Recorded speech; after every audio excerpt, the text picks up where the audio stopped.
Hello and welcome to the Clash of Clans World Championships. It's the 5th qualifier. That means 4 clans have already secured their place in the World Finals, and this weekend we will be finding our 5th to battle it out for that $1 million prize pool. My name is Banks and I'm your desk host, and joining me on the desk we have Woody and Judo Sloth.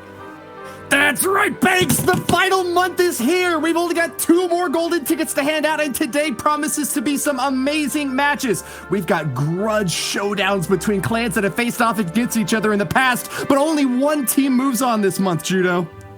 Well, there is so much experience this month, so many amazing teams, it is difficult to predict, and I cannot wait to get straight into the action, Banks. Well, we have a bit of a mixed bag today. A few first-timers in this year's qualifier, but also a few familiar faces who let the golden ticket slip through their fingers. So before we meet our clans, let's take a quick look at the format for this qualifier with Carbon Finn.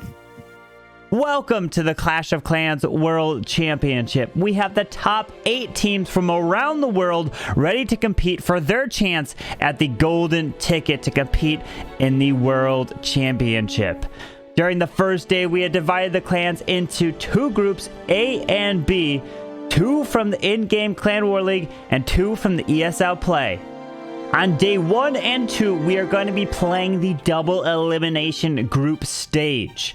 On day 1, we will play the initial 2 games with the winner advancing to day 2.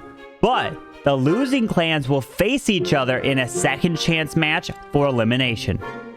And then we will repeat the same structure in Group B to find out who advances to Day 2. Overall, Day 1 will bring us a total of 6 matches. And now we're entering the second day of the group stage, and we're kicking off Day 2 with the winners from Day 1. The prize is high because the better clan will advance straight to the playoffs. The defeated team, however, will get another shot. They will face the elimination game winner from Day 1. This decider match will secure their spot in the playoffs, meaning the losing team will need to try again next month. Now we must repeat this whole process for Group B to find out who's going to be advancing to take on Group A in the playoffs. And on the final day of competition, day number 3, we will finally proceed to the playoffs and merge both Group A and B. The first place finisher from Group A will be taking on the second place runner-up in Group B, while the first place finisher in Group B will be taking on the second place runner-up in Group A, and between these 2 matches, the winners will face in the finals. And now the winners will meet each other in the final game to try to earn their golden ticket for a spot in the World Finals. So now that we've seen the format, let's take a quick look at the groups. Judo, who do we have competing in Group A? In Group A, we have M.K.M.A. facing off against Tribe Gaming for the first match, and then Nova Esports versus 11 Original. And Woody, who's made it into Group B? The first match has SpaceStation pitted against Nova Maodou, and then it's INTZ versus Darkest MuZhan. Now, if you're not already aware, there's been quite a significant update in-game, just in time for this qualifier, which should surely shake things up a bit. So it's time to meet our first 2 clans who are going to go head-to-head to kick off qualifier number 5.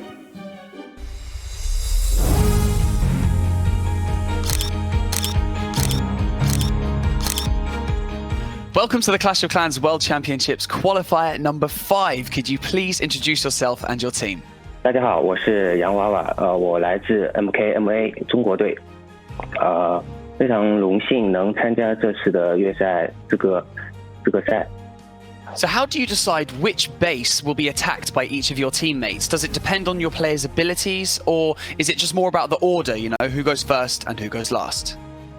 我们每个人进攻可能没有先后的顺序，可能是根据自己的一个流派，个人的擅长流派，然后进行选阵，有思路以后，然后怎么样去破解阵型。And we have a new in-game update that has just been released. So as well as the upgrade defenses, are you practicing with the new super troops for this weekend? 由于这次的突然更新，出来了2个超级兵种，这也对我们的打法造成了非常大的影响。我们也会通过这2天的学习和研究，去努力开发一些新的流派，来给这次比赛增添光彩。So imagine that you and your team win the Clash of Clans World Finals. Who would celebrate the loudest? 如果我们赢得了全球锦标赛的总决赛，我觉得是一直关心着 M.K.M.A 的粉丝们吧。Well, thank you so much for joining me in this interview, and we wish M.K.M.A the best of luck in this month's qualifier. 谢谢，辛苦了，辛苦了。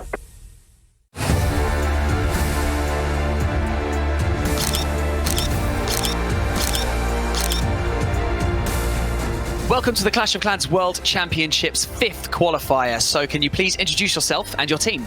Yep, we are Tribe Gaming. I'm Lexnos, playing with Itsu, Nick, Evechek, and Eve Maxi. So we have a new in-game update that's just been released. So as well as the upgraded defenses, are you practicing with all of the new super troops before the weekend? Yes, definitely doing a lot of attacks with the Super Valks and the Super Minions, and they are a lot of fun to use. So have you changed your attack strategy because of the increased capacity of the army camp as well? The increased army camp definitely helps out a lot. Tends to help out queen charge attacks even more, I think, because you can have even more firepower on the back end for your second phase attacks.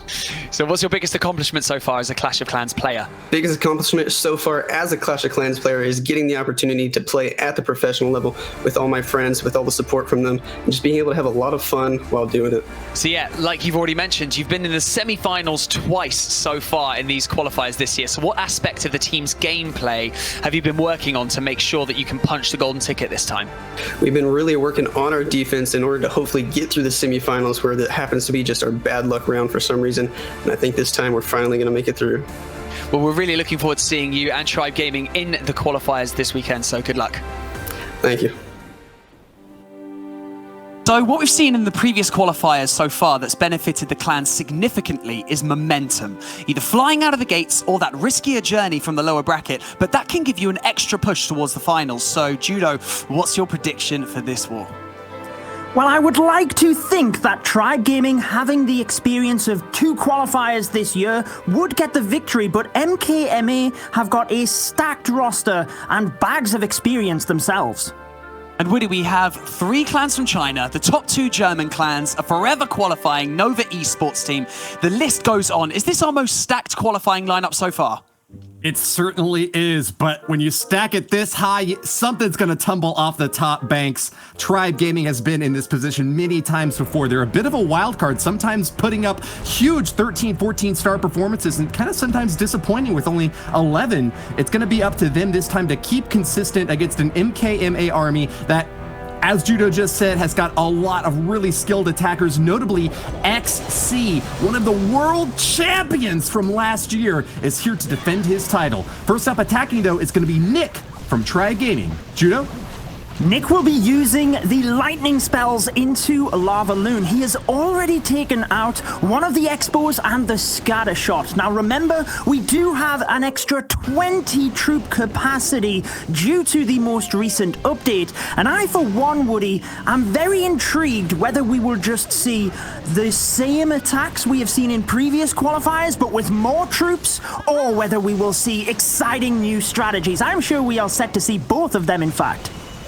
That's right. Every time you get a big buff to your army camp space, you could potentially increase not just the size of your attack, but the style of it as well. That's when we saw Grand Warden walks coming in the game a few months ago whenever his damage increase came about. But yeah, big hit early on for Nick. Unfortunately, didn't get that Ice Golem all the way over onto the Inferno Tower, and is now having to pop his Queen ability to keep her alive against a single target Inferno that has burnt up 2 healers pretty hard. Definitely not what Nick was expecting. The Queen walked around the outside of the base. I'm pretty confident he wanted the Queen in towards the Eagle, so he just has to adapt his Lava Loon a little bit here. But the key benefit is that the Archer Queen can now be protected from the Lava Loon as well. But he's committed a lot of balloons to the Eagle, now driving in the main phase of his attack from the north of the base. And notice the Grand Warden's ability used early, Woody, to protect the Battle Blimp all of the way through the base, and it now does get to the town hall. He also dropped a lightning spell to take care of that headhunter coming out of the CC and barely managed to get those balloons right on top of the scatter shot. Nick is doing a great job with what little he has left, and there are a ton of balloons in the backside still floating through. Holding on to a haste spell and a freeze spell. He might just have enough to get to the backside. A freeze goes down at the last second to protect those balloons from the wizard tower, but hold on. We've got the big old Archer Queen and not a whole lot to deal with her. Not a whole lot indeed. He uses the poison to try and slow her down. Headhunters come across, take her down. He has a couple of balloons, but with the wizard tower looming, Woody, I am not too sure whether he has enough force. He has a few balloons slowly moving across. Oh, the Grand Warden takes it down. Can you believe that, Woody? Now it is a cleanup to the end of the attack, and Nick is going to open this war with a 3-star.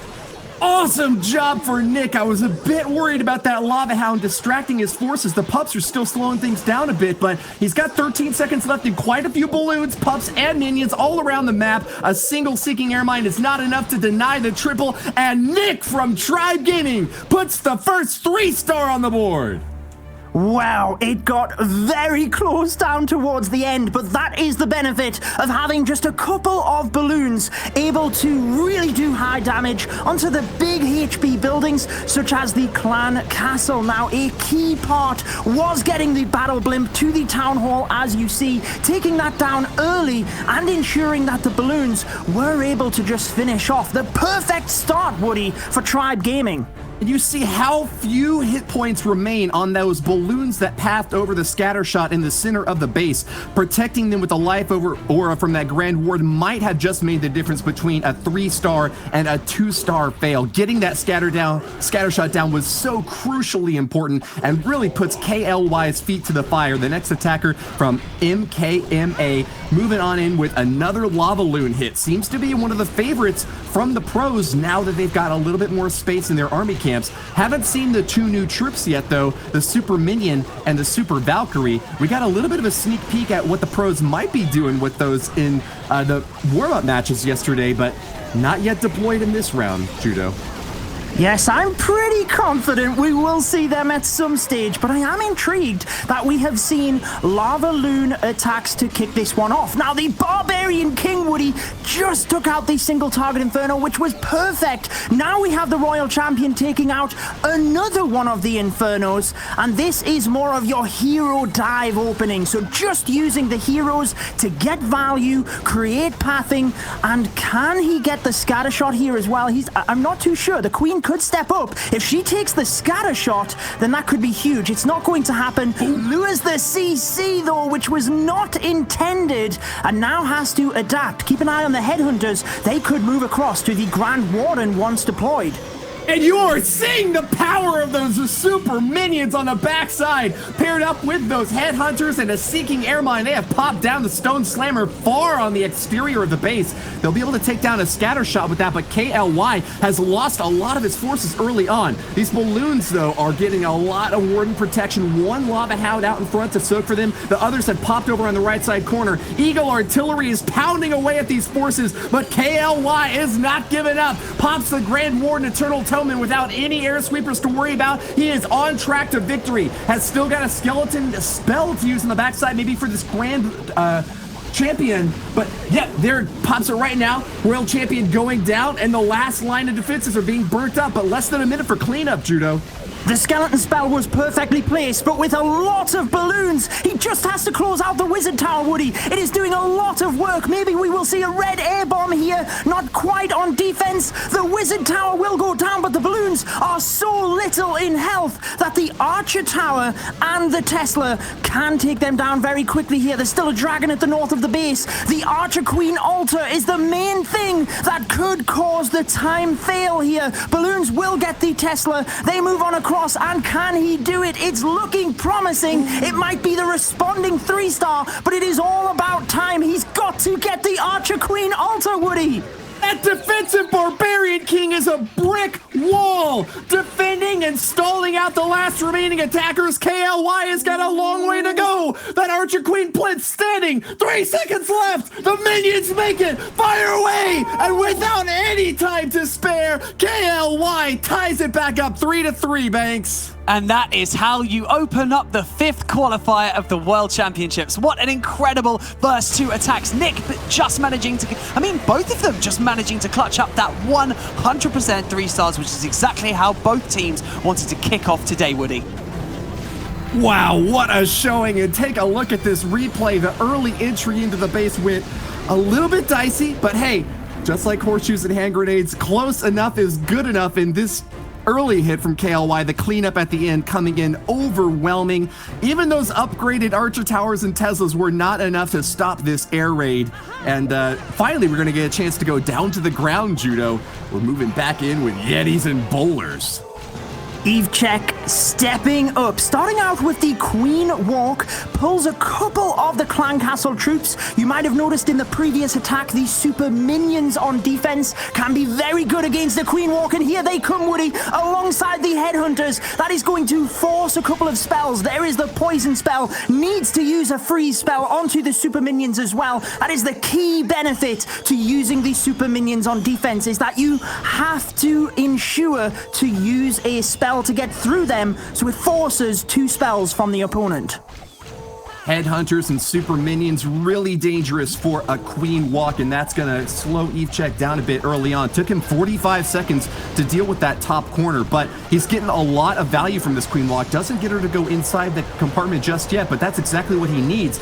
That enemy Archer Queen is a really important target for her to take down early on. There's a crack in the wall at that top side, so maybe she does path inside. Jump spell goes down though, and that'll give an easy entry point for these Yetis and Bowlers. They are smashing through and are not afraid of all of that single target Inferno. It's burning up, but I don't think it's locked onto the King, and INTZ is really going on an early rampage. Keeps his Queen alive through the encounter. Can those healers keep her topped off? Oh, they can, Woody, but he might have wanted the healers with the Yetis and Bowlers. They are vulnerable now. Has to pop the Grand Warden's ability to try and help them through. He's got a lot of force to the Town Hall, but he will be vulnerable to the Giga Bomb. There it goes. Oh, the Hog Riders took major damage, and I think the split between the Queen and the Yetis did cause issues here, but it's how he can adapt. Still has the Royal Champion, Woody. He still has a shot, but the Archer Queen goes down. The healer's now vulnerable. Everything going wrong here for INTZ.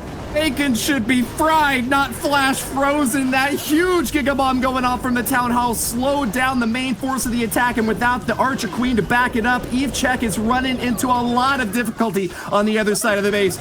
Just under a minute left, and it looks like 3 stars is out of the question for our Tri-Beaming attacker. He's got the 2, though, and is working high in the percentage. Still has a little bit of army to clean up along the outer edge. Might be able to push into the 90s, but man, ran into a lot of difficulty. 2 scatter shots still standing on the other side of the base, I think, were the main problems that he ran into. XC's defense will hold on this time, Judo. It certainly will. The Queen on defense, pulling the Archer Queen away from the Yetis and Bowlers, was the turning point of that attack. Tribe Gaming keep the percentage relatively high, but now M.K.M.A have the opportunity to take an early lead if they 3-star again.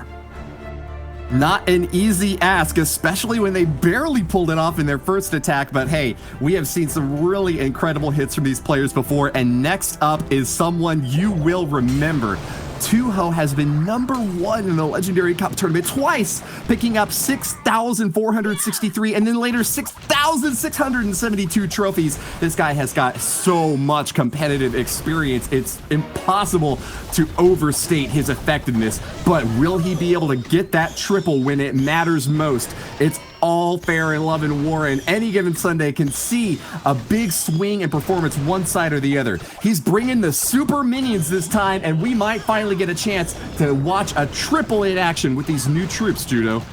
He's used one of the super minions to the right-hand side. Remember, the super minion's special ability will give you 5 long-ranged shots. So uses that to his advantage to snipe off one of the buildings, then using the dragons now to tank because the super minions don't have a whole stack of HP and they merge together moving through with the Grand Warden's ability. But notice these skeleton spells here, Woody. I am very intrigued to see where he will use them. There it is, testing for a Tesla farm. He actually does pop it, and the battle blimp comes to the town hall. He's got a lot of super minions left, but the dragons are struggling in the center of the base. Ooh, Gigabomb goes off, and the Grand Warden was nowhere near protecting those troops, but still back behind a little bit with those dragons. They're doing their best to set fire to this base.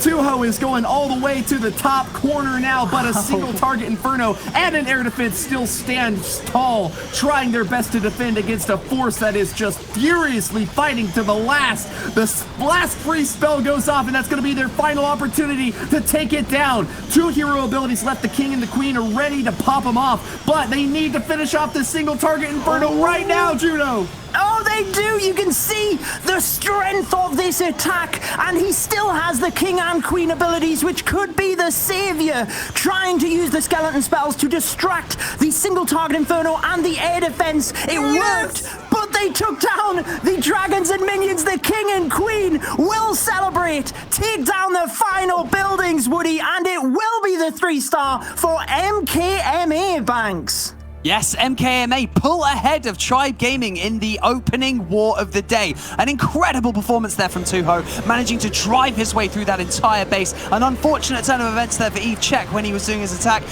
And also, I have to mention as well, I didn't mention earlier as well, Nick, what an amazing way to adapt on the fly when the opening stages of his attack didn't go his way, and then just managing to flip it and then going in and getting a triple. I mean, an impressive war there so far, and we've still got so much to go here, Judo. We certainly do, and it is Tribe Gaming that now need to get the 3-star, put the pressure back on M.K.M.A, and it is Eve.Maxi with a very similar attack using the dragons and the super minions. If you are watching at home, this is sure to be one of the most exciting attacks right into the meta with the new super troops. And you see Eve.Maxi using the lightning spells to the left and the lightning and earthquake in combination with the Royal Champion to take down the Inferno Tower on the right, Woody. A really interesting start. Gotta hand it to Touhou once again. First time in the arena, and he picks up the triple, really sending it back to Eve.Maxi and forcing him to get a big hit right now to keep Tribe competitive. Eve.Maxi has so much competitive experience on the esports stage, it's impossible to list off all of the events that he's been in. But he was here in March 2019 with Tribe Gaming and also competed in the July qualifier. Hasn't yet made it to that big level up on the very top, but has got so many months of experience. You know he's going to be able to leverage that in this big dragon hit. But can he keep pace with Touhou, just able to pull off the first triple with Mass Dragon Super Minions? It's exciting times, Judo, to watch these new armies at work. Pulling out the clan castle. They've got a little bit of competition here. Drops a freeze and grabs one air defense. A second one's going down to Dragon Fire, and here we go! The Grand Warden's ability was beautifully used there, Woody, to catch all of the dragons and the minions as they started to split around the base. Also helped them through the town hall. We had the battle blimp helping to create pathing, and he now has a good swoop through the base, but I am a little bit worried that things have split up too much, and there is a lot of force coming down onto the dragons. They are going down fast here, Woody. We still have the Archer Queen's ability, but the single target Inferno looks very dangerous. In fact, the Queen is unfortunately not even going to get to that area. You could see how the dragons fanned out, and unfortunately, he just lost the firepower moving through the base from that point. One of the most important things about these mass dragon attacks are keeping your dragons on target, firing away as efficiently as possible. The kind of pancake slap that this base took from those dragons allowed them to be a bit more spread out, and that gave the defenses on the backside more time to fire at the dragons and just whittle them away one by one. They're not as beefy as Electro Dragons, so they really need to leverage that high damage output with rage spells and protection from the Grand Warden. Him going down a little bit earlier too was just another nail in the coffin for that hit. Tribe Gaming languishing now with just 7 stars off of their first 3 attacks against M.K.M.A. Perfect in their first 2 hits, Judo. They certainly are, and they will be wanting to take it even further. We now have YWW with the same attack strategy, but a different spell composition. Notice again, though, that we have 5 skeleton spells. In the previous attack, they used it to tank some of the more dangerous defenses for the dragons, and a very quick start here, Woody. We have the dragons in, the super minions, the stone slammer. It is all going off right now, and he is charging to the town hall, wanting to get this base done and dusted incredibly fast. Really brave hit from YWW. Finding that town hall near the exterior of the base led him to have the bravery necessary to drop that siege machine earlier. A lot of times attackers will hold on to it until the late stage of the hit just to be safe and have a plan B to finish off the town hall if necessary. YWW got a perfect entry on Nick's base, but unfortunately these dragons are kind of spreading out a bit too much, swooping along to the bottom edge. They are not protected by the Grand Warden at all, and with a single target Inferno about to start heating up on them, that forced out a skeleton spell from YWW. This is not looking as strong as the previous attacks from M.K.M.A, and 3 stars is certainly not guaranteed. He's still pushing in hard though and has got a chance to make it happen. Free spell on that scatter shot, but the dragons are not going for it, Judo. Oh, they are certainly not. He is adapting all over the place. Skeleton spell here, bat spell there, freeze spell, everything happening here, Woody. The coordination is on point, but unfortunately, the dragon's not going in the direction that he wants. But the Royal Champion, look, she is up there next to the single target Inferno. If that can go down, oh, it doesn't. The Royal Champion goes down, and at this point, it is all going to be the percentage. Surely the Archer Queen cannot get through to that single. She takes down the Archer Queen on defense, but she's not going to get it, Woody. Oh my word, so close. There was a Royal Champion attacking that compartment earlier on, and it was just the defensive skeleton trap that shut her down and denied access to that last single target Inferno. If she had not had those skeletons up against her, if YWW had brought a poison spell or maybe just a little bit more troop fire to help out in that compartment, the single target would have gone down. It then wouldn't have been there to burn up the Archer Queen, who would have been able to support the attack on the scatter shot. That's just the wave of dominoes that fall and can result in the difference being either a 2-star 95% or a triple, Banks. I mean, it's amazing to even have to say this, but due to the way that this war even began, it looks like these attacks are starting to slow down a little bit. The momentum is starting to drop, even though YWW just got a 94% 2-star. He even mentioned that before that he wanted to prove that he could show how to use the super minions, and he used a lot of them then, but it just didn't quite get in the triple there, Judo. Yeah, not quite enough. It was an interesting approach, but it is all on Lexnos right now. For Tribe Gaming, they have to get another 3-star. They have to pull themselves back into this war, and fast. There is only 2 attacks left per team, and M.K.M.A currently lead on stars and percentage. Starting with a Queen charge to the right-hand side of the base, and it is set up beautifully here, Woody, with the haste spell and the balloons.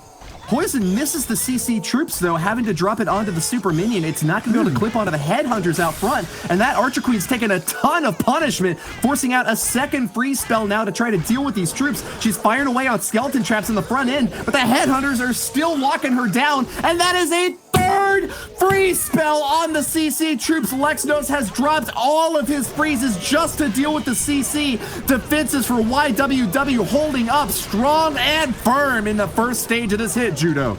Very well spotted, Woody. That was a crucial error in this attack. Can Lexnos adapt? Because he doesn't have a freeze for the single Inferno, so he has to use the Queen's ability here. And there is even a couple of other goblins coming out of the clan castle just to continue to rub salt in the wounds. Nevertheless, he gets the clan castle, rages the Queen, but he has got to ensure he gets the value before starting the lava loon, Woody.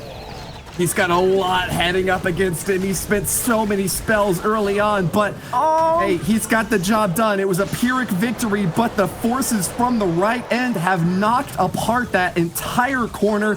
That Archer Queen still healthy and charging away is going to have a lot of forces up against her this day. Lexnos retargets onto the enemy Archer Queen. Ranged up healers do their best to keep her topped off. She's taking a lot of fire from the Expos. Locked onto a wall now. She might barely survive for a bit longer, but that is going to be the last rage spell to keep her alive. Wow, he took down the Archer Queen though. When you think of the value he has taken out with the Archer Queen despite the start of this attack, it is quite remarkable, you have to say, and keeps the Queen alive. But the issue, Woody, is 40 seconds on the clock. We have the Grand Warden's ability trying to help the balloons through the town hall. There is not a lot left in this base. The Queen has really been the MVP of this attack, but we are into the final 30 seconds. He has to start using the rest of his troops, using these super wall breakers to try and bust the Queen out of that compartment. 18 seconds. Time is running out for Lexnos. Oh my word.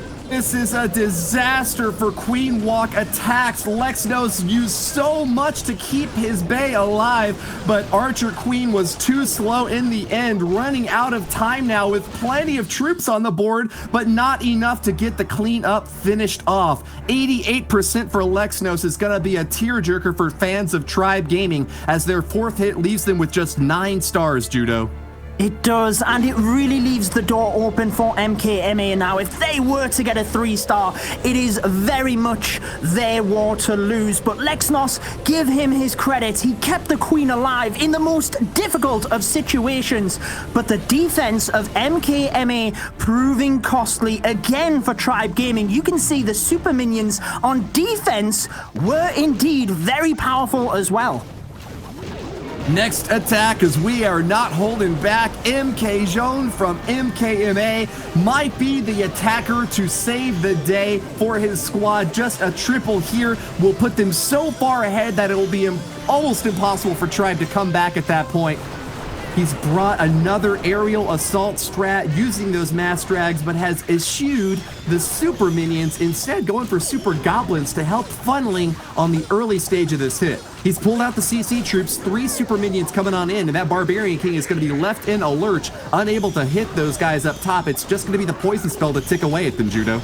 It certainly is, and they can go down to that, but it really just forces, with the Archer Queen and the Great Range, a freeze spell. But in this case, M.K.M.A. had the king in that area, allowed the super minions to remain in the poison. And the interesting thing about this attack is the entirety of the north of the base is down, and notice the Electro Dragon to the right-hand side, which will keep the dragons swooping through. We mentioned this earlier, Woody. You have to keep the dragons in one form, moving to the town hall, and that is exactly what he is doing in this attack.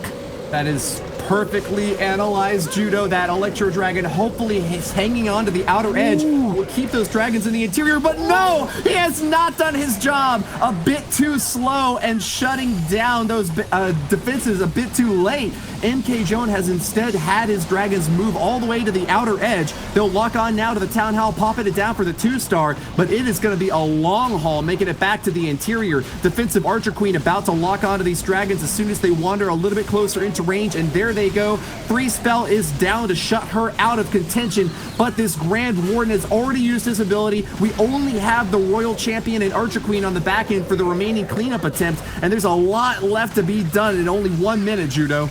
Things are going down fast, Woody. He is trying his best to take down the scatter shot, eliminate as much damage as possible before sending in the Royal Champion. Try and path her correctly through the base. Here she comes from the top to directly target the inside of the base, and it could be enough with the freeze, the Royal Champion, and the Queen's ability. Pops that Queen's ability to try and get through, Woody, but the Tornado Trap slowing down the Royal Champion. The central area of Eve Maxi's base really proving difficult here for M.K.M.A. But no! Oh, the Queen! Too late on the freeze, and he lost the Queen to the multi in the Archer Tower, firing away. M.K.M.A. would have had a lot of difficulty, even if he had kept her alive and knocked down that multi. I think that the Royal Champion was still going to fall to that Archer Tower combo out back, but Man, barely falling a little bit short. 10 stars on the board means Tribe is in a really perilous spot here, Banks. Yes, they are indeed. They're in a little bit of a sticky situation. MK.M.A managing to bring in a 91% 2-star, but that's still a higher percentage difference than all of the other attacks, apart from Nick from Tribe Gaming. So it's going to be a really, really tough uphill slog for Tribe. But something drastic's got to happen. Something drastic has happened in these previous qualifiers, Judo. So, I mean, we're just going to have to sit here and wait and see.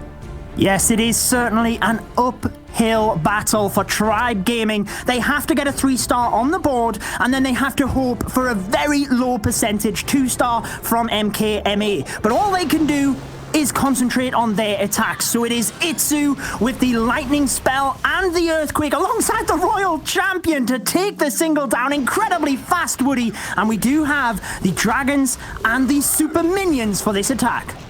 Yeah, popping that Royal Champion ability early is going to be great for the damage to start off with, but he's not going to get the bonus from that heal that power usually provides for her. So you take what you can get here. I2ZU has got a Sisyphean task ahead of him, rolling that boulder uphill so many times to make it to the Clash of Clans World Championship qualifiers, but always falling back down. So far this year, not yet able to qualify for the World Finals. He is going to be the last attacker for Tribe, and he needs to get a 3-star here and just hope and pray that their defenses can hold up in the next attack. Mass Dragon, supported with Super Minions, is the new favorite strategy of pros in the Clash of Clans World Championship for this October qualifier. They've taken down the Town Hall, and with the protection from that Grand Warden, will stay safe from the Giga Bomb. Royal Champion on the back end got a lot of work done on that left corner, and that is going to provide some fantastic funneling for these Dragons, Judo.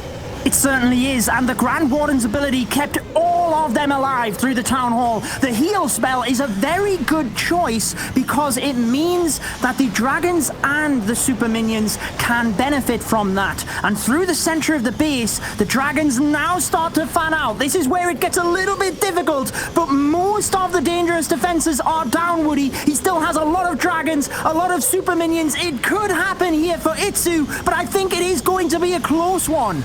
By Jove, I think he's got it! He's got so many dragons up on the top side. That multi-target Inferno is heating up, but it's not going to be enough to stop him. That air defense is still the last thing that he's got to worry about, but oh my god! All of a sudden, they've been popped down out of the sky, and I2ZU's running into a lot of trouble in the final wave of the space.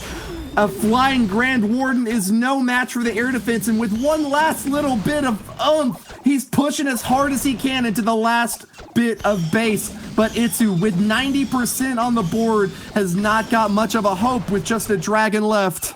Oh, super unfortunate. Pulling into the multi-target Inferno at the end was very difficult for I2ZU as it just shredded the super minions, got the dragons very low on health, and that one remaining air defense slowly picked them off. So now Tribe Gaming, with only the 11 stars, really need to hope, well, they've got to hope for something drastic here. M.K.M.A just need to close this one out with probably just the star, Woody.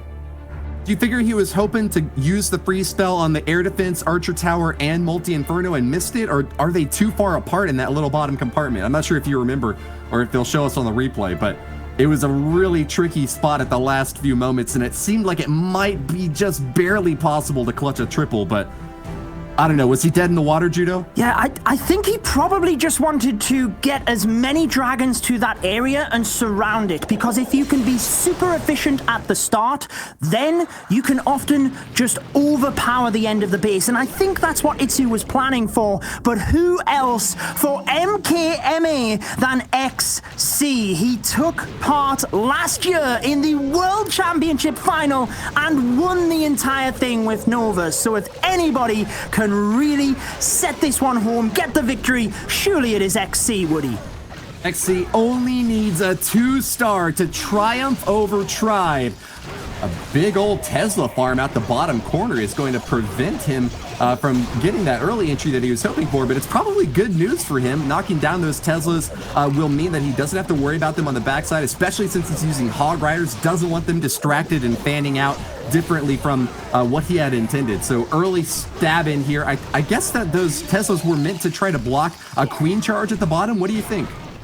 Yeah, I think it was just to try and give a little bit extra protection to the Town Hall, and it worked in this situation. He really wanted the Barbarian King to get in there, take it out, but he can easily adapt here, send anything else to the Town Hall. He just needs to hope that the Hog Riders continue to track around the top, because he does not want to use the Grand Warden's ability in that area. Notice that he's holding on to the Battle Blimp. He might even swap to the Stone Slammer for the Town Hall, but nevertheless, the Royal Champion is in that area, probably going to clean up. The Hog Riders, though, look like they're struggling a little bit to the top of the base, Woody. They are on the outside, and I'm not sure that it's going to be enough for the 3 stars, but if he gets the 2, it will be the victory for M.K.M.A. Plenty of extra buildings on the outside to clean up, and with so many hogs left in the center, it is impossible to deny XC. Only hitting the surrender button would save Tribe now, and with that 50%, M.K.M.A. have done it. Their first showing has shut down Tribe's hopes of advancing in the winner's bracket. They'll be knocked down in this double elimination format, and we'll have to try again later on today. Well, there you have it, a 12-11 victory for M.K.M.A. in this opening matchup. We've seen some fantastic attack strategies that we have never seen before, Woody, because of the new Super Troops, and I am sure that as we continue through today's qualifier, we will see even more. But as you said, M.K.M.A., they will move forward to tomorrow. They don't have to worry about battling again today, but Tribe Gaming moved down, and we will find out next who they will be facing later on today. Wild hits early on in this war, putting up triples back to back. M.K.M.A. slowed down a bit in the mid to late stage of the war, but had enough from the early start to get the victory. XC, the final attacker from M.K.M.A., finding a bit lower overall damage percentage than his compatriots did earlier on, but nevertheless, it's enough. They will be up on top and get to take a break now, waiting for tomorrow when they will have another chance to fight. A strong start from both clans, but ultimately an outstanding performance from M.K.M.A. Congratulations to them, not letting the pressure get to them of being in the opening war, and especially up against a clan like Tribe Gaming. They're going to be moving on to the winner's bracket and tomorrow's matchup, so the weight is temporarily off their shoulders, and Tribe will have to go up again later today to stay in the competition. But look at these stats right here. We've got 12 stars against the 11 with almost the same percentage average. It was just those stars, the additional work that M.K.M.A. managed to put in there, Judo. It certainly was. I was going to mention that, Banks. It ended up being incredibly close on percentage. I think even if M.K.M.A. had have got a 99 in the attack, that they were very close to time failing, they would have just nicked the victory, but it would have been even closer. Nevertheless, M.K.M.A. kept the consistency, and that's why they will be moving through with Tribe Gaming moving down. Yes, they will, and that is how you kick off the weekend's qualifier. They've got to be happy with that result, M.K.M.A. So we're going to look into this war in a little bit more detail. So to help us along, it's a content creator, and he is the man at the telestrator. It's Carbon Finn. Thank you very much, Banks. Yes, what a war right there. We're going to take a look at this attack that's using dragons and minions. Going to start off with the lightning spell here onto this multi-target inferno. Going to send the royal champion here on the right side. What we really want to notice is where are these sweepers? So we have one sweeper that's pointing over towards 3 o'clock, and then the other one is towards the town hall. So what he's going to try to do is get the dragons to fly in between where the sweepers are not pointing. So since now the dragons can fly in between there, you're going to see his spell composition, and he's taken 5 ground skeletons because he's noticing in this top section there's the scatter shot. He can drop the skeleton spells in there to distract the scatter, to also or actually into the dead zone of the scatter, distract the expo around it and everything through there. So as the dragons move through, and now the air defense was in the corner, the queen was able to help take that down, and she is going to follow this king up and around the base and get all the value, including the air defense that is on the top side of the base as well, that's over here. So these dragons don't have to face any air defense in the middle because all the air defenses remaining are only in the corners. So this is a great attack to do with dragons because of the value that these dragons can push their way right through this base.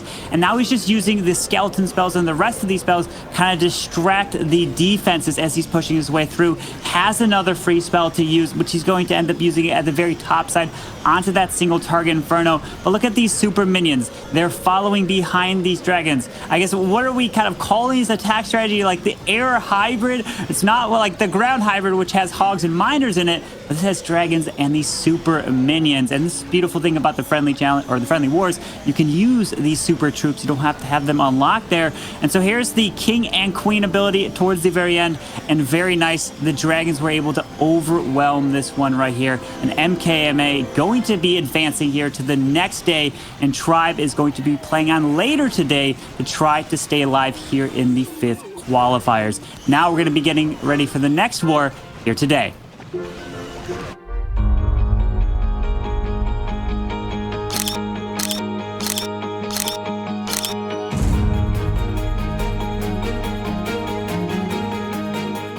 Welcome to the Clash of Clans World Championships 5th qualifier. Can you please introduce yourself and your team?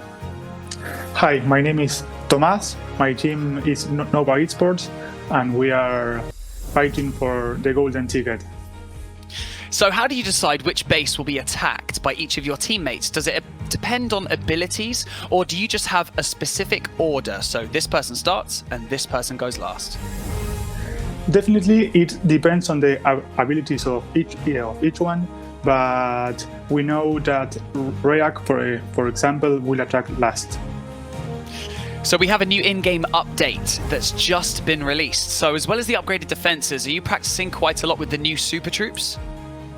Yes, nowadays we are practicing that a lot, and we are seeing that the super minion is overpowerful for defense. So what is your biggest accomplishment so far as a Clash of Clans player? Well, I played the Poland qualifier on July, and I think that's my biggest.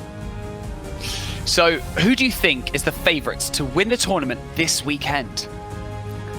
Well, we are fighting to make it, and we think that we are the best. Well, thank you so much for joining me in this interview, and best of luck to you and Nova Esports this weekend. Thank you, Banks.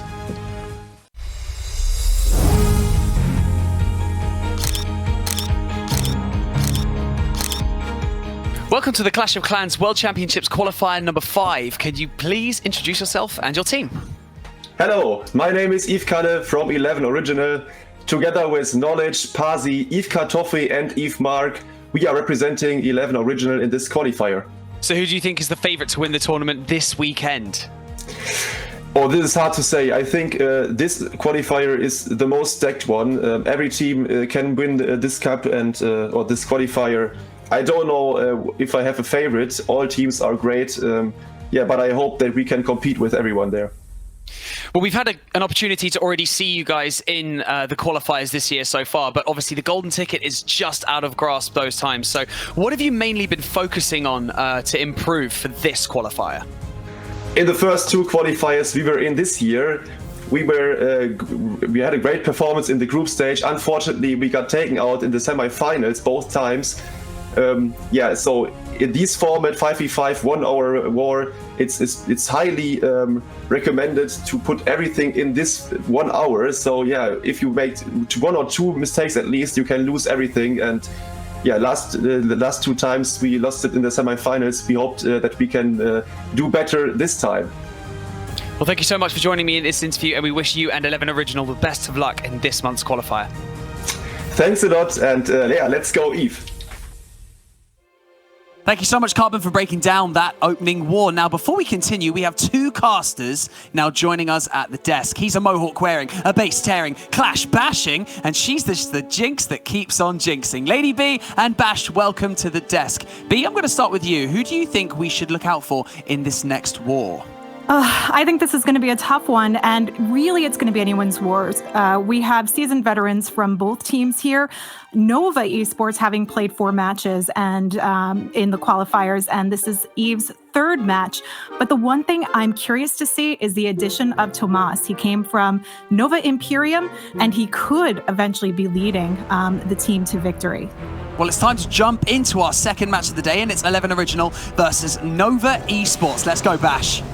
Let's go, Banks. We got two teams that are super experienced here. We're starting off with knowledge from 11 Original coming in with a Zap Drag attack. Use some lightning spells over there on that left-hand side to take down some key defenses, then use a lightning spell and an earthquake to weaken up for that Seeking Shield ability to take down a single target Inferno rather. And these dragons are going to be having a nice funnel right towards the Town Hall here, Lady B. Yeah, nice funnel indeed. What I like, though, is the use of the king and the queen combination together for the king to lead this aggressive tank for the queen, picking up some nice outlying value, including taking on that eagle artillery, so he limits any additional oncoming damage towards the back end of this raid. This queen taking on the enemy queen has to pop her ability right there. Let's keep an eye on that. And here come those super minions. A lot of people call this the new air hybrid attack, using the dragons, using those super minions in behind. And this has a clear path towards the Town Hall. We have a Stone Slammer selected at the current time. Eve Knowledge. Oh, look at that queen getting great value, trying to break through the wall. And here we go. The Clan Castle troops are coming out. We got archers, we got headhunters, and we got super minions on defense here, Lady B. Yeah, these super minions coming out on defense are not going to be too much of an issue having the dragons, but we need to see the full send here, the full push of those minions and dragons working together. The Stone Slammer coming in to help cut this pathing is going to be key here, but what I'd love to see is it taking some of the lead, and he freezes up the scatter shot, but we are going to see the rest of these super minions in the core here eliminated, and something has to give and push through here to take that out. Ooh, those two scatter shots did so much work while those troops were held up on the Clan Castle. He lost a lot of dragons, he lost a lot of super minions, and with an air defense sweeper and a scatter shot up in the middle, I don't think he's going to have enough quite to get through here, but this is pushing towards that 90% mark. If you're not going to get the triple, at least put up that really high percentage, and Knowledge is doing just that with a handful of super minions and that dragon working towards that last air defense. Can they get through and break that 90% threshold? There we go, Lady B, above 90% now. Yeah, hitting just above that 90% is going to be key for them. But what I really do worry about is the hitters coming in from Nova, and knowing that even in last month's qualifiers, we saw Cuevas going 7 for 9, Garrick's going 7 for 9, React going 7 for 9, and Tomas, who's come in as an addition, going 9 for 9. So is percentage going to be enough, or are we going to really see some big impact coming in from Nova in this next round?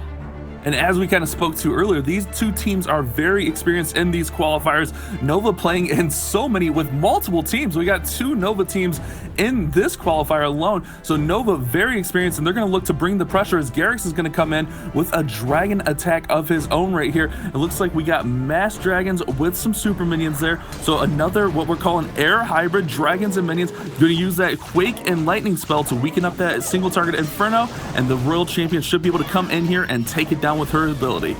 Yeah, I love the use of this Zap Quake. It's almost a mini Zap Quake combination where you can use 1 or 2 lightning spells and a Quake to loosen up some of the defenses, so your Royal Champion can actually work through with that Seeking Shield and pick up some value, but it lends your the rest of your attack to actually have some rage spells, and even we're seeing a heal here, which is going to be very interesting to work through and potentially heal up the dragons or the minions as it works along. And the heal spell is really nice because those minions, when you start getting them a little bit further in, once they start taking damage, they can go down quickly. We have that Warden's ability coming in to take down the Town Hall. Dragons staying healthy. We do have some minions pushing off to that left-hand side, while all of the dragons are right up the middle, and that Stone Slammer coming in from the top side, trying to keep that funnel in. If these dragons can push through and get to these scatter shots, this is looking really strong. We still do have Inferno, scatter shots, and an air defense on the backside. Can he finish this one off? Garrix is off to a great start as that Queen's ability pops right there, getting through the defenses. Lady B, one more scatter shot, air defense, and single Inferno, and this one's crushed. Oh, that was a lovely push in with the Stone Slammer to do some tanking from the right top side of the base here. And that really lent the power that we get to see now with the dragon spreading across, finishing it up. And of course, we have this Queen that has completely survived around the outside of the base here just to help up. But this is an easy takedown from just those dragons alone. I think this is exactly what we expected to see from Garrix, especially from his performance in last month's qualifiers. Garrix, one of the strongest attackers for Nova, starting them off with a triple, just what they were looking for there, Banks. Yes, Garrick starting off the triples in this war. Again, a strong start in this war, much like the last one, but Garrick's managing to put up a triple, and then we have Knowledge with a 96% two-star. It's looking strong. Just let's see if they can carry that momentum throughout this war, Lady B. Yeah, we'll see if the momentum continues on. Eve really has a bone to pick with this team, though, considering that they were eliminated in the July qualifiers by Nova themselves. So we're going to see if they're going to take that determination and move along. And Kala is one of those members to try and get it done, bringing us in with the Zapquake Air Hybrid here and picking up some nice value with the Zapquake combination. We get to see the Queen, who's still up, but we've got a nice opening for the Royal Champion to move along. And the spread with that additional lightning spell here, just giving the Royal Champion what she's going to need to try and eliminate the single IT here at 9 o'clock. Oh, the World Champion Seeking Shield went to the opposite direction. He's going to have to burn a freeze spell here to make sure he gets that single down. He was looking for that Seeking Shield to path towards the single target Inferno, and the World Champion maybe not getting quite enough that he wanted. May have wanted to get that air defense and Archer Tower out. However, he is setting up a nice funnel and looking like he's adapting on the fly, and that's what these pro players are really good at, is adapting and improvising. I think he wanted to go in with more of a top entry. Maybe this was the original plan, let's be honest, because he's got a great funnel set up here, but the Dragons are going to go right at the Town Hall. We do have Headhunters and some super minions on defense as he rages up and pushes towards that Town Hall. Yeah, this was a nice adjustment indeed, and we have an easy push coming in. I agree. I don't think he had meant to come up from the top side of the base, but what we do have to be mindful of is the scatter shots that still remain. We've got one that's wrapping around with the King and the Queen component here, so this is going to be key, but we are going to have to worry about that back end. But for now, we've got a great push on the core of the base. As long as this Eagle goes down and we can keep some Dragons alive tanking, this could have the impact that it needs. But here comes the Stone Slammer to take on that back end scatter shot we were worried about. Lady B, check this out. The Queen is down there in the bottom compartment taking out the other scatter. If he can get both of these scatters down, he's got a chance here. The balloons coming out of the Stone Slammer, they're going to try to get to this air defense. They got to get there quickly. Single target Inferno is burning up the troops. If this scatter shot can go down, the balloons are on top of it. He's just running out of troops here. Oh no, that single target Inferno is going to be too much, and the scatter shot stays up. Oh! It was looking so good there for a moment. Maybe needed just a little bit of spell support, but he was all out. Eve-Kala working up past the 90% mark, but still looking for that ever-elusive triple.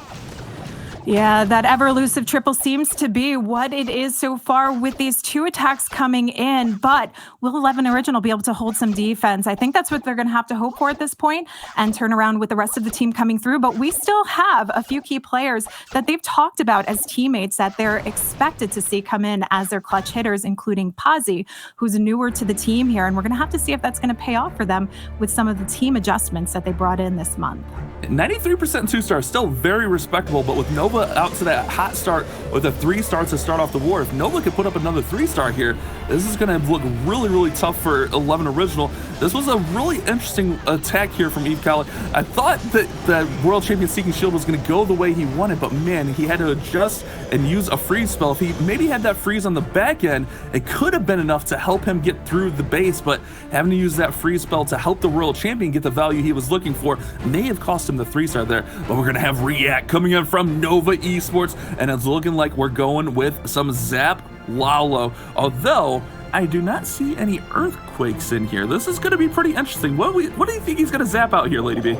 Yeah, I'm curious to see, and we're getting to see it right now, coming into the core of the base, helping to shape up this pathing. Now, we do have both air sweepers to worry about, which is interesting for a Lalo component, but this looks like we've got the heroes to help support it and connect the value. I like the use because he knocked out the enemy queen, and that's all it took was getting that there in the core. But we are going to have to wonder what the rest of this is going to shape up to be, and it looks like we've got the king lining up some pathing here potentially to open up and move in to help the queen connection working inside this town hall chamber.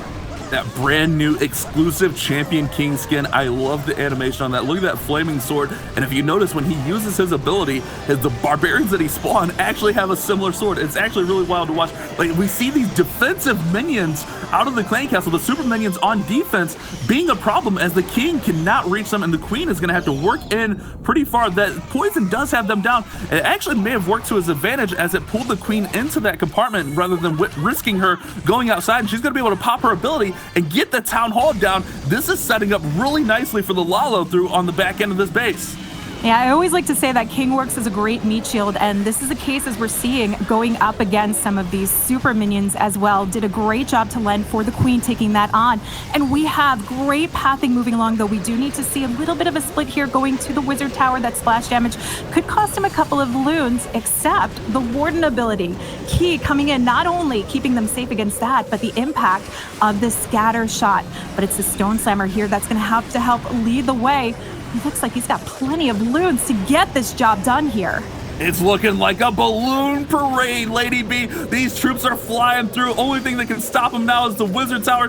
Drops down the free spell. That Stone Slammer is still nearly over half health. That thing is crazy full. This is looking like an OP 3-star. You're gonna not have to, but be able to save 3 balloons for cleanup. Gonna pop out the dragon out of the Stone Slammer, and this attack is just OP right now. React crushing Knowledge's base. This one wasn't even close. The Queen be able to get in there and get that town hall down was massive, and check it out. Even an extra free spell left over, swagging on the base. Look at all those minions and pups.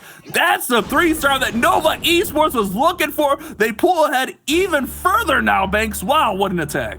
They do indeed. They've got a perfect score so far. 2 attacks down and 2 triples on the board. That right there is a perfect example of why Thomas95 always says that React is the best hitter that they have on the squad. Opening up with 2 of their best hitters, it's awesome. I mean, Bash, just something I wanted to quickly mention is that it appears that so far what we've been watching is that air attacks have been massively favored, particularly the drag and super minions. Why is that?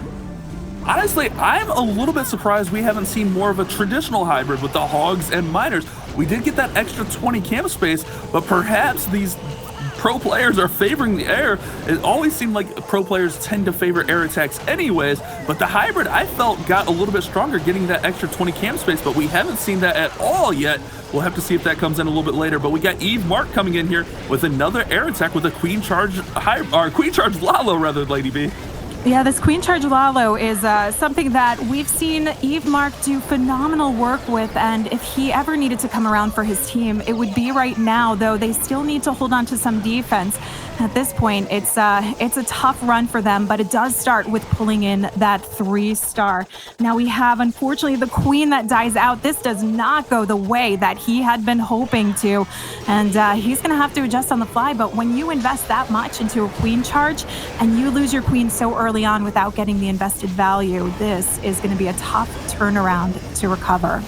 And Queen Charge usually 70+ camp space if you count the healers, any Coco loons you may use, and that Queen did not get any value. She went down very quickly. We have healers over here on the spawn barbarians, and what he's doing here is he's using the minions and those barbarians. He's actually going to let them work so he can try to get up towards that 50% mark to make sure that that town hall is activated, so when he flies by with the balloons, that the balloons will be able to target the town hall. Remember, the town hall is not targeted by balloons until that Giga Inferno pops out, so it is key for him to get to that 51% mark before the balloons get there.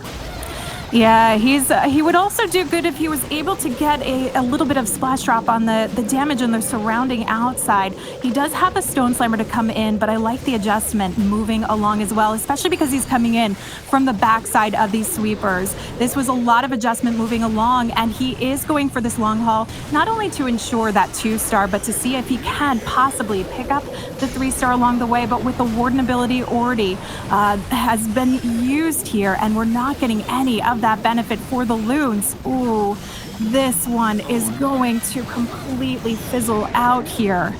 Not what Eve Mark was looking for, and you are right there. I said 51% to activate the town hall, but if it does take any damage, it activates. But Eve Mark not able to get to the town hall at all, opting for that Stone Slammer, and it just was not enough to get through the clan castle troops. Too OP. We had that super minion, and which, not to mention the air skeletons that distracted the dragon popping out of that Stone Slammer, and that Town Hall is going to stay up. And Eve, Mark, 11 Original, they're going to fall behind really badly. Nova Esports, if they 3-star here, this one could be all but over. Oh my goodness, the bad luck on that one, Lady B. So unfortunate.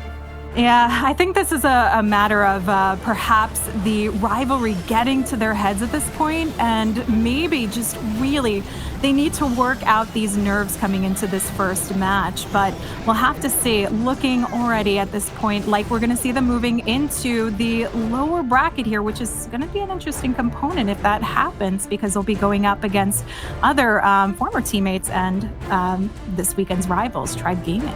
Remember, this is not an elimination match. The loser of this matchup will go on to play in an elimination matchup later against Tribe Gaming. So Mateus, we hear from Nova Esports coming in with another dragon attack, but this is looking more of a traditional Zap Dragons. We don't have the super minions in there that we've seen on these previous attacks. Using the lightning spells and the earthquake to weaken up, soften in this core area and take down that Eagle artillery. Strategic use of the lightning spells to get out as many buildings as possible. Not only is that going to help him out with this entry, but it's going to also help set the funnel. I guess that's part of the entry as well, but taking out those defenses, setting the funnel with those lightning spells. And here we go with the world champion Yeti just helping so those heroes can possibly get towards the Town Hall. Is that what we're going to see here, Lady B? Yeah, looks like we've got another opening entry into the Town Hall here, especially with the Yeti helping along. But I do like the use of that inner Zapquake combination so the Royal Champion can get out as much as possible along that outer edge. But we have the Dragon actually setting this up, coming directly into the Town Hall chamber. And we're going to see the King and Queen potentially working together. That nice tanky King, the meat shield, to lead the way for the Queen, unless perhaps he wants to use a Queen on the opposite side to keep the funnel moving along. But with the Stone Slammer, I suspect the Queen may be better served to work alongside with that King. And the Stone Slammer, it does come in to do that tanking, moving these dragons, pushing them deeper into the core of the base, which is going to be key here as we come into double scatter shots. The scatter shot's going to be decimating on the back end of the space as the Town Hall falls, and you called it right there. Putting the Queen right behind that King so she could tank or have a tank out in front of her and just get as much damage as possible. However, those scatter shots are going to be a problem. We also have the enemy Queen, but the one scatter shot is distracted on one dragon rather than the whole pack of dragons, and the final spells are going down, so no more spell support. It's going to be all on the dragons to get through here as the Queen is locked onto by the single target Inferno. She has to pop her ability. If he can get this last scatter down, this has got a shot here. Need those dragons to pad a little bit over there to get that, but the King's going to be in the way, Lady B. Yeah, King doing some great job moving along, helping with the cleanup. These dragons worked through beautifully, and the timing on the Queen ability really lent itself to keep things moving along. Time is on his side. We do have little splash damage to worry about, but with what he has left over here, he's going to be fine and pulling in yet another 3-star. Are we potentially looking at a perfect war incoming from Nova? Lady B said it. Perfect war incoming, question mark. We got 3 for 3 so far. Nova on fire, Banks. Yes, they are indeed. Matthias coming in with another triple, 9 stars to 5 right now after 3 attacks apiece. I mean, we were looking to come into this war thinking that 11 Original were thinking this could potentially be a bit of a revenge match for them because Nova Esports eliminated them in the second qualifier at the semi-final stage in Championship Sunday. So you're thinking that 11 Original are going to come back swinging, and it just looks like that their attacks have fallen a little bit flat, Lady B. Yeah, I think it's, like I said, I think it's the nerves getting to them at this point of maybe it's just the stress of having to go up against a team that has notoriously gone after them, not only in those qualifiers, but in the ESL play.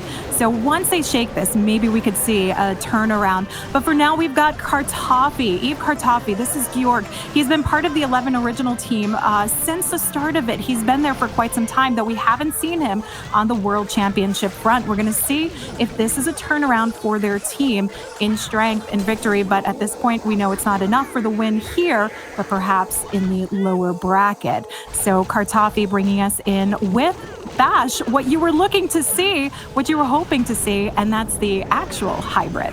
That's right, the more traditional hybrid. using the Hog Riders, using the Miners, and a nice Queen charge to set up the pathing here, and that's exactly what we have going on. This Queen is walking, did not get the full Clan Castle pull initially from that Yeti Bomb. However, the rest of the Clan Castle does pull, uses a free spell right there to help that Queen out. She's going to be able to take down the Headhunters and the Super Minions, no problem. She's raged up to help have those healers healing her even faster, and she's got nice pathing, and Kartaffe is going to look for massive charge here as he's got 3 super wall breakers. If these wall breakers can get in here and open up the walls just like that, he's going to get so much value out of this Queen charge. Oh, I absolutely love the pathing he's created here. Now we have the hybrid moving along from the 4 to 3 o'clock side of the base. Queen's working on the opposite side.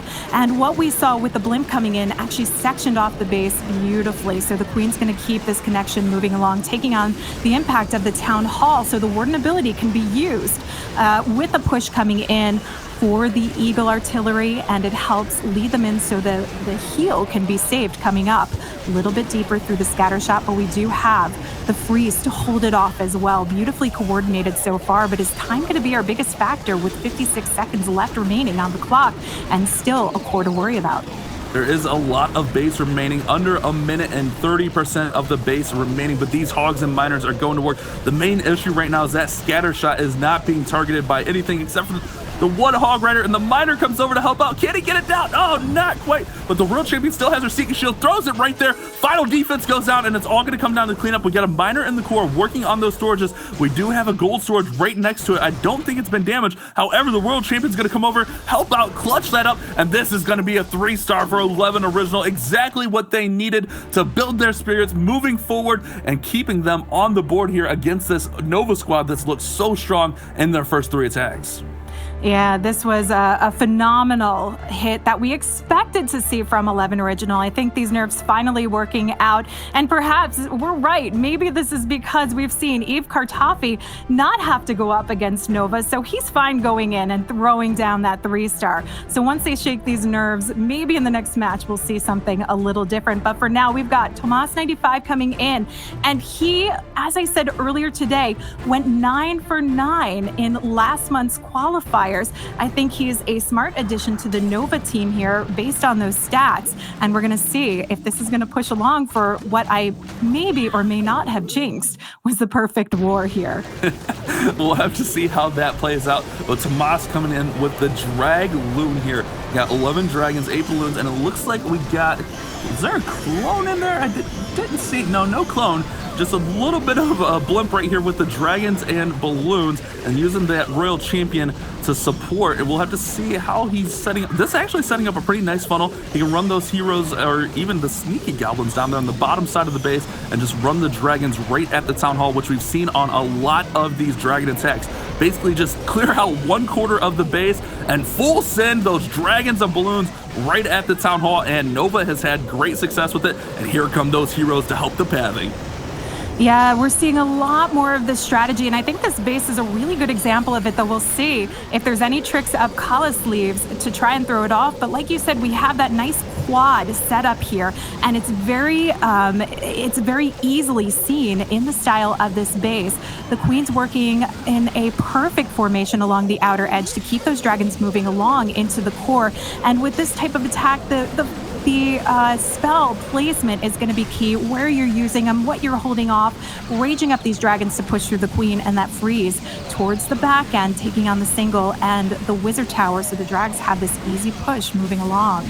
Oh, these dragons have an easy push indeed, and it's looking like the perfect war is still going to be on, with the Queen still having her ability and so on. Look at all of these dragons still alive. He's got, what, nearly 8 dragons, maybe 8 dragons finishing this face off. This one was absolutely crushed by Tomas95. The perfect war still able to happen. Oh my goodness, Banks, are we gonna see it? I mean, it looks probable. Tomas95 absolutely blitzed that base. That was absolutely... I think if I'm ever introing him now, I have to say base tearing. It's got to be him now instead of you. Sorry, Bash. Well, I'll take that. That base was crushed. We see the dragons working right in through here on that bottom side. They just had such a strong path through here, and the heroes were used really nicely to push those dragons in and around and kept the dragons on all those key defenses there, Lady B. And that's exactly what Nova's been doing, pushing those dragons inside and working them through for the 3-star so far.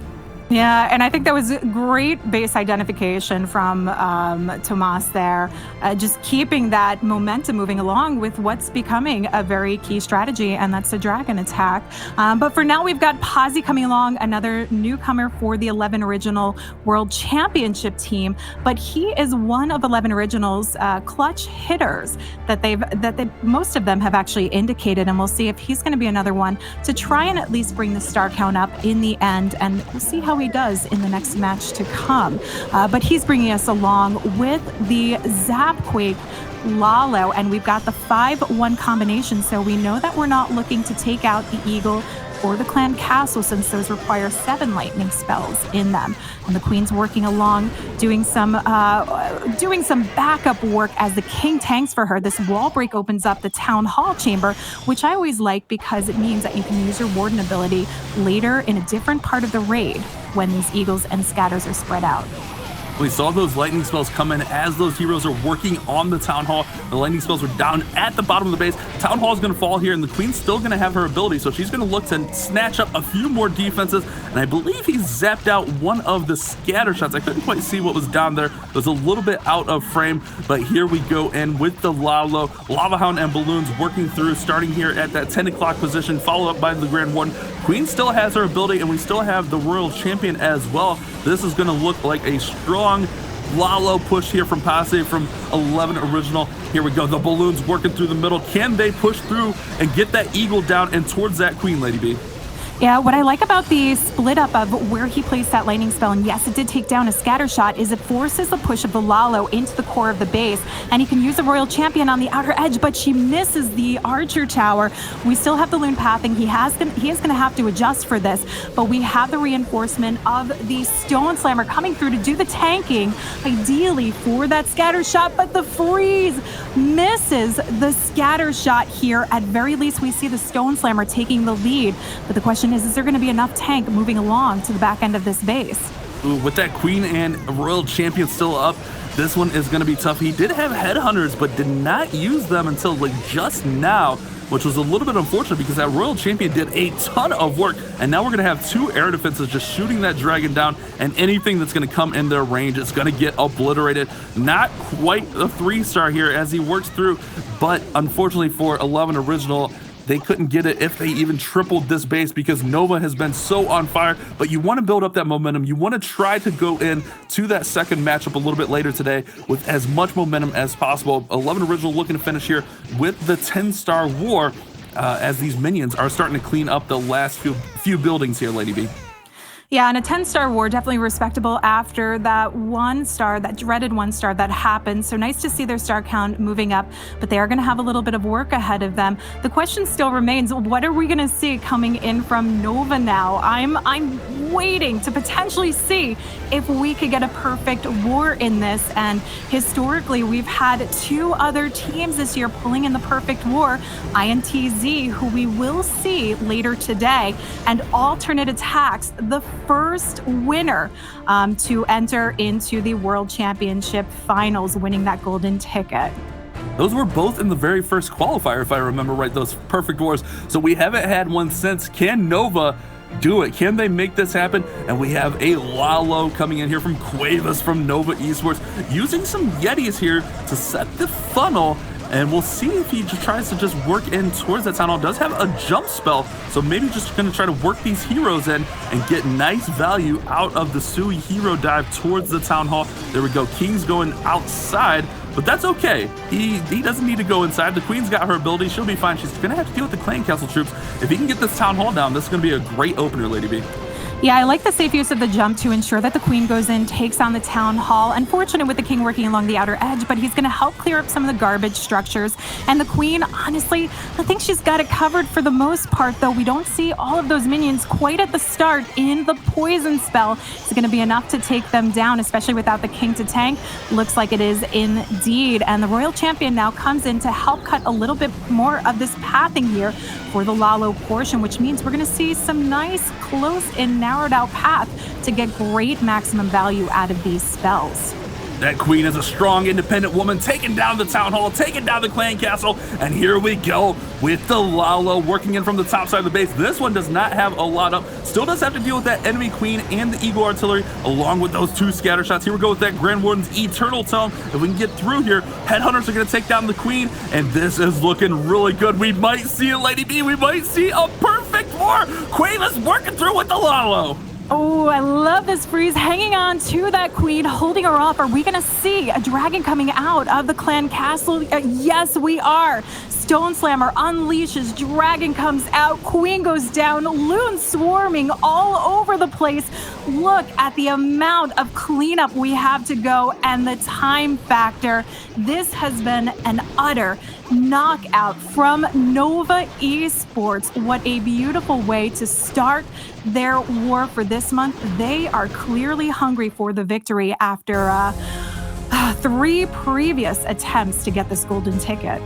And there we have it. Nova Esports coming in with the first perfect war of the weekend. What an incredible performance. They really showed up. There we go. Winning over 11 Original, who will be going into the lower bracket to face Tribe Gaming later today. That surely is going to be a strong matchup and something we're definitely going to look forward to seeing. So make sure you don't go anywhere. They soar into the winners bracket though. Nova Esports, an outstanding performance.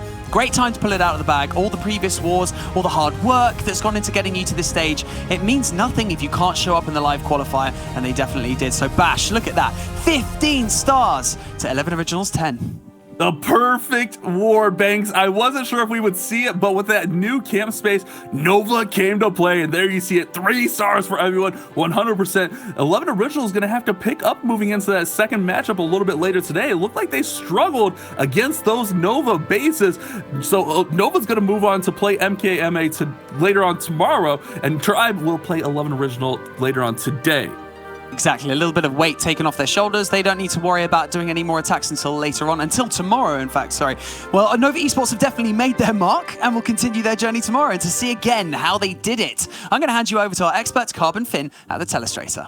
Thank you, Banks. What a war right there. Perfect for Nova. We're going to go ahead and break down Tomas's attack here with the dragons. And why is he going to go with dragons? Well, take a look where the air defenses are. We have air defenses in all the different corners of the base, which means there's no air defense in the middle. And that makes it a really great base to identify for dragons. So we're going to go ahead and push our way and see exactly where he starts this off. So he's going to have the lightning spell being used towards the multi-target inferno. And then he's going to have the Royal Champ is going to come into here, and then the blimp is actually going to make it into this section. So he's going to push his way. There's the earthquake to get that damage. And there's the Royal Champion. So she's going to go into here to help take out and damage this, take out the air defense. Then the blimp is going to help clear this section into the base. There's the rage. There's the CC, poisons it out. And then it's going to help create that funnel for the dragons towards the town hall. And then the Royal Champion, there's the ability, clears it. CC is gone. Look at the baby dragon helping grab some of the trash buildings on the outside. And now the king and queen are going to be responsible for what? Walking towards this top side near that other air defense over at 9 o'clock. So here comes the balloons, the dragons, and he does decide to take this heal spell because of the multi-target, the Inferno that is on the top side. Because there's no air defense in the middle of the base, he doesn't have to worry about it shooting his dragons. These dragons can power their way through straight into this town hall to push his way just like that. And let me go ahead and jump back to the town hall portion. There we go. And he's going to push his way right into the town hall. The king and queen are going to be able to help clear this left side. And the biggest thing you want to notice is that sweeper that is pointing over to this way. These dragons aren't going to get pushed back. There's the warden ability used beautifully. And he's going to now, the king ability, the queen ability still intact. That is a key thing. Now here comes the heal spell. So he's going to go ahead and drop the heal spell right here into the middle to kind of protect these dragons as they're pushing their way through. And then there is a single target Inferno on the top side where he can drop that freeze. Remember, you can let that single target Inferno lock onto your dragon for a little bit, and then you can freeze it. You don't have to freeze a single target Inferno right away, because that's very important because it takes time for it to charge up. So you want to make sure that you get the best value out of the freeze spell. And then look at how many dragons he still has left in this base. are off for this attack. Unbelievable. Great job for Nova Esports coming away with the perfect war. Now we're going to be jumping into the next match here in the qualifiers, starting off into Group B.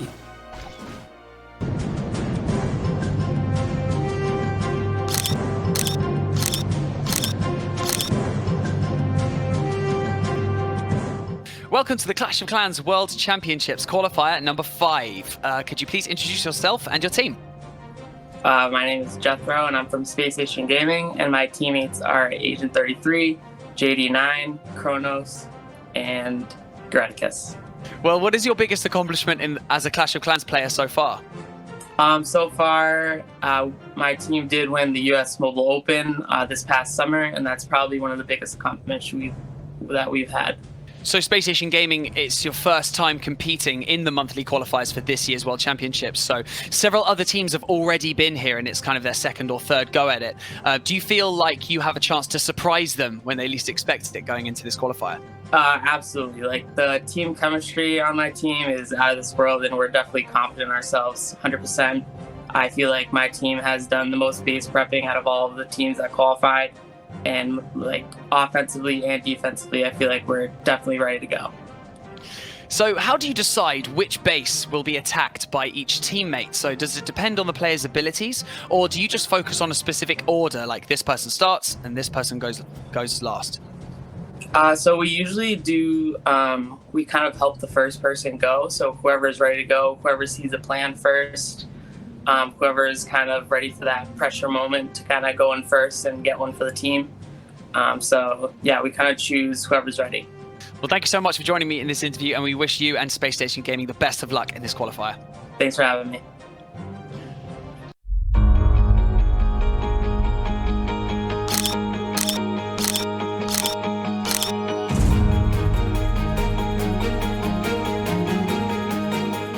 Welcome to the Clash of Clans World Championships 5th qualifier. Could you please introduce yourself and your team? 大家好，我是来自去年世锦赛冠军的毛豆小班的队长海。So how would you decide which base will be attacked by each of your teammates? Does it depend on the player's ability, or do you just focus on the order, especially who will be going first and who will be going last? 我们会一起讨论看谁的进攻能更稳定一些，他会先去进攻，然后谁的不是特别稳定，需要花更多的时间去研究阵型的话，他会晚一些进攻。We have a new in-game update as well that's just been released. So as well as the upgraded defenses, are you practicing a lot with the new super troops to use them potentially this weekend? 我们测试阵型的时候会用新出的兵种去防御。好像我们试了一下，他的进攻差一些，但是防御不错。可能会放在援兵里边，作为防御放在里边。Well, you have a sister team competing this qualifier as well in Nova Esports. So are they like a rival team to you, or will you be cheering each other on? 对于那个另一个 Nova，我们是相当于对手。我们以前测阵的时候他们也帮我们测过，我们算是线下的朋友，但是在线上我们就是对手。我们一定会努力打败他们的。Well, thank you so much for joining me in this interview, and we wish you and your team the best of luck in this month's qualifier. 谢谢 ，Thank you. Thank you so much, Carbon, for breaking down that impressive attack. And we've already had some huge performances already, and we're only at the beginning of this weekend. So displaying how quickly the pros can adapt to a new update just days before their live qualifier. And joining us now on the desk are casters that really need no introduction. One being our veteran caster, and another an analyst, content creator, and the martial arts mammal himself. Welcome back to the desk. So Woody and Judo Sloth, we are now truly stuck into this qualifier. Woody, 2 clans already through to the winners bracket. Has anything stood out for you so far in their performances? Oh man, I think that the biggest standout for the first 2 matches was the German community being obliterated 2 matches in a row. Watching Tribe and 11 Original compatriots and really experienced long-term veterans of the Clash scene both falling was a heartbreak for both of them. But the advancement of M.K.M.A. and Nova Esports with a perfect war coming right hot off the last round of balance changes was extremely impressive. And Judo, leading up to this weekend, we've seen a lot of chatter across social media regarding how strong the super minions are. So would you risk using a troop that you are less familiar with going into this weekend? I think if you can find success with it in friendly challenges, in friendly wars, then there's no reason not to use it, especially if the bases haven't caught up. But we are into the next matchup already. Nova Maodou coming in towards the Town Hall with the Battle Blimp, and Woody, the Town Hall goes down straight away. We've pulled the Clan Castle troops, but notice it is some of the super minions inside there as well. This matchup between Nova Maodou and SpaceStation is sure to see the sparks fly. Nova Maodou is the family clan with a Chinese roster from the Nova squad and holds the title of world champion from their performance last year. In fact, they have LP, one of the leading members of that squad, fighting on this roster here today. You'll see him later, but they're facing off against the best from the West. SpaceStation Gaming were the champions of the ESL Mobile Open in the States and have got a lot running on this match. It's their only chance to qualify and grab that golden ticket. And that is exactly what they will be planning to do. They have a lot of experience across their team, as you said, Mobile Open winners, and we also got to see them in action in our show match versus Alternate Attacks earlier on in the year. But check this one out, Woody. The Bowlers and the Yetis are already into the center of the base. They are charging forward, but with a back-end scatter shot and the Eagle Artillery still standing. He needs to take them down quick if he wants to convert this to a 3-star. This has been a smashing fast hit from Ming of Nova Maodou. A lot of times you see players starting off real slow with those queen charges and then barely having enough time in the end. This was kind of the exact opposite. Ming putting it all on the line early on. He's got over a minute left for cleanup now, but he's really just got heroes trying to plink away at the outer edges of this base. Royal Champion will pop her ability, and as the shield is thrown, that left side compartment has been eliminated. Big scatter shot still remains and a single target Inferno, the last line of defense in the bottom right compartment. Ming might have a shot at glory, but he's got a long way left to go. With cleanup, he's got another minute, holding on to 2 free spells as the clutch support. He needs to use them in perfect timing. I thought he was going to use them for the Royal Champion with the single and the Expo both being in range, but he's going to wait of the Archer Queen. Plenty of time here, still has the ability. 1 balloon in order to try and sneak in. If he can get the free spells in perfect timing, Woody, he might just get this. Time is ticking. He can take a lot of patience with the freeze and just needs to make sure to clutch this one out. Barbarian King's going to soak a few shots over there, moving into the right side compartment. Here goes the Inferno Tower, heating up, and right when the damage starts to get dished out, a free spell goes down. Ming's got another one and is holding on to the Archer Queen ability. This looks like a triple Judo. It certainly does. He needs to press the ability. There it is. With the Archers, they swarm the base, and we have an opening 3-star for Nova Maodou. Are they going to continue like Nova Esports left off? What a beautiful start to this wall. We asked him how he prepared. He said, more practice. He said, what advice would you give? He said, more practice. He says, we said, what makes your clan unique in this match? He said, we practice more than anyone else. Time spent in the arena is uncomparable to any other preparation, and it shows strong in Ming's first attack for Nova Maodou. The triple for this clan, putting them in the driver's seat with a great start. Going up now is going to be JD9, the next attacker from SpaceStation Gaming. Fun fact about him, he's ambidextrous, so maybe he's got both thumbs in the action this time. What do you think, Judo? Well, he can very quickly adapt, can't he, with both hands with his attack. Starting off with the lightning spell, actually activates the Town Hall with the earthquake as well, Woody. Not that, that's something that we don't often see, but maybe there is a plan to that. Notice the stone slammer potentially might help the slammer get to the Town Hall. I guess we will have to wait and see. Royal Champion coming into this area. He again wants a quick start to this attack, and it will be the Lava Loon that's aiming to close this one out with a 3-star.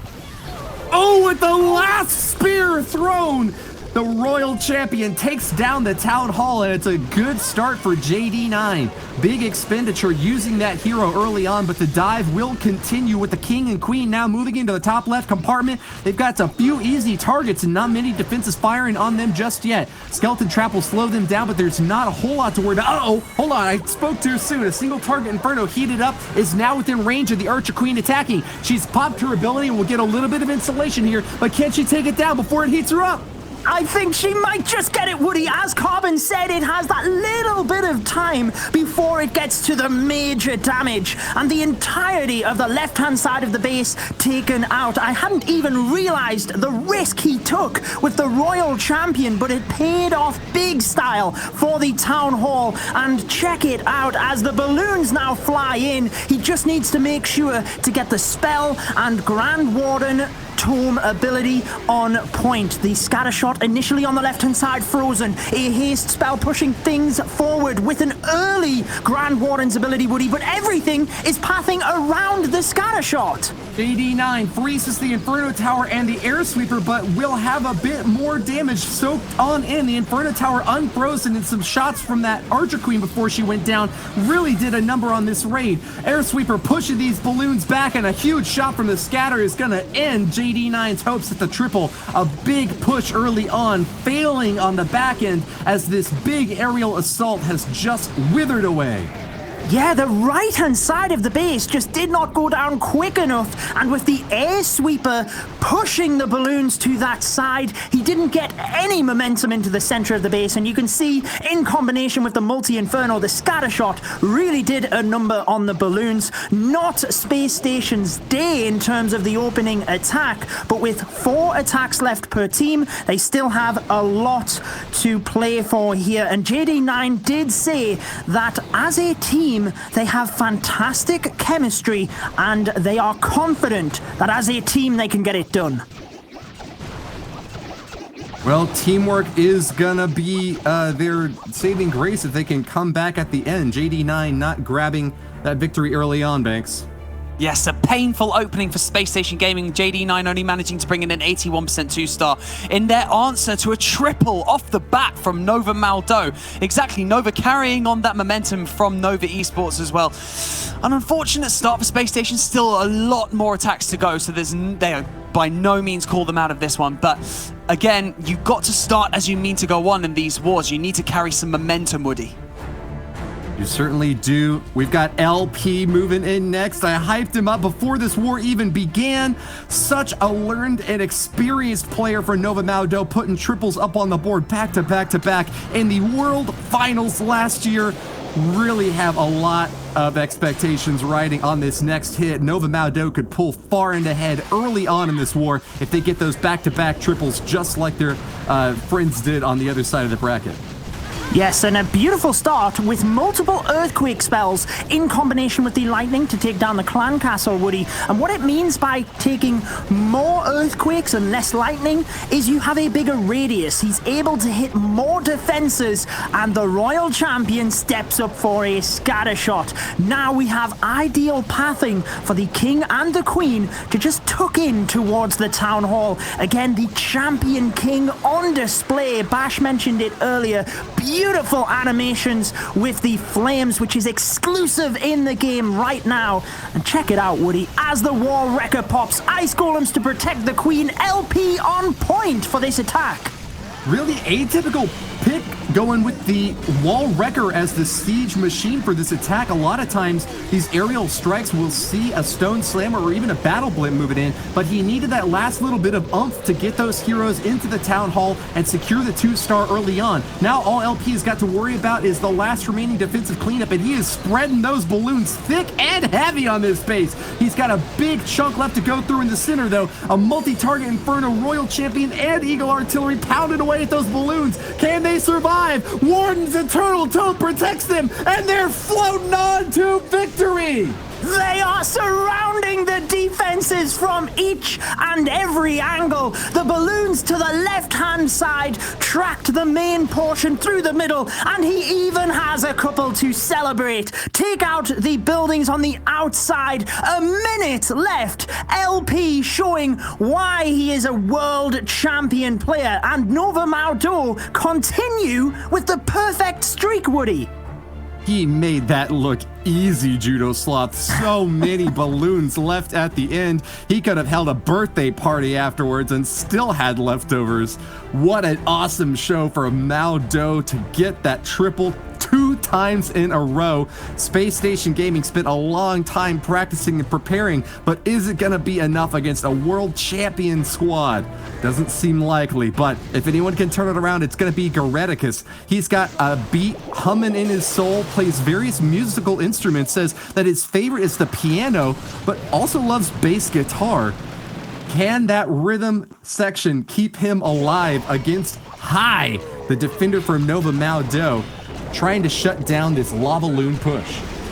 Well, Goreticus is actually one of the most experienced attackers of SpaceStation, who did compete in the 2018 Champions War League finals, but he took a little bit of retirement from the game. He is back though, and clearly at his best, with SpaceStation charging on forward. There is that Royal Champion to the Town Hall again, Woody, the signature move of SpaceStation, taking it down, and the King and Queen are just slowly chipping through the other area of the base. Let's hope that this one can indeed convert for them to keep their hopes alive in this war.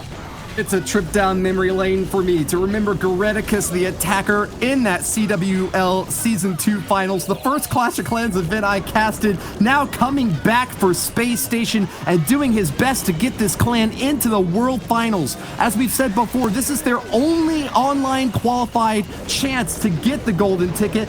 Haven't been here before and won't be here next time. They have got it all riding on the line with this attack. An early Eternal Tome protects the balloons at the top side, but there's still a lot of splash damage structures coming in on the back. The scatter shot pops the stone slammer, and these balloons are starting to take a massive amount of damage. Can they get it done quick enough? Freeze spell shuts down the slammer, and those balloons are still well protected.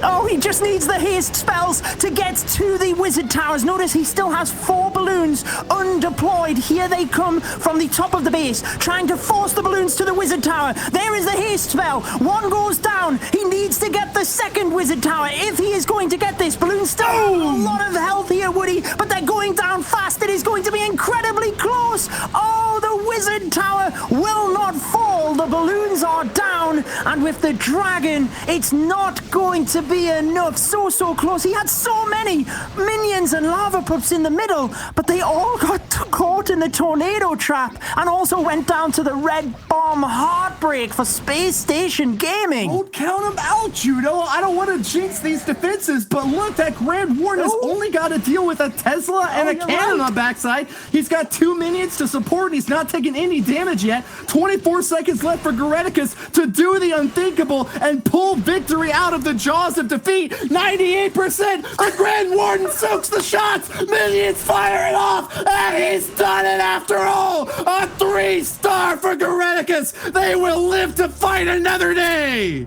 Goreticus managing to secure the first triple for SpaceStation Gaming on the board, finally managing to keep them in this war. We're currently sitting at 6 stars to 5, and SpaceStation Gaming still have a lot of work to do if they're going to take on a team like Nova Maodou, Judo.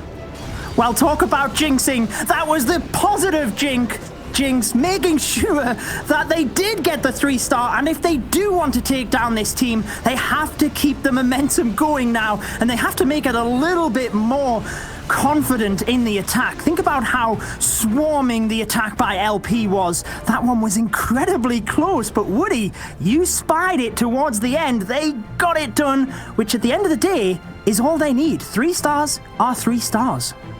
Hey, I'm happy for SpaceStation. They needed that, but they needed it just to keep pace. Nova Maodou, with a perfect war so far, is still in the upper hand position.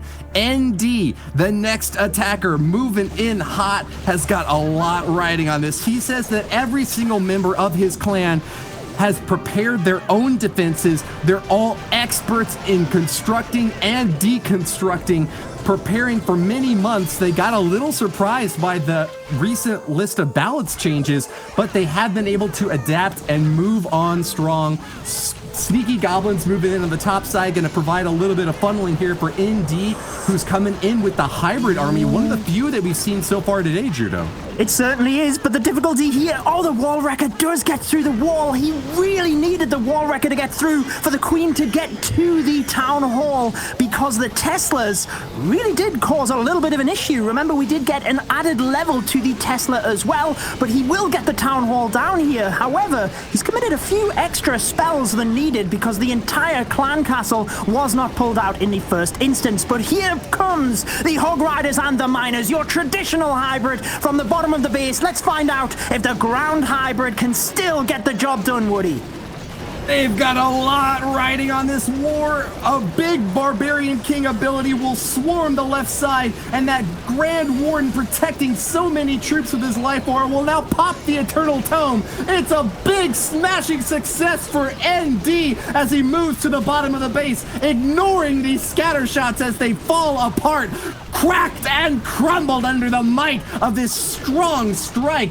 The last Inferno Tower will be the only line of defense against an Archer Queen still topped off at full health. With her ability in tow, I think there's nothing to shut down this hybrid army. ND has kept the perfect war alive. Wow, he made it look so easy, and check this out. A couple of Hog Riders went to the Wizard Tower, set off a giant bomb just to protect the miners as well when they move in. They will now be able to surround that, get the job done, and as you mentioned, Woody, he still has the Archer Queen's ability, and 1 minute on the clock. This is what they need to continue to keep doing. Overwhelming attacks, keep the pressure on SpaceStation Gaming, but they need to respond as well now. Such an exciting war. It is still anybody's game here. Wow, what do you think after that one, Woody? I think Nova Maodou are going to be really difficult to catch up to at this point. 9 stars off their first 3 attacks, and SpaceStation struggled just to keep a 50% hit rate against a world championship squad with some of the best bases in the game. Even with expanded army camp space, SpaceStation might be crashing back down to Earth if they can't keep in orbit. Kronos will be the next attacker for this squad, a really strong hitter. He's actually known for being one of the best on this team. When we asked all of his teammates who they thought the best would be, they said it's either Agent 33 or Kronos. Will he get it done with 11 mass drag? Not going to be bringing any bat spells or super minions this time around. Yeah, the interesting thing, Woody, is with the extra 20 army camp space, that is basically 1 extra dragon. So Kronos thinks if I take all dragons, I can power through the base using the lightning spells to start off alongside the Stone Slammer, carving out that right-hand side of the base. We always talk about this with dragons. You have to get the pathing set up. That is exactly why the baby dragon is on the left of your screen alongside the Barbarian King to force the dragons to the town hall. Momentarily it will go down, but what is his plan for the back end of the base?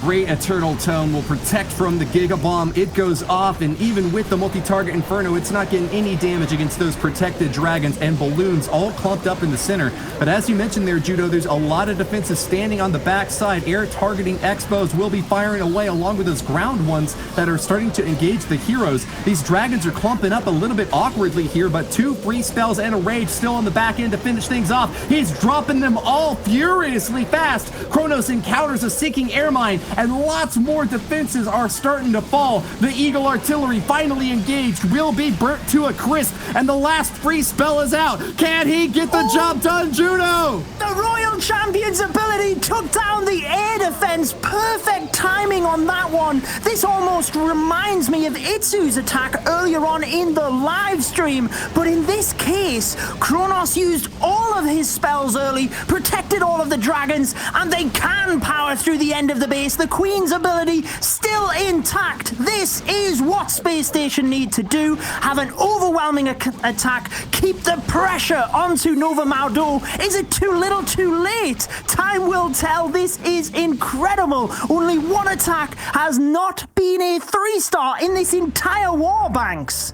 Yes, SpaceStation Gaming answering right back at Nova Esports with a triple of their own. I mean, there's always this weird thin fine line, isn't there, between just throwing the kitchen sink at your opponent's base or actually creating a path with those dragons, like you mentioned, Judo, with the baby dragon on the left, with the Barbarian King, creating that amazing funnel for the dragons to just sweep round that left side of the base, and perfect spell deployment as well. I mean, what a masterful display from Kronos there, Woody. SpaceStation opens up the weapons bay and launches a nuke from orbit, firing the ion cannon all the way down onto Nova Esports' defenses and picking up another triple. High has got to stay frosty because there is nothing to stop SpaceStation if High fails this time around. He has got to keep those 3 stars coming for his squad if these world champions want to make it back to the main stage. Remember, we have $1 million prize pool event this year, and these clans are competing for their lives with only 2 months left to qualify. The upper bracket is where you want to stay, and High has got his plan in place to keep him there. He is using a lot of spells here, Woody. He's already used 2 rage spells, 2 freeze, and a poison to deal with this area and the clan castle troops. Notice the baby dragon coming in. That is to try and force the queen in towards the town hall. It does work out for High on this plan as the super wall breaker opens up the compartment where he can walk to both scatter shots. Incredible stuff. You might remember High from the Shenzhou team of last year's World Championships, so a lot of experience charging his queen to the south of the base, and it looks like the hybrid might be coming straight to the center. Here it comes, Woody. The more you play, the better you do. That's High's mantra, and the practice is paying off. Hog Riders storming into the center of this relatively spread out base. Don't really have to worry about a single target Inferno, which can't heat up many targets at once. And with that last strike, we'll be able to engage the enemy Royal Champion. Spears being thrown right into her face and minor shovels showing her the grave. They are digging their way to victory as the last line of defense are starting to fall apart. Eagle Artillery hasn't found any good targets as this really spread out army has been perfectly matched against a base which is equally spread out across the corners of this map. That has wound up being the difficulty on defense for Goreticus and Judo. I think the triple is going to be easy snacks. Easy snacks indeed, Woody. The Queen's ability, the Royal Champion's ability, the heal spell. He does not even need them. With a minute left, Nova are stamping their dominance in this qualifier. They want one of their teams into the final. They want the golden ticket. They have came through the other qualifiers, not quite got there, but so far they have had a perfect streak with Nova Esports and now their clan family, Nova Maodou, keeping up that momentum. I can't believe what we are watching here. It is scorched earth policy from Nova Maodou. Overwhelming destruction and devastation across SpaceStation Gaming. We have not seen a perfect war possibility like this since the last time Nova fought in a war just a few minutes ago. Nova Maodou, if they put up another 15-star on the board, will definitely solidify Nova's spot as the premier esports club in the Clash of Clans October qualifier. Jethro, the last hope to keep SpaceStation alive. They need back-to-back triples and an epic defense against Nova. It's going to be a hard call, but so far, SpaceStation is the best performing clan that seems to be on the way to defeat in this first round.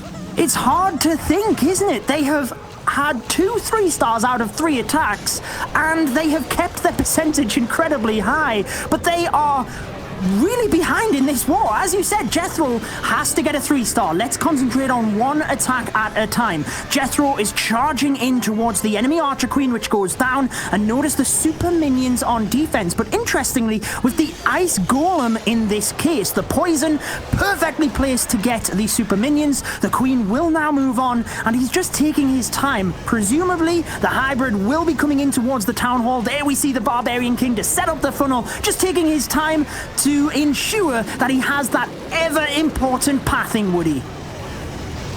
Jethro's sitting on a park bench, eyeing this base with bad intent. He's hoping to finish it off with a big lament ringing in from Nova Maodou. The Eternal Tome pops to protect the hybrid from the Giga Bomb, but just barely, Judo. Oh, the scatter shot took out the healers, Woody, and then the Queen went down. I'm not sure if he wanted any extra value from the Queen, but it means she can't tank any of the Expos. She can't do anything now because she is down, so it is all onto the hybrid. They move through the base incredibly well, but with the scatter shot towards the end of the base, it is really going to be a close one here for Jethro of SpaceStation. He still has the Royal Champion's ability, a shed load of troops moving through this base, but it's difficult to call with the scatter shot and wizard towers to the back end, Woody.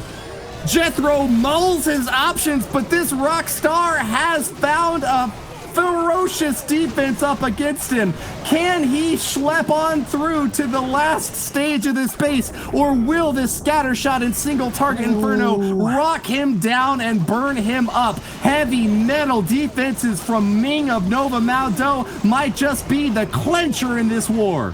Yeah, he just lost the troops moving through the middle. The Archer Queen, if she could have stayed up, would have been tanking a lot of the defenses. That might have been the difference maker, but the Hogs and Miners just had too much to get through. And as you mentioned, now moving down to the end of this war, Woody, it is basically Nova Maodou that just need to close this one out. They need to make sure that as long as they put up a high percentage 2-star, maybe even a 1-star in the next attack, they will get the victory here, Banks.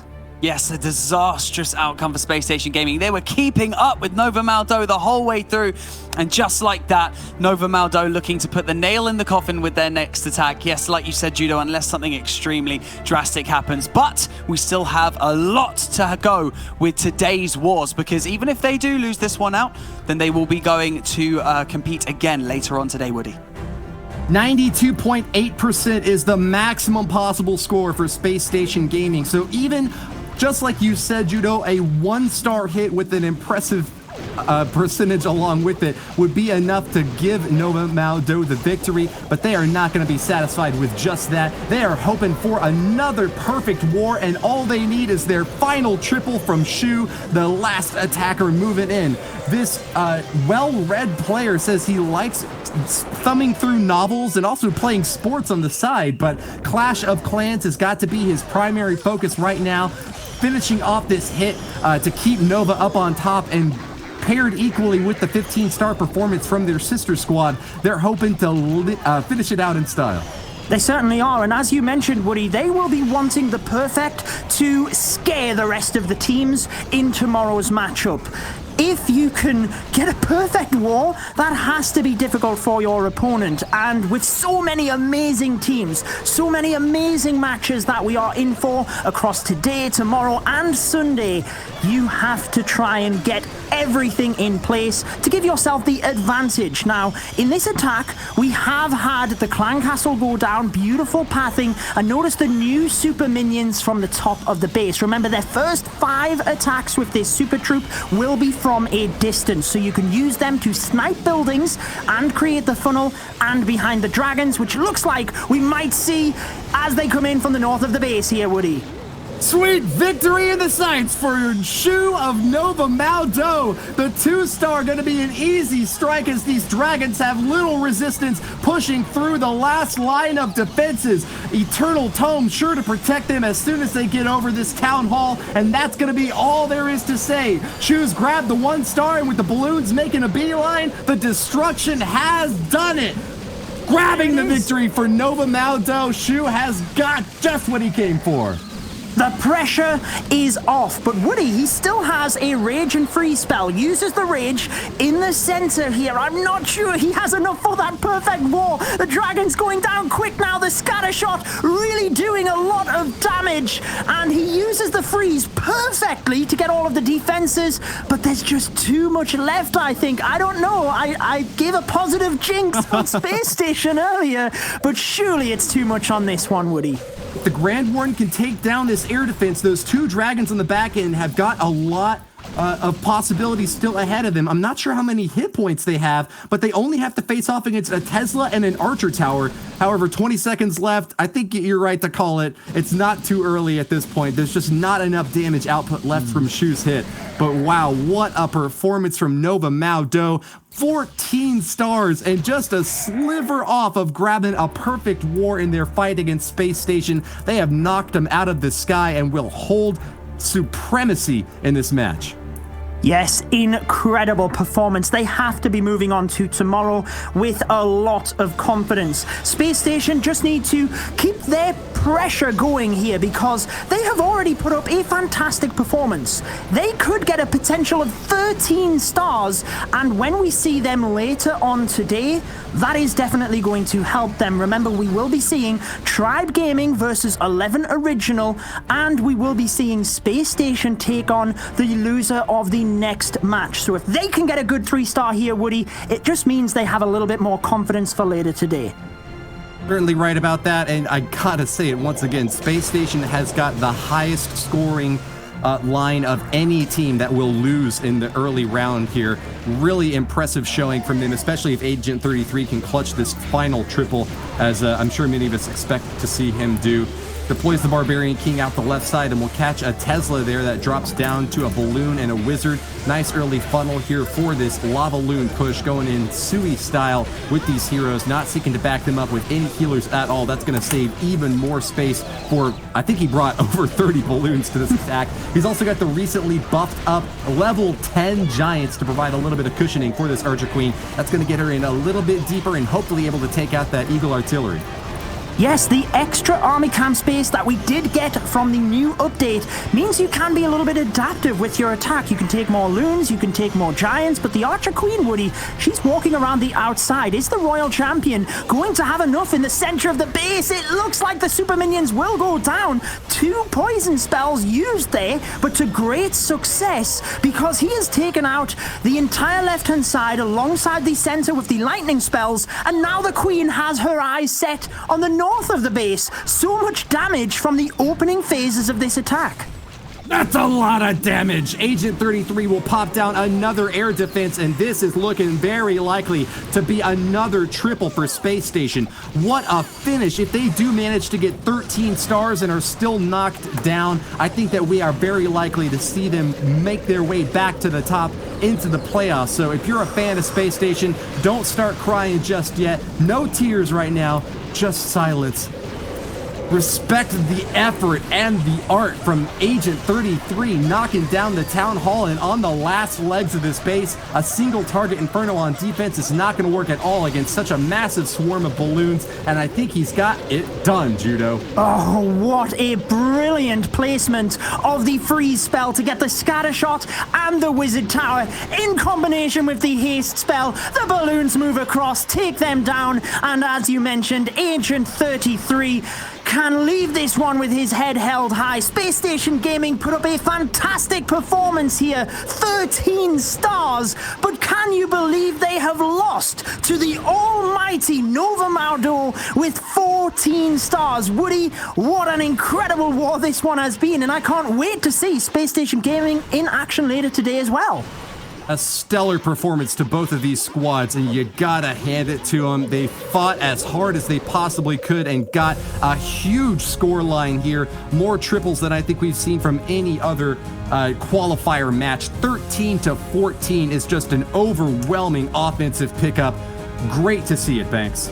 Yes, Nova Maodou will be advancing into tomorrow's winners bracket. A commanding performance from them, putting up 14 stars. But what a way to close it out in style from Agent 33 there for SpaceStation Gaming. An amazing performance by them as well. And they're surely going to try and carry some of that momentum from that war into later on today when they face off in the lower bracket against the loser of INTZ and Darkest MuZhan, which is coming up shortly. So don't go anywhere. But those stats are unreal. A 97.6% destruction average from Nova Maodou. And that's still not even the top score from today's war so far, Judo. Yes, it is fantastic. We are seeing the teams really at their best. We knew that this was going to be a stacked qualifier, and it is proving with these matches. Just incredible. And to think we still have INTZ and Darkest MuZhan left to attack in the opening group matches. Yes, absolutely stacked indeed. Look at that. In your Group B matches, Nova Maodou advancing and SpaceStation Gaming slipping down into that lower bracket. It's going to be a bit tough for them to fight their way out of there, but we are so excited to see that later on today. So now I'm going to hand you over to our man at the telestrator. It's Carbon Finn. Thank you very much, Banks. We're going to be breaking down LP's attack from Nova, coming in with the Zap Lalo. And I do want to highlight, where is he going to use the lightning spells initially? Well, he's going to want to use it to help take down this clan castle, but he's not going to use 7, right? He's going to use 6 and 2 earthquakes. Here comes the first earthquake here. The lightning is going down, but he wants to use the earthquakes to help damage not only and take out the single target inferno, but also this scatter shot, so that when he sends his royal champion in, she can help use her ability, damage it, and then eventually take it down to help get incredible value. Because you don't need to use all 7 there. As long as you have more earthquakes, you can take down an enemy clan castle. So now the royal champion, it is her job to help go through this side. Yes, a ground skeleton did pop up, but he was able to get the value. Now the king, he looped up and around the wall wrecker, charging this queen in to help take down this town hall, is getting incredible value. He's going to take down the sweeper, and now he's actually going to start his Lalo where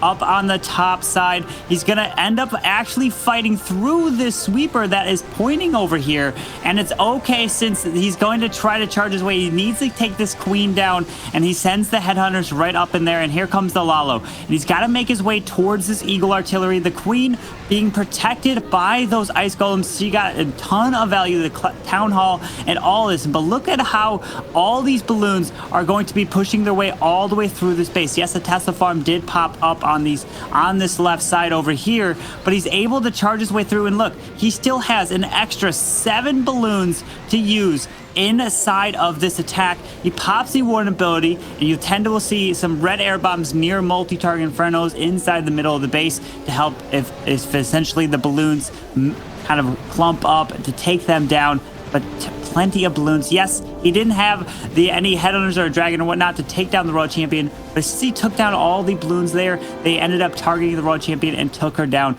Beautiful value. Really wanted to point out the use of the lightning. Great job from LP here to get the win for Nova. Now we're going to be taking a look at the last match of Group B, and this is going to be INTZ versus Darkest MuZhan.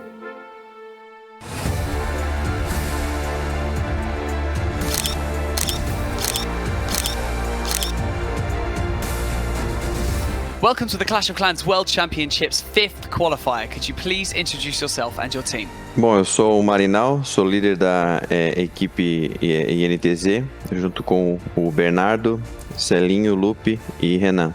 So how do you decide which base will be attacked by each of your teammates? So does it depend on the player's ability, or do you have a structure like this person goes first and this person goes last?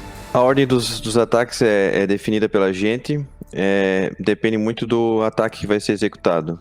Aí eu seleciono o player que é mais indicado para aquela variação. Well, we have a new in-game update that's just been released. So as well as the upgrading of the defenses, are you practicing with the new super troops ahead of this weekend? Sim, estamos treinando bastante com elas e a gente acredita que elas vão ser o diferencial nesse qualifier. Well, have you changed your attack strategies due to the increase in the capacity of the army camps? Não, eu acredito que as estratégias vão continuar as mesmas, apenas um pouco mais fortes. O grande diferencial realmente vão ser as novas tropas. So what is your biggest accomplishment so far as a Clash of Clans player? O nosso maior êxito, eu acredito que foi ser campeão mundial do CV10 do ano passado, junto com ter participado do mundial lá na Alemanha. Well, thank you so much for joining me in this interview, and best of luck to you and INTZ in this week's qualifier. Thank you.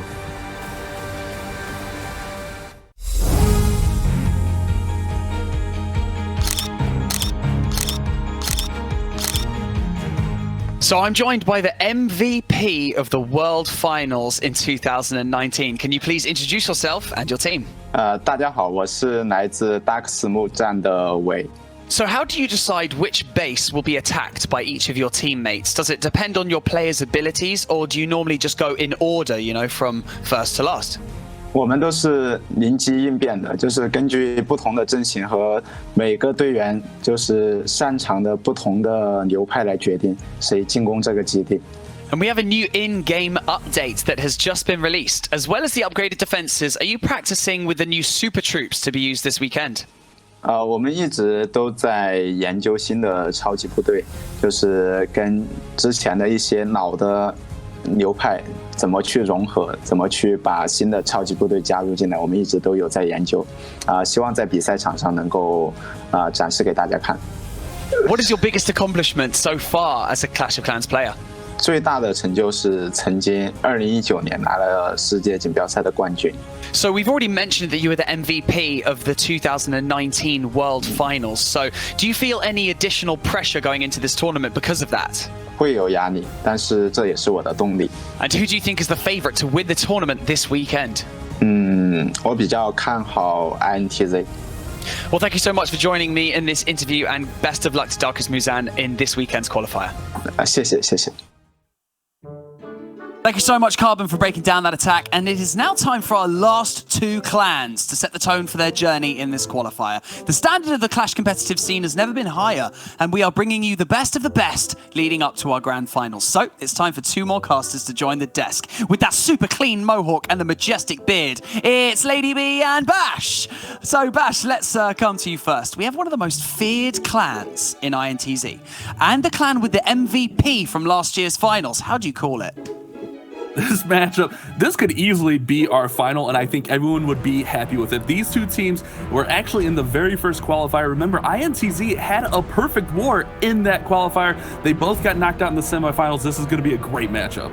Well, the $1 million prize pool is in sight. All you've got to do is get through 7 of the best clans in the game. So let's just see who has what it takes between INTZ and Darkest MuZhan, Lady B. Yeah, we've got Wei, the MVP, kicking it off for Darkest MuZhan, and this is a grudge match of grudge matches, but we saw Darkest MuZhan make it to the finals.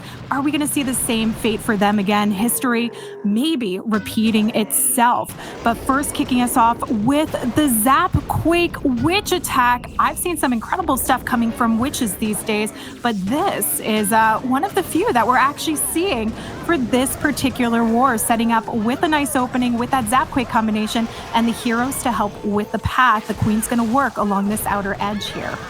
I was a little bit surprised we haven't seen witches before this attack. Witches are really strong right now in the current meta, but it seems like a lot of the clans are favoring dragons or even Lalo. Not so many ground attacks, but we do have a herd of witches, and look at all of those Larrys spawning in. This queen is walking, and they're making their way to the town hall, and notice those little open corners. That's going to allow the skeletons from the witches to weave in and out of this base really easily. Yeah, and this is great base recognition, and this is why we are seeing a huge slew of witches coming into play with the open edge base meta right now for building. But the problem is that we see the witches working along the outer edge. It would seem like a problem if the king wasn't taking the lead, clearing out that path, but because we have these open corners, the witches can easily, like you said, weave in and out. The queen working her way in the core. This is massive value for the queen to take on, but we need to see the support of these witches coming along. And it looks like they are starting to finally make their way back around. Although I worry because we've lost out on the king now here. Ooh, those witches just soaked up a giant bomb. He does have Hog Riders coming out of that siege barracks now. That queen's still walking really strong. If she can get this Eagle artillery down, that is going to be massive as she finally locks onto it. The Hog Riders are going to be paired up with the world champion. This is looking for a really strong start by Wei as that queen is taking down that wizard tower. She still has her ability. The world champion still has her ability. Lady B, this is looking like a really good start here for Wei.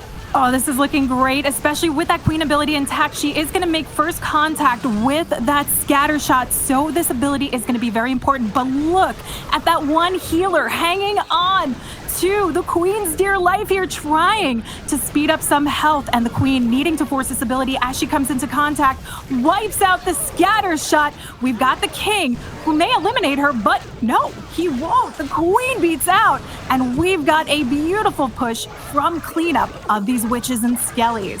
That OP Queen Charge getting out the splash damage, taking down the multi, the Eagle Artillery, and that back end scatter. And the Witches have a herd of skeletons to finish off those last two buildings. And it's a 3-star there for Wei. What a beautiful attack. Mass Witches paired with a Queen Walk. What a beautiful thing. I was surprised we haven't seen any to this point. Well, we show right there how powerful an attack like that can be against the bases that have those open corners.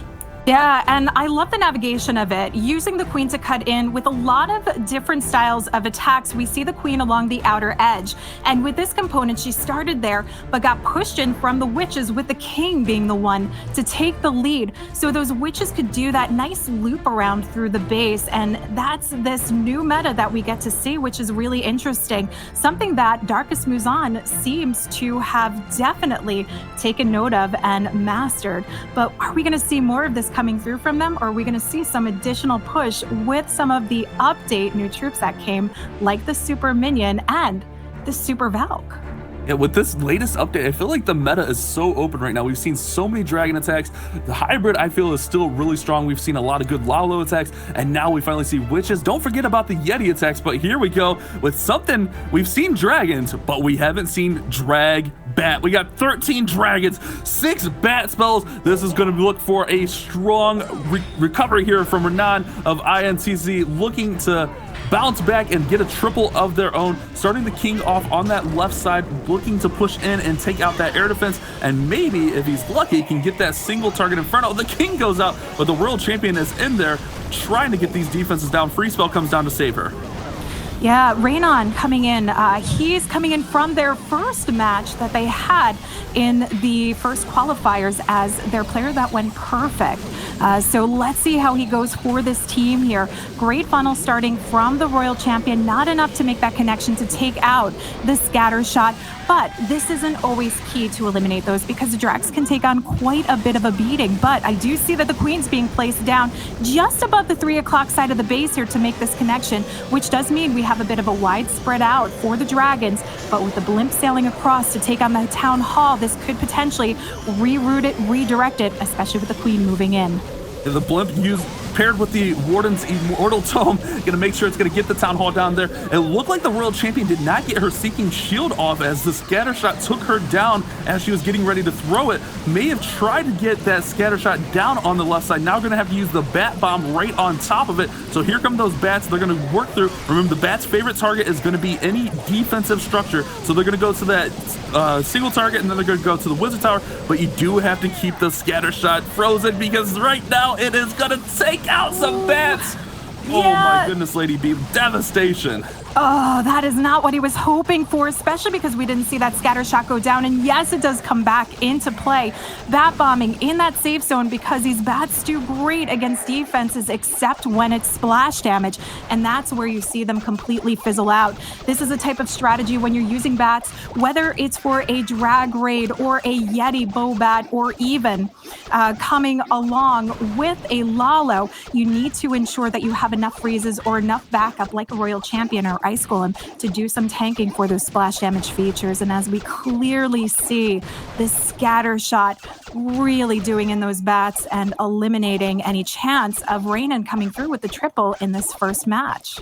Yeah, I had to burn through all 3 freezes quickly, as there was a Wizard Tower down there along with that scatter shot. Remember, the scatter shot has a really good range, so you got to get it frozen early, but the bats just weren't able to push through there, as we do have these archers cleaning up here, and it is still going to be a very respectable percent as we work closer to that 86, 87 mark with the storage and that elixir collector going down. I think the archer tower should take out these few archers right here, but that one should get down the elixir collector, so we'll get the 87% 2-star. But Darkest MuZhan started off really strong, setting the tone early with a 3-star, and INTZ unable to respond there, Banks.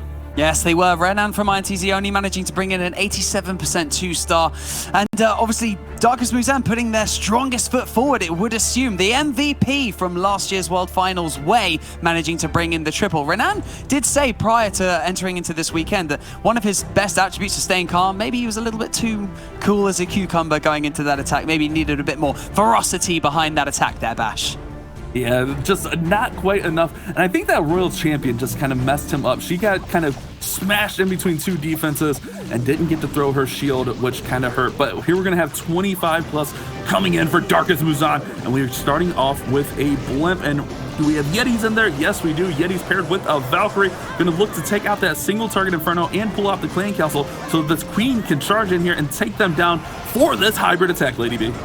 Yeah, I like the addition of this blimp to come in to help pull the Clan Castle because it's keeping the Queen, it's taking away a lot of the defensive line, keeping the Queen nice and safe as she works through this Hound trying to eliminate it. And this is a great point that we see 25 plus here doing some cleanup, shaping up the base while this Queen is taking the time to take down the Hound. It can be time consuming, and when you deal with hybrids and various other types of attacks, you do worry about that time factor, even with the addition of this 20 troop space to the game. But a beautiful push in as the Queen now moves along. We're going to see her with easy, safe passage, taking on that multi-IT, and we still have a single wall breaker to get her in, push her through, and lead her to the enemy Queen King and take on some impact of that scatter shot up at 1030.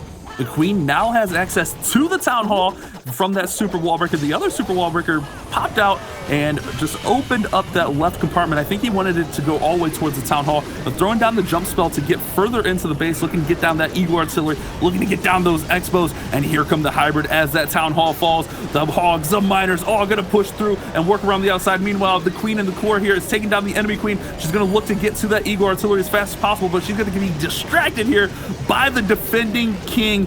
Here we go with the Hogs and Miners rather along the right side, Lady B.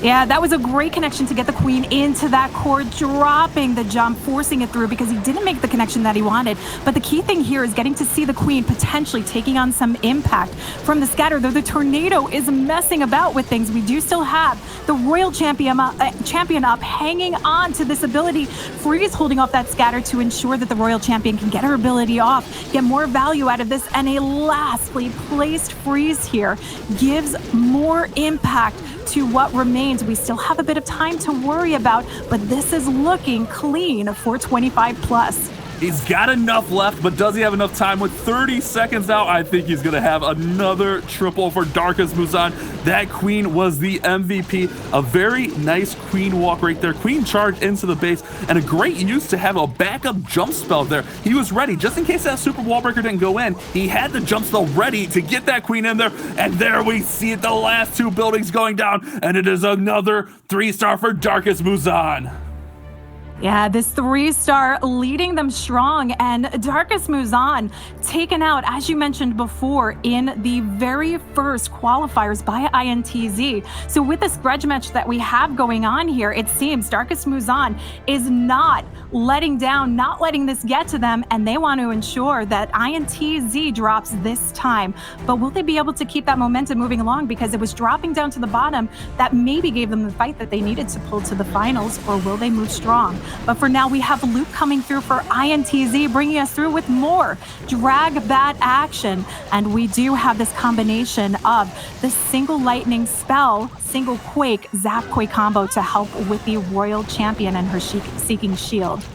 As you pointed out, that single lightning and earthquake, it deals enough damage to a single target Inferno that when the Royal Champion throws her Seeking Shield, it will just take it out instantly. So you don't have to worry about the Royal Champion getting locked onto and taken down by the single target Inferno. That's why you see this from these players. I'm sure a lot of new guys to the scene are like, wow, why would you bring one lightning and one earthquake? That's why. It's just enough damage for the Seeking Shield to get through there. King's going to be able to get the Town Hall down, but the Queen is walking a little bit here on the left side, and here comes that Quake and that lightning combo over on that right side compartment, setting up this funnel really nicely for the Dragons.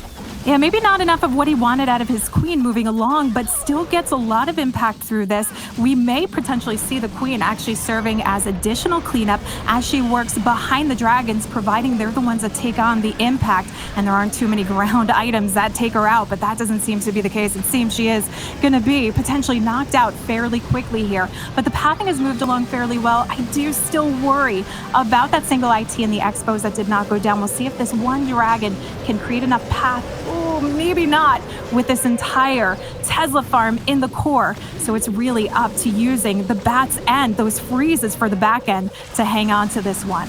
Remember, he still has 6 bat spells there, and with not too much splash damage, the 3 freezes should be enough to get through here. Oh no, freeze missed the wizard tower.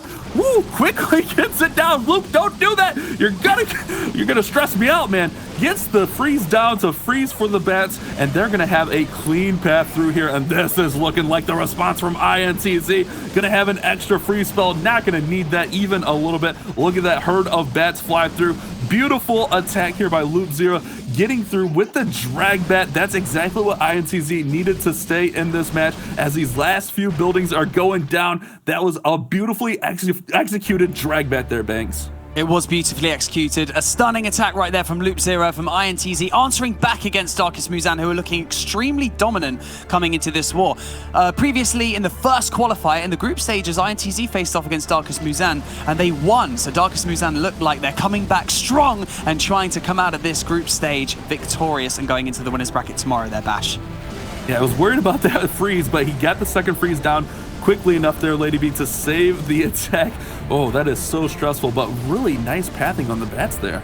Yeah, it really was. And we talk about what you're looking for when you're planning these bat attacks, and that really is knowing that you have enough spells for the back end, and he really did overcompensate with that swag, plus the Stone Slammer that was tanking along. But we do have Darkest MuZhan coming around, now 2 for 2 in their attacks, and B bringing us through with more Zap Quake drag action and spreading out, dispersing these spells so he can pick up some air defenses along the outer edge to help create some better pathing and eliminate some potential damage to these dragons early on.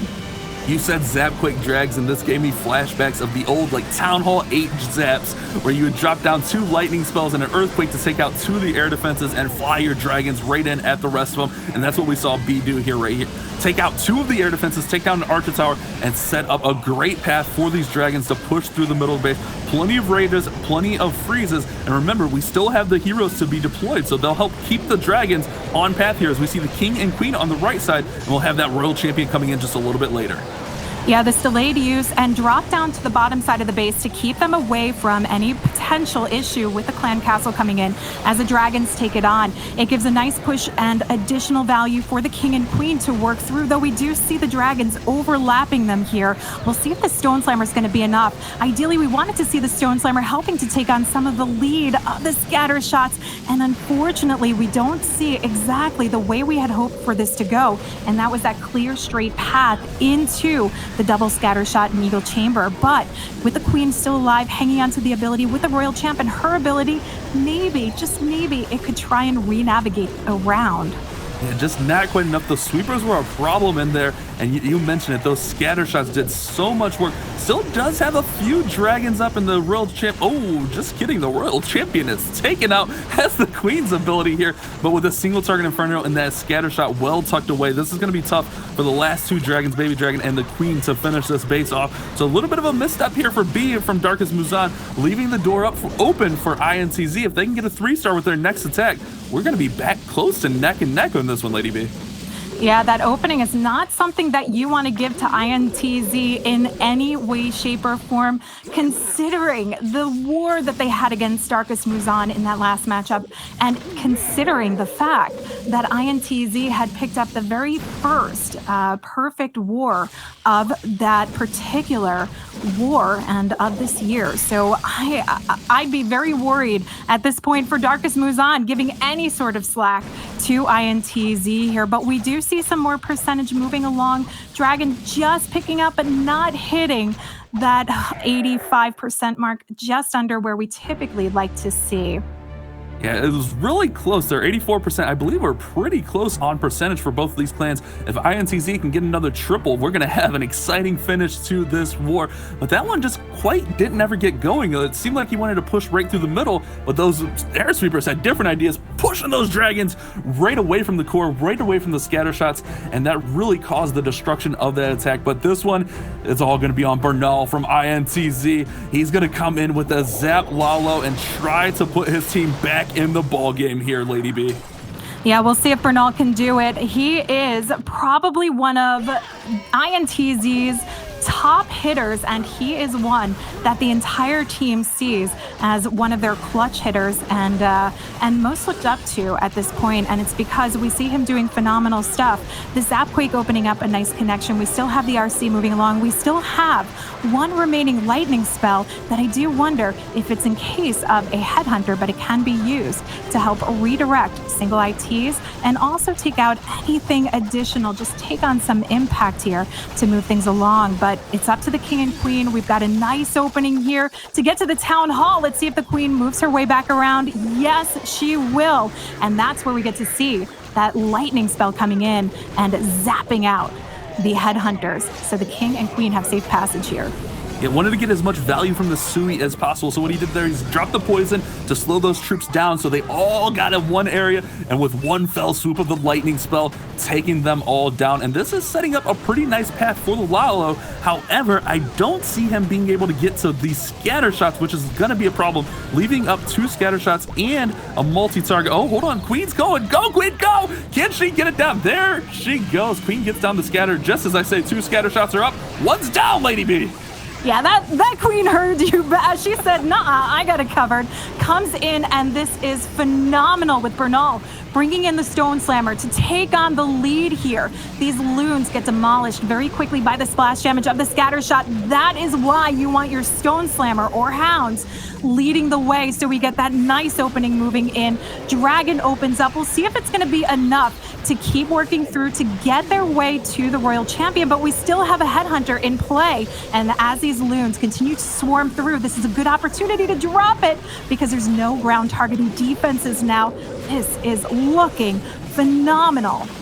He threw a Headhunter in before he hit the Warden's ability to take down the Queen, and the other Headhunter did enough damage to slow down the Royal Champion that she's going to be able to be finished off here by the Minion and the Dragons, and here we go! Bernal from INTZ is going to finish this base off, and this is going to be the 3-star they needed. This is going to be anyone's ball game going into these final 2 attacks from each of these clans. What an exciting matchup. Bernal coming in clutch when his team needed it the most. Just a few more structures. He does have a couple minions on that dark elixir storage there on that left-hand side, so that won't be an issue. 22 seconds is plenty of time, and that's exactly what INTZ needed. The 3-star actually putting them up on percent now, Banks. Yes, exactly what I was just about to say. Up by a fraction of a percentage right now. What an impressive attack in INTZ. Just like that, it gets flipped. And Darkest MuZhan are now tailing and are gonna get something out of this now. They're gonna have to put up a few triples, I think, or at least some really high percentage 2-stars, but we can pretty much say that the war is now level pegging, Lady B. Yeah, level indeed, but just up ever so slightly. This is what we were talking about. You can't give an inch to INTZ because they will take it a mile. But Kartik, can he get this one done? We've got more Zap Quake Drag. This is certainly meta right now. Taking on this entire corner of the base. Doesn't quite, oh, there we go, makes the connection to take down the scatter shot, but doesn't quite get down the Queen, which is no problem.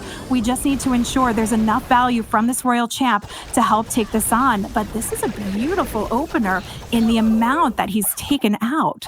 I agree with that. That was a really nice use of the lightning spells and the earthquake spells to weaken up that single enough. Didn't drop, the dedicated one lightning, one earthquake combo on that single, rather getting out the single and the scatter there, and the Royal Champion finishing it off. And here we go. We're going to set the pathing for the Dragons to come in from the bottom side of the base, and this is looking like the start that Kartik needed, looking to put his Darkest MuZhan team back in the ball game. All the Dragons are in. We got a few more balloons trailing off. Right now we do have that Stone Slammer selected. Warden's ability popped right there a little bit earlier than I think we would normally see on this one. That was a pretty interesting choice to use the Warden's ability right there. Yeah, Warden ability early could hurt him coming through. And let's point out that we still have the Queen alive, though. The Dragons will take her out, but it does deter one of the Dragons moving along the outside of the base. We're going to see if there's going to be enough push coming in, enough from the Dragons to take out that Town Hall. They do have quite a bit of hit point to take on the damage, but we're going to lose a lot coming into the core of this base. So it's really up to the King and the Stone Slammer here to get it down. Warden with that clutch hit to eliminate it, but we've lost a lot of Dragons along the way.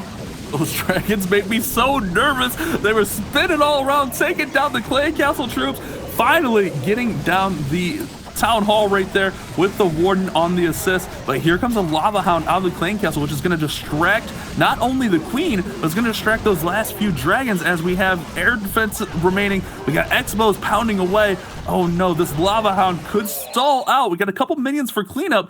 Can Kartik get the push through here with the Queen's ability? Oh no, we got spinning circles. Lady B, what do you think here? Do we got enough to finish this base off? Now, I'm worried about the time factor. We have the Queen ability, which is going to be key here, but the problem is the storage is up top. Now, we do have those flaming sword barbarians from the champion Kingskin. Is that going to be enough heat, enough fire to burn their way through these storages and allow the Queen what she needs to take on the defenses? Archer Tower is already picking them off. It could come down to time because of those storages, but it looks like he's got just enough steam to get this one done and try and keep Darkest MuZhan putting the pressure onto INTZ.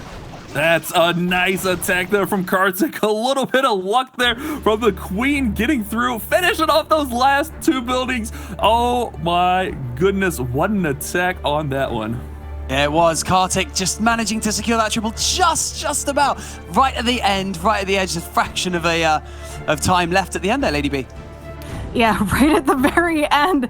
You gotta worry when you see a few things go wrong here. You know, go early Warden ability, getting into the core, the spinning around of the dragons, but he really handled that like the pro that he is. I think being in these qualifiers multiple times really does help you work your way through. But you see that Stone Slammer really helping to keep the navigation moving along, and it helps keep that Queen alive, taking limited impact so she can hang on to the ability, and it really helps come in clutch in the end. I was so nervous about that one. The dragons were going down so quickly in that course, spinning around, fighting off the Clan Castle, and then that last dragon raged up with the Warden. Just enough to finish off that Town Hall. That one could have easily been a 1-star, but turns into a 3-star. What a crazy attack. And now we're going to have Celino coming in for INTZ, and we got some more Lalo. This seems to be the favorite of a lot of these players right now. Yeah, this definitely is a favorite of the players. Happy to see more Lalo coming around. And we do have the Zapquake combination. This is very interesting because even Judo pointed out, typically we don't necessarily want to see this Town Hall targeted, but he's using it to bring the Royal Champion in, get that damage so her and the Seeking Shield can take it out. This is massive value just from that RC alone, which lends itself to use the heroes, the King and the Queen, in a different compartment of the space. That was a great opener. Now we're going to have the King come in here. We do have balloons trying to take out some of these Teslas to set the funnel and get these heroes going in. If you notice, we got the wall breakers opening up that compartment completely. We're going to have access to the Eagle Artillery, a multi-target Inferno, sweepers. This is exactly what Celino was looking for from the start, but the Queen is going to have to fight this King by herself. She can handle it, but with the assist of the Headhunter, it'll alleviate a little bit of that pressure because the King hits so hard. She's going to have to pop her ability as that Eagle Artillery targets her. Oh my goodness, Lady B, is she going to hang on through this Eagle shot? I don't think so. Oh, no. I wanted to see so much more value out of this one, especially with that opener, with the elimination of the Town Hall. The Clan Castle, imagine getting that Eagle down. Now that leaves it as a huge threat to the back end of this base. The good thing, though, is that we're coming in, we're going to see the Warden ability, which could potentially keep everything safe through the impact of these scatter shots.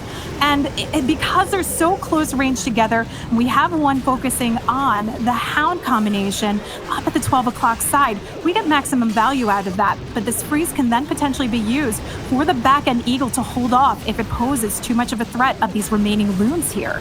Oh, the balloons were right on top of that scatter shot, but decided to go left. I thought they were going to go right on that scatter.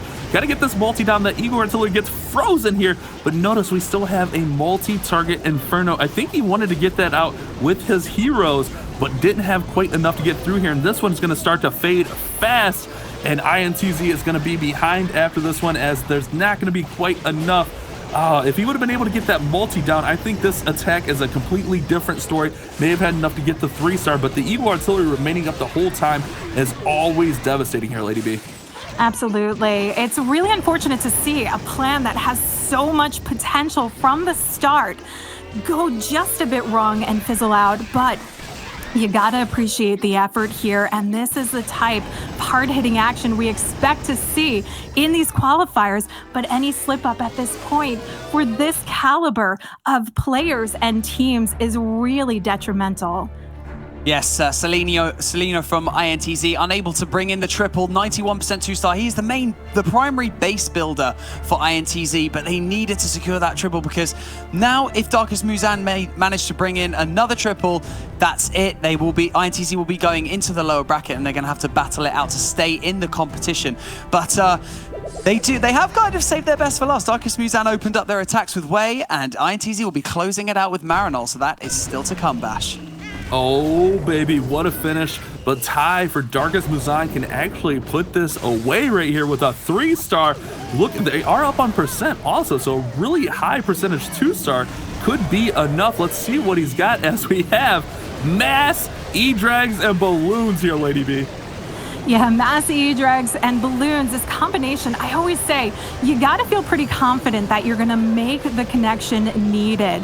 And this is gonna be a phenomenal push because we do get to see that nice chain value, but now, Bash, this is a lot more predictable with the update. That's right, the update changing the E-Drag just enough so if the buildings are equidistant apart, the same distance apart, they're gonna chain to the highest hit point building. But here we go, those E-Dragons working through here, range jump, he's working through the backside as the 2nd star is secured. That Stone Slammer is gonna pop, but we do have a single target Inferno and air defense on the top side. This base is kind of spread all over, or the attack rather, spread all throughout the base as we have the King and Queen on the left side, we got Dragons on the top side, we got the Royal Champion coming in at the 12 o'clock position. Can he finish this one off for a 3-star, Lady B? That freeze, oh my goodness, over the scatter shot in the core. Absolutely held what we needed to see in the core of the base here to take that out. We've got the RC hanging on, but the problem that still remains are the 2 single ITs here. This was a beautiful way to try and redirect, but what we are going to have to see is hanging on to this Queen ability as long as possible, and he's hoping that his Queen is going to try and stay out of its range, but no dice here. Do we have enough health out of this 1 E-Drag and the Baby Dragon to get through the remaining single IT? So much potentially in his favor here. That's hanging on by a thread. A triple. Oh my goodness, I think the death damage from this Electro Dragon should be enough to get it down. It's gonna be, the E-Drag's gonna go down here, but check this out. 1, 2, 3. Oh no, it's not. The Queen needs one shot. Can she get the 3-star? Queen clutches up and she gets taken out by the single target Inferno. Oh my goodness. That is gonna be the closest attack I have ever seen in the history of Clash, Bash. Oh my, I almost just fell out of my chair. Oh my goodness. That was that was waiting on every single step of the way. That was just all on the fly here. But I gotta say, in the core of the base, using the freeze just perfectly timed to get that scatter shot down. So much could have gone wrong if any of these small things didn't happen. Oh my goodness, that Queen, she barely got that shot up. I thought the lightning damage, the death damage from the Electro Dragon pounding away would be enough, but it wasn't. The Queen had to get that final shot in, and unfortunately for INTZ, they are not going to have a shot. But we've spoken to this many times before. Marinol is going to look to finish really strong. You don't want to just throw in the towel and give up. You want to finish strong because they're going to have to play a little bit later today in an elimination matchup against SpaceStation. So you want to finish strong and build that momentum into the matchup a little bit later, Lady B. Absolutely, and this has been quite a table turner for Darkest MuZhan getting their revenge against INTZ, but we do expect to see Marinol finishing up strong. Definitely another one of those solid hitters for INTZ and just in general in Clash of Clans. But we have Marinol starting us off with that Zapquake combination, which opens up great pathing for this hero opener. King's going to take the lead here. We've got the Clan Castle luring, so really you need this King to do that lead position, do the tanking. Poison placed perfectly to hold off the super minions as a Queen whose range stays back and behind and works her way through to help pick off some of those structures as the King finishes up his tanking. I do like seeing these super minions on defense. It's a little bit of a change of pace, especially if you're going with a little bit of a Sui hero. So you can almost like bait the Sui towards the town hall and then have those super minions in there to take out, you know, like the king as he works in here. But here we go with the Lalo, throwing in that haste preemptively, and the Hounds are on the air defense. This is looking like a strong opener from Marinol, getting that Town Hall down. Now can he finish it off with the Lalo through the back end here? Yeah, we had a nice lineup start here with that pathing that was created. Easy push coming in towards the center of the base with the positioning of the Loons, especially the way he wraps them around the outlying defenses and structures at that Stone Slammer in a perfect position that you have to be mindful of. So it tanks for the scatter shots, for any splash damage, and it continues its path moving along into the back end of this base with a haste to sweep it through and finish off. Bash, it looks like we've got some swag spells here potentially in the end, though maybe a little bit risky if he doesn't drop them coming into the Wizard Tower on the back end. What do you think? Plenty of troops to get through here, plenty of time. Gonna go for the full out swag here, swag out the haste and the freeze potentially. But that's part of building that momentum into the next attack. But again, unfortunately, even with this amazing 3-star attack from Marinol, INTZ is going down to the lower bracket a little bit later on today. But check that out, a swag freeze and a swag haste. That's exactly how you want to end the war there, Banks. Yes, you do. Marinol with an impressive display right there at the end, just obviously unable, even with a triple, to push INTZ through into the winner's bracket. Darkest MuZhan take the win. They will be going through into tomorrow's matchups, and INTZ will have to fight once again in the lower bracket against SpaceStation Gaming. A brilliant performance from both clans. However, Darkest MuZhan managing to secure that win. Our fourth winner's bracket contender is through to tomorrow, leaving 4 clans in the lower bracket who are all definitely going to have to shift gear in order to battle it out of this qualifier. So 14 stars to 13 there for Darkest MuZhan with a 96.8% difference there, Bash. Yeah, that was a really impressive showing. A little bit of luck on their side on a couple of those attacks, let's be honest, but they got the job done. Sometimes you just need a little bit of luck to swing your way, and you'll put up 14 stars and get that victory. A very nice performance, and INTZ finishing strong. They weren't too far off on a lot of their attacks, so we'll see Darkest MuZhan move on to play Nova tomorrow, and we'll have INTZ versus SpaceStation just a little bit later today, Banks. Yeah, it's not even like INTZ had a bad day. Like, they still performed so well. It's so hard to predict these wars because the quality of the players is so outrageously high. But and even considering that an update curveball was thrown at them. And to break down one of the attacks in a bit more detail, we have the man at the telestrator. It's Carbon Finn. Thank you very much, Banks. Yes, we're going to be breaking down this E-Dragon attack.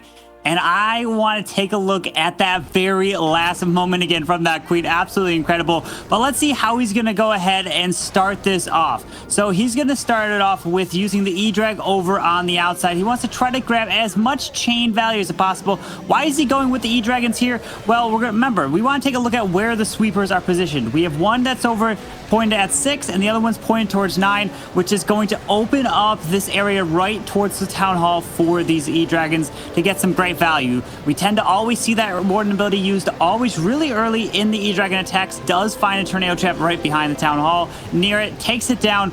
But let's see kind of the value, right? The E-Drags are pushing their way through. Here is the Eagle Artillery right in the middle of the space. He's gonna have to find a way to try to help chain his way towards it to help get that value and take it down. The Stone Slammer going towards the top side, so now he's kind of just reacting. He's gonna try to identify the best spot to drop his Royal Champion, and from where he's looking, the Queen, she is walking her way, and she is the MVP of this attack here, because you don't want to miss it. We're gonna have to zoom in at that very last moment when it does happen. But the Royal Champion now being used towards the end. She's gonna help try to clear as much of the buildings as possible, including she got that single target Inferno, grabbed all that, and now these E-Drags, it's just a matter of trying to get his way through and just hoping that he's gonna have just enough. So the Royal Champion gets through this final kind of section here. She's gonna end up getting taken out here, but this Queen somehow is going to be staying out of range, and she does have that ability, which is going to come in clutch here. So the Sea Drag coming in around,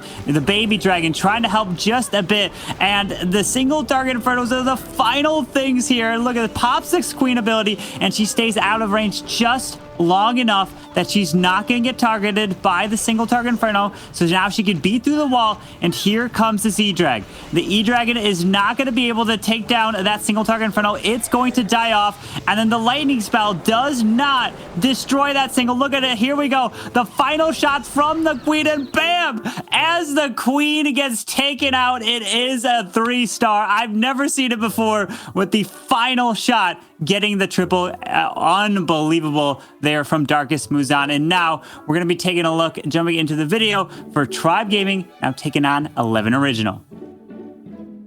How many attacks are you doing on an average day? 21 30场左右吧，30到40场。 I would say with friendly challenges could be like 50 to 100 a day. At least 17. Acho que por volta de 100.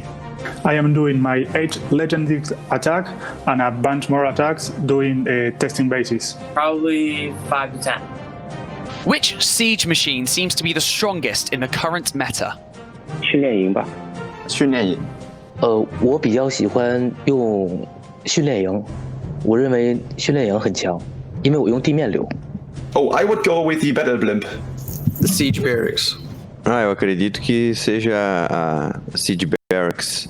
The Siege Barrack is actually the most powerful because the P.E.K.K.A and the Wizard with this extra level seems to clean aside very, very fast. Definitely the Siege Barracks. What strategy do you think is currently the toughest to defend against? 狗球。暴力狗球，水蓝龙。天女矿柱。Mostly Queen Charges and I think with Hybrid. Definitely the Mass Super Minion. Essa nova estratégia com bruxas. Now the Dragons and Super Minions and the Shetty Smash. Most likely Hybrid. Air attack or ground attack? Which one suits you more? 空军和地面都擅长。这个都喜欢。地面流派。Definitely ground attack. Air attack. Ataque aéreo é melhor pra mim. Muito melhor. Air attacks. Ground for sure. Thank you so much, Carbon. The upper and lower brackets are now set. Congratulations to our clans for making it through to tomorrow's matchups, but this is when the nerves can get the better of players because the pressure is now on for our clans. Who will maintain composure and who's going to be sent packing to help us bring this war some finesse and returning to the casting desk? It's Judo Sloth. Judo, from what we've seen today, what do the clans seem to be lacking? Well, I guess it is just the consistency. All of the teams that we have seen moving through have just had overwhelming attacks. They've really put up strong 3 stars, but this match is going to be incredible. It is hard to believe that we are already in the situation where teams are going to be eliminated. Well, only a few days after the update, aren't we? So, Lady B, there's obviously favorites in this update. We've seen a lot of mass drags, a lot of super minions being used, but we haven't seen the Valks yet. Why do you think that is? I don't know. This is what I've been waiting to see, is the Super Valks coming through, especially with the combination of the Yetis taking the lead. But maybe these players have realized the strength in sticking to what they know, but also just lending a little extra value with those minions. Perhaps they're just worried about too much adjustment at once here, though I wonder what we'll get to see coming through with this next match. Even Tribe, they know each other so well, so maybe we'll see some change of pace here. And Judo, what do you think that the additional army camp space has had? Do you feel like it's had some sort of impact in the gameplay that we've seen today? Oh, it's definitely had impact. I think even with the strategies we have seen from previous meta, the Lava Loon, the Hybrid, it's just meant more troops to power through the base, but it has opened up other strategies as well, such as with the Super Minion. You just have more troops to play with, setting the funnel for the dragons as well, which is often difficult to do. And I think a lot of the previous meta was ground in that of the ground Hybrid, so maybe that's why the players have decided to go with the minions as well. We are about to witness potentially, well, I mean, arguably, the top 2 German clans go head-to-head. So for all the viewers, keep a close eye on the next 2 wars, because this is when the clans pull out all the stops, because it's time for Tribe Gaming going up against 11 Original. It certainly is, and this is everything. Both of the clans have had so much experience across this year's qualifiers, and they are both again in the position where they could be eliminated, and they really need to step it up here. It is M.K.M.A kicking us off, Lady B. Yeah, M.K.M.A starting us off. Now, I spoke with M.K.M.A in one of the pre-interviews, and he said they see this team as their biggest competitors, but they're also their friends. But I gotta say, it's all on the line here. So this is some of their biggest rivalry to come. And we've got the Queen kicking it off, a wall break opening up this chamber for the Queen. We are gonna see a nice push moving along as we have an additional wall breaker to keep this path moving along. This is key though, is to shape up a base really well. And this is a little something different here, using the Stone Slammer to come in. A lot of times we see the blimp, but the Stone Slammer coming in, opening up a little bit more push and pathing so the hybrid can work along the 9 o'clock to 12 o'clock side of the base here, Judo. Yeah, and the beautiful thing was taking down the multi helped with the healers as well. I was a little bit worried on the healer deployment directly behind the Queen that they would have been in range of the multi, but look at the Queen charge by M.K.M.A. She is moving directly through the base. As you mentioned, the bottom compartment also out and just waiting for the super minions to go down on defense before starting with the hybrid. We can see now the King on the left-hand side setting that funnel, and here comes the hybrid with direct pathing to the town hall. Oh, this is a nice, smooth, easy push coming along. And what the best thing about this is that we get maximum value out of the radius of these spells as they move in. We've got the freeze coming down to hang off a little bit of the impact coming in from the town hall so he can try and spare as much as possible. But we still need to see the Warden ability go off. And we've got to see what's remaining coming out of that. Just a few of those miners still there. Wow. Well, this looks good for me though, Lady B, because the Queen took down the Eagle earlier on in the attack. Now the scatter shot goes down, and notice the hybrid is still moving through. The Royal Champion's ability really helping to take down the Stone Slammer. Oh, but she goes down. The miners now have to get through this back portion because the Queen is down, the Royal Champion is down, and everything changed just like that, Lady B. Oh, it can change at a fraction of a second here. Now, the easy push for those miners was coming through the single, but the splash damage on the back end, they have to be a little bit more worried about. With the assist from the Warden, we're going to see if it's going to be enough. They just get through the Wizard Tower, but we still have not a lot of time left and more cleanup to move down and around. Yeah, I think time will be an issue as well. So close for M.K.M.A. Really kicking off this one with a beautiful Queen charge. Remember, the loser of this matchup will be eliminated. Tribe Gaming put up 11 stars, my apologies, in the first matchup against M.K.M.A, who got the 12 stars, whereas 11 Original only put up the 10 stars. So it's really whoever can pick up their game and start getting more 3 stars, Lady B. It's not meant to be there for M.K.M.A though. No, not meant to be there, but he does come in with a great percentage, 93%. If you're not going to pick up the 3-star, that's around the mark that you want to be, and he gets that done. We're going to see if their defense is going to hold for them. Posse hoping to see a 2-star coming in at this as Nick comes in with what we continue to see the dragons, but we've got the combination of the bats moving in here with the heroes to start off the funnel value. Yes, and he has 2 ice golems as well, so obviously wants quite a lot from the hero dive here initially. By looking at it, I think he's wanting the multi, the scatter, and the town hall, which would be really good value. Notice the earthquake to the top right of your screen as well, setting up for that Royal Champion. Just being patient on the lightning as well, just in case he needs it anywhere else. And remember, Nick got the only 3-star for Tribe Gaming in that first war, but it was with the lightning into Lava Loon. Can he convert here? The Clan Castle troops are out. The Queen already used the ability, goes down already, Lady B. Yeah, this looks like it fizzles out more than he had hoped for, but we've got those 2 ice golems that we were talking about, not used for the hero opener, but we're going to see it used for the bats on the back end of this base with quite a bit of damage coming in. We've got a lot of spread out splash damage, the wizard towers on that back end, the scatter shot back here. We've got 3 wizard towers spread out through, so the dragons have to take a lot of heat coming in. We'll see the warden ability used fairly early, particularly because of this impact they have coming through. Yes, and he does have good pathing to the town hall. There is the warden's ability, protects 2 of the dragons through black bombs. So beautiful play there. I am intrigued to see the ice golems and the freeze spells in combination with the bats. The dragons are doing a beautiful job in the center of the base, and the bats come down on top of the stone slammer. Not always what we see in terms of a bat bomb method, but they are in. The dragons move through. Is it enough though for this attack, Lady B?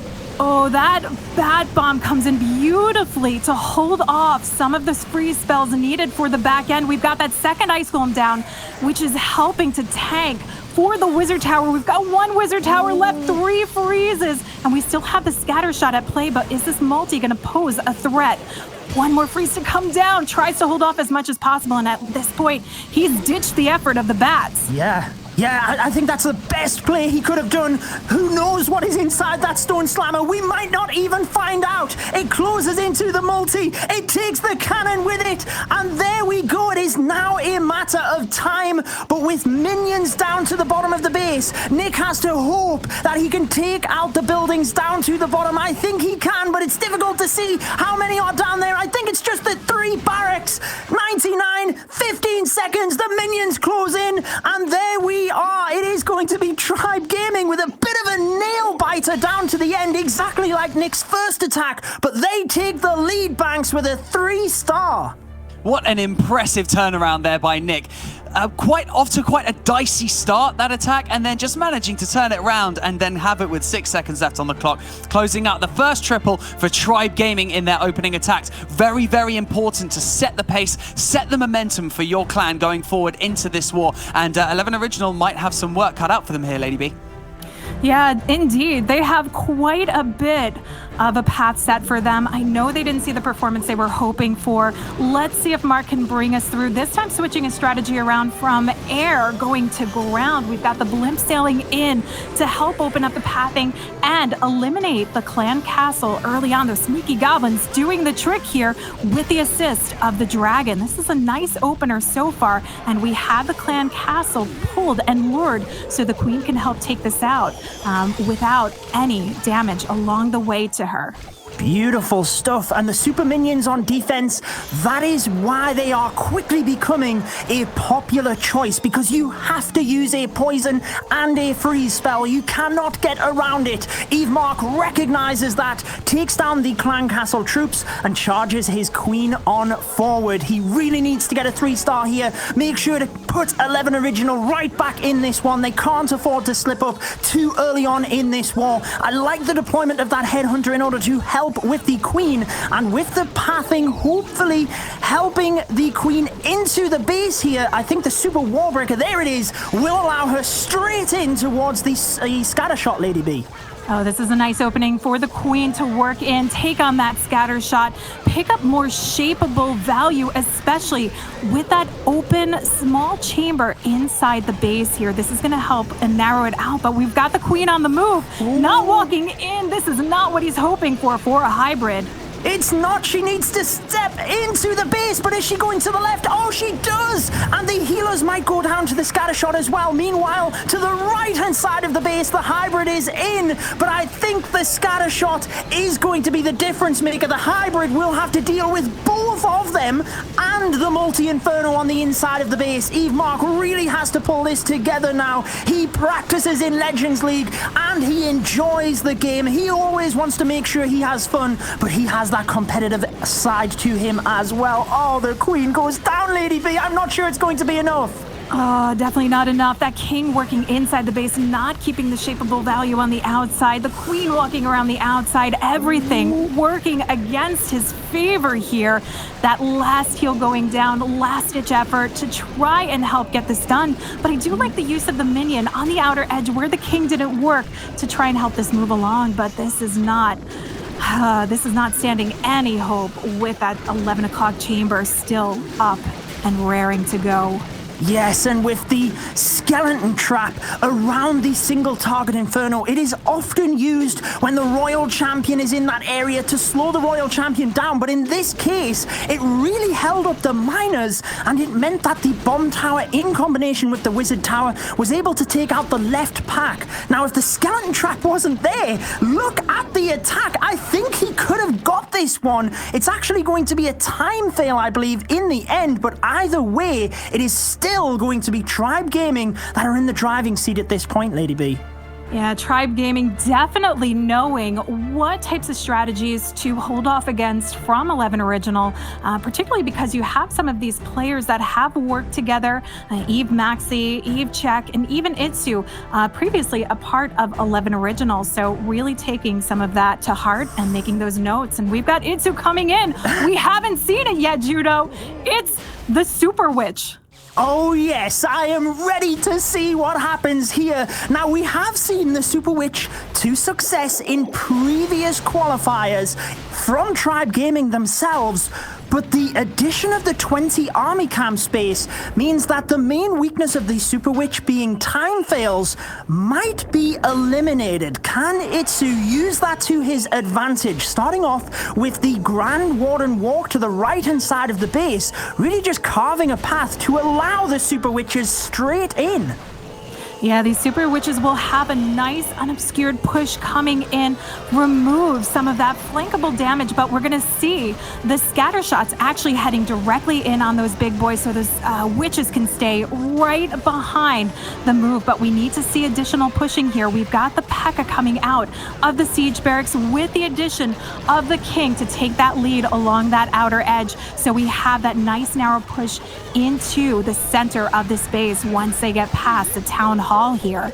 Spotter is on point as well as the minion comes into the right-hand side. That is crucial in this attack. We talked about time failing. Making sure to just pick off buildings like that is ever so important. Town Hall goes down. Super minions move, Super Witches, my apologies, move on through. And the beautiful thing here is the big boys can tank all of the splash in that of these scatter shots. It is looking pretty good with the Royal Champion now coming into the bottom of the base. It is only half of the time through, Lady B, and he is charging through this base. Oh, he is absolutely ready to go in this one. And I would have said I absolutely love the position of the siege barracks. We get to see it come into play. It helps the hogs that came out funnel along the outside edge. And while it doesn't take down that single, it gives a pathing for the Royal Champ to just get that down. But we still have one more scatter shot to worry about, which is no worry with the queen taking it on. Is this going to be enough time to get done? It looks indeed like we're going to see Itsu coming in with a big 3-star. Itsu said when we interviewed all of the players before this, be open-minded, and that is exactly what he has done, taking the Super Witches into battle and showing why Tribe Gaming are not going home yet. They are putting everything into this war, and they are ever so closer to progressing, Banks. Yes, they are. Itsu displaying his level of experience in this game, being one of the most OP contenders within the Clash of Clans community. What an incredible performance. Unfortunately, 11 Original still unable to put a triple on the board, but very high percentage 2-stars, so don't rule them out yet. All they need to do is put a few triples on, and then we are back at it, Lady B. Yeah, and we are back at it. We've got Eve Kartoffy. Again, he is newer to the World Championship scene, but not new to the team. We're going to see he was a one person to pull in that 3-star for 11 Original. Can he try and turn this back around for his team here? We've got the hybrid to try and move along. Yeti dropped here to help some of the pathing for the queen so it can take out the defenses and some of the outlying structures here as the queen works her way in and charges through into the single Inferno chamber. Beautiful funneling with that Yeti as well. I agree. I think that was a really good play. If you need any player to step up right now for 11 Original, it is Eve Kartoffee. As you mentioned, the 3-star in the opening qualifier. Now he's missed the healers with the rage spell. Is that going to be crucial? The Queen takes down the single. That was really important there. It could have forced a freeze spell, but it did not. Recovery made, and let's hope he can continue this Queen charge in towards the Town Hall. A lovely one at that. We've got the wall breaker that sneaks in there, opens up the Queen access to the Town Hall, which means that we're going to be able to see this Warden ability used, primarily coming in towards the top side of the base. We have the position of that scatter shot, the Eagle, and potentially the Queen if he works it through. But can the Queen barely get through this? We've got the super minion slowed down by the poison, and she does manage to hang on here. She does, but the ability was forced as well there. You need to make sure to use the poison on top of the super minions, as he did alongside the freeze, but it meant the archers were outside of its radius. Nonetheless, the Queen gets through, the hybrid comes in, and we do have the King and Siege Barracks helping with that beautiful funnel. One of the scatter shots go down, the hybrid moves through towards the Eagle. You can see exactly how this one would play out with 2 other heal spells, and the Royal Champion still having her ability. It could turn in the favor of 11 Original here, B. It could, and we've got that rage that comes down. Didn't need it for the Queen. Queen died out, so it spares it and lends itself coming in for this hybrid. The additional push, the reinforcement of these hogs moving in from that placement of the siege barracks is crucial here, as everything comes down to the back end defenses, and even a slight split of the miners towards his tail end keeps it going along. But Judo, we've still got the Royal Champion ability, and this isn't even needed to get the 3-star. Kartoffee coming in and trying to motivate the team to get up, step up, and get going against Tribe Gaming. 3 stars for 11 Original. That is exactly what they needed. We knew he was the man for the job, and now it puts the pressure back on Tribe Gaming. They are still in the driving seat. They have 2 3-stars. 11 Original now getting their opening 3-star. And remember, the loser of this matchup is eliminated. So this means everything. You can see again on the replay the pathing that was created for the hybrid. And as you mentioned, Lady B, the Hog Riders out of the siege barracks was ever so crucial to split and take down the back end scatter shot. It really came together nicely for him. Absolutely. But at this point, we've got 11 Original hoping to hang on against one of their former teammates, M.K.M.A, who they played together with and won in the Town Hall 12 Cup. This is a bit of a grudge position. Maxi and Kala, brothers at arms here, but Maxi starts off bringing the lightning, bringing the steam, dropping it down, and getting set to line up for this Lalo. Beautiful start, taking out that entire compartment, and he still has a lightning in play as well. He can use that for a number of different reasons. We have mentioned clan castle troops resetting the single infernos. Maxi will hold on to that. The Queen is ever so little in health as well. He could almost finish off the enemy Queen here, but nevertheless, the Ice Golem is in to protect the Archer Queen, and one strike will help to take down the defending Queen. You've got to say it is a very composed start here from M.K.M.A, who charges this right-hand side of the base, trying to set up with his signature Lava Loon attack. Yeah, he is not flinching here and going for no mercy at this point. This opener really sets the tone, sets up for a nice Lalo. As much value as he could get out of that Queen here. And the Lalo underway, moving along. We will have that last lightning spell that we were talking about coming in for the potential push of a headhunter here. So he's got to be eagle-eyed. And there we go. Zaps it, but he doesn't.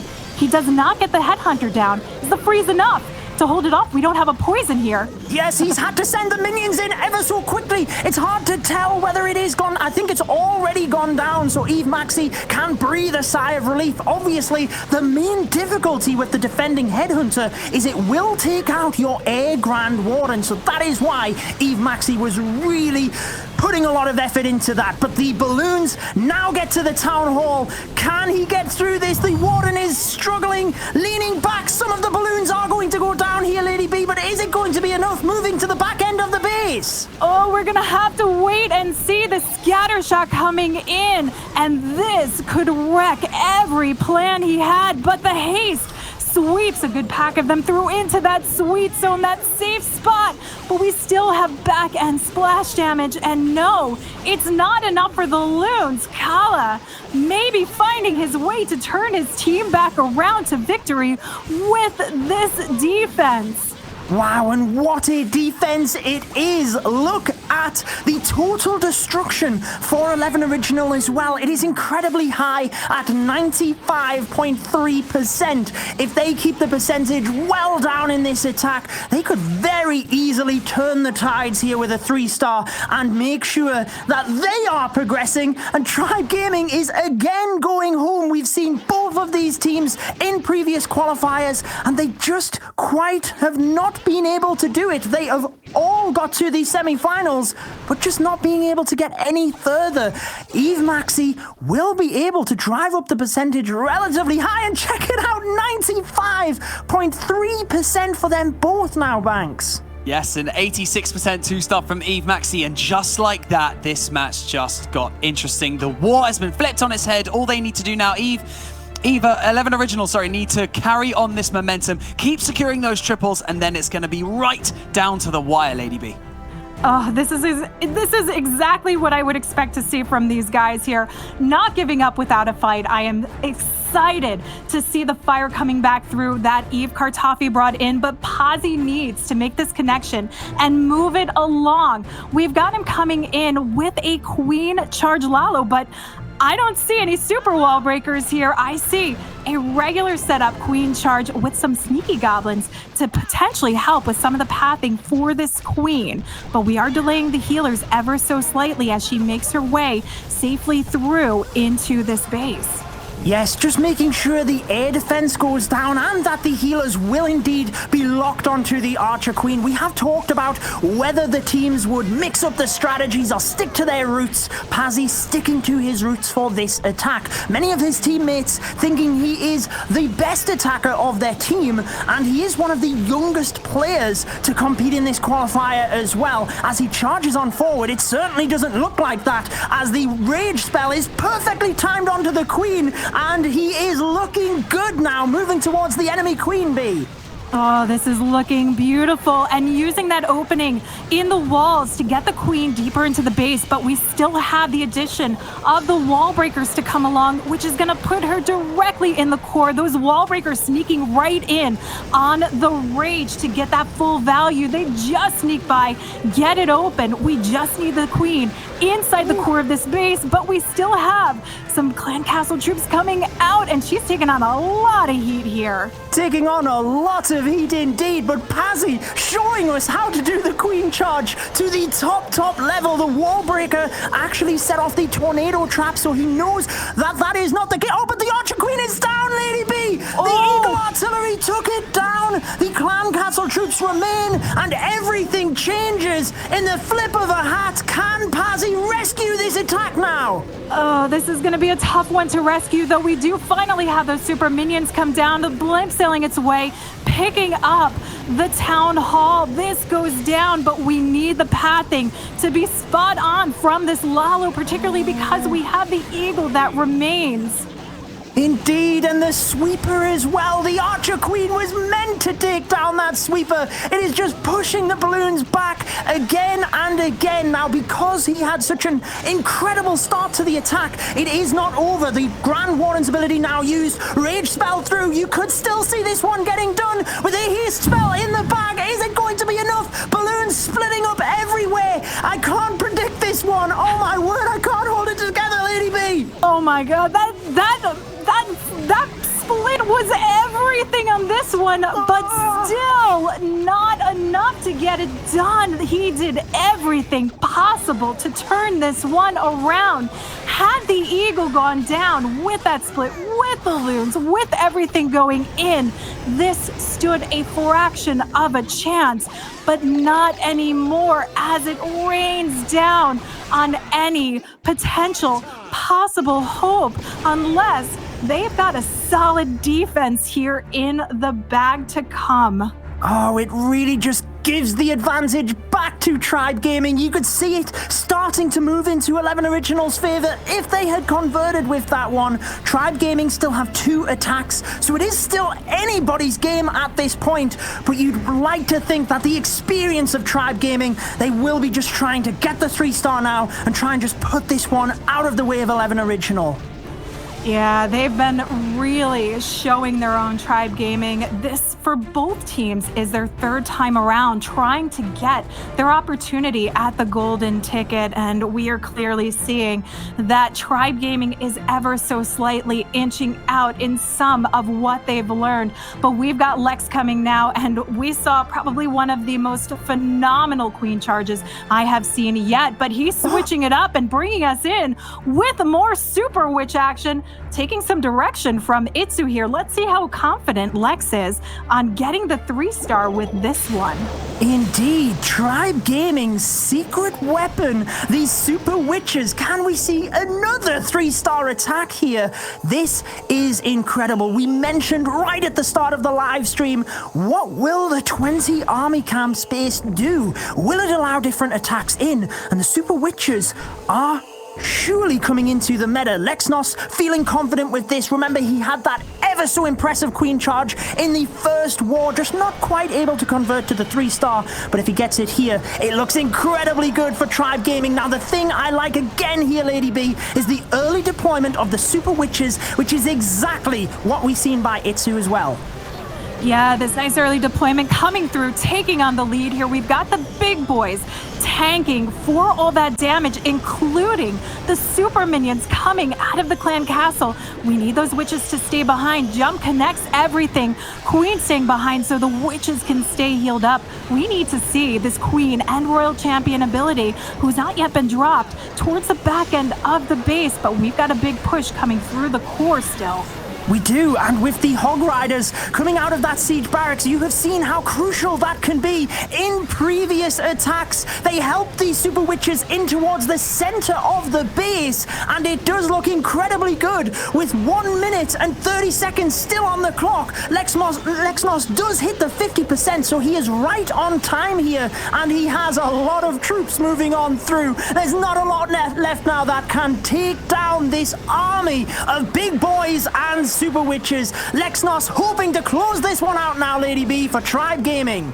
Oh, he certainly sealed the deal. Those hogs that came out of the siege barracks not only help push those witches in, but it's been able to spare the royal champion ability so she can use it at the tail end of this raid. But it's not going to be for the sake of time. It would only potentially be for the switchover that she takes the lead here and just clears out that pathing, because we do know that previously the super witches were limited to time fail issues, but with the extra housing space now, with this massive push that we've got coming through from Lex, that is not going to be the case, and we've got some swagability action in tow, particularly with the Queen, who did not need to do that, and the RC, who just launches off for some style points. Certainly did not need to do that indeed, but you never want to be too close in an event like this. Tribe Gaming now 2 stars in the lead banks. Yes, they are. Lexnos bringing home the triple in style. What an incredible attack. And, you know, just nudging their way in front of 11 Original that much more, providing them like with a slither of hope and then just taking it away. But Tribe Gaming and 11 Original, an impressive war, like, absolutely incredible. And it'll be so sore to see one of these clans go. However, an impressive attack so far, right, Lady B? Yeah, very impressive attack. You know, we don't get to see the Super Witches too much, so really exciting to actually see these in play now, especially when we've had so many new Super Troops to come. But we've got Knowledge coming in. Let's see if he can finish off strong for Tribe and potentially I don't even know if a 1-star could be in their favor if they've got some OP defense coming along. But you can't go without giving it all you've got, and that's Kai's job here. Knowledge looking to bring in everything he has, and we've got a great opener with that. Ice Golem now taking the lead for this hero dive. And a beautiful funnel is set. You can see the king and queen are just going to move directly into this compartment. We have the single, the enemy queen, the scatter shot, and the air sweeper as well. But notice the royal champion to the top of the screen, also just sneaking in to get the multi-target inferno, ever so crucial. Knowledge has bags of experience. You may remember him from last year's qualifiers. He was actually in Poland twice. Oh, but check the Archer Queen, Lady B. She has walked out and left the scatter shot standing. How crucial will that be? That's going to be fairly key to this raid, though we do have a Stone Slammer positioned right, or even the use of some loons along the outer edge because there isn't too much right in front of it. He could sneak it in and try and turn things around, but you never want to see a scatter shot on the back end here. We're going to have to see how he adapts to this one. I do have to say the opener on this, with the combination of that Zap Quake taking out the core of the base, was fairly key here, though. We're open back up to some Teslas in the core, and we're going to see if it's going to be enough connection to push past. Ooh. Oh, the balloons are just going to get the town hall. Wow. Knowledge had to adapt everything to ensure he got the 2 stars there. You never want to get a 1-star, and it does mean that the balloons are just taking way too much damage. That back-end scatter shot, as we mentioned, really coming in crucial here. Knowledge couldn't really have done anything else there, could he, other than just push the balloons to the town hall? Yeah, no, he had to ensure that he got the 2-star, hoping that he could potentially fly it through, get the 3-star, and unfortunately nothing works in his favor to line this one up. But at the end of the day, these are the things that you learn. It's all the recovery. You do what you have to do, because if he lost out on the opportunity of getting that 2-star, he could potentially alter if they have some sort of phenomenal defense in the end here. We are going to see the Dragon finishing this off, trying to pick up a little more percent, but we've got Eve unfortunately down for the count, and really knowing that this is what they said. Tribe Gaming was going to be their top competitor. I don't think that they had hoped to see them so early in the game here. Yes, and with so many amazing teams in this month's qualifier, we always knew that 2 teams would have to go home. I think it's interesting that on the ESL Clash of Clans Twitter page, most of the community predicted that Tribe Gaming and 11 Original would advance straight into tomorrow's matches. And in fact, it has been the opposite. Tribe and 11 Original now battling, and it means that it looks like 11 Original are going to be going home.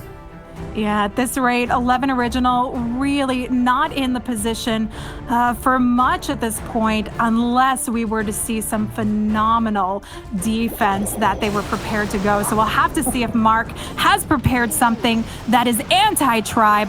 But I don't know, with the start of these witches again, this is what Tribe has had up their sleeve the entire time.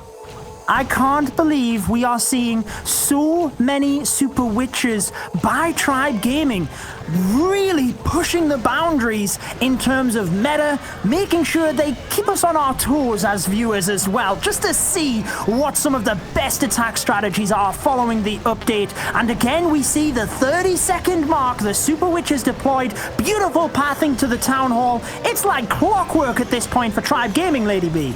It is, and I got to say, maybe, just maybe, they knew the blind spot for 11 Original. We see them coming through. Now the King working his way around. We've got everything in the core here, but we've got the healer switched over to an outlying witch. Judo, this typically spells disaster. Yes, I just seen that as well. that one Super Witch taking the healers. Now, the thing is, will the Super Witches with the big boys have enough? It does look like there's still a couple of them in the center. If they can indeed take the Eagle and the Scatter Shot, we might still get this one. Hog Riders coming through, taking damage from the Giant Bomb. We still have the Royal Champion, remember. This is going to be an interesting matchup. The healers still wanting to heal that one Super Witch. And believe it or not, we have incredible damage still moving through the bottom area of the base. Surely he can't get this one, Lady B. I would say surely, but I am impressed at how this has turned around. This witch is taking on so much damage on the top side of the base. It allows this queen to sneak back through the healer, switching over, taking the focus. We could potentially see it go through, but I don't know. This warden's got to get it done. Big boy still tanking.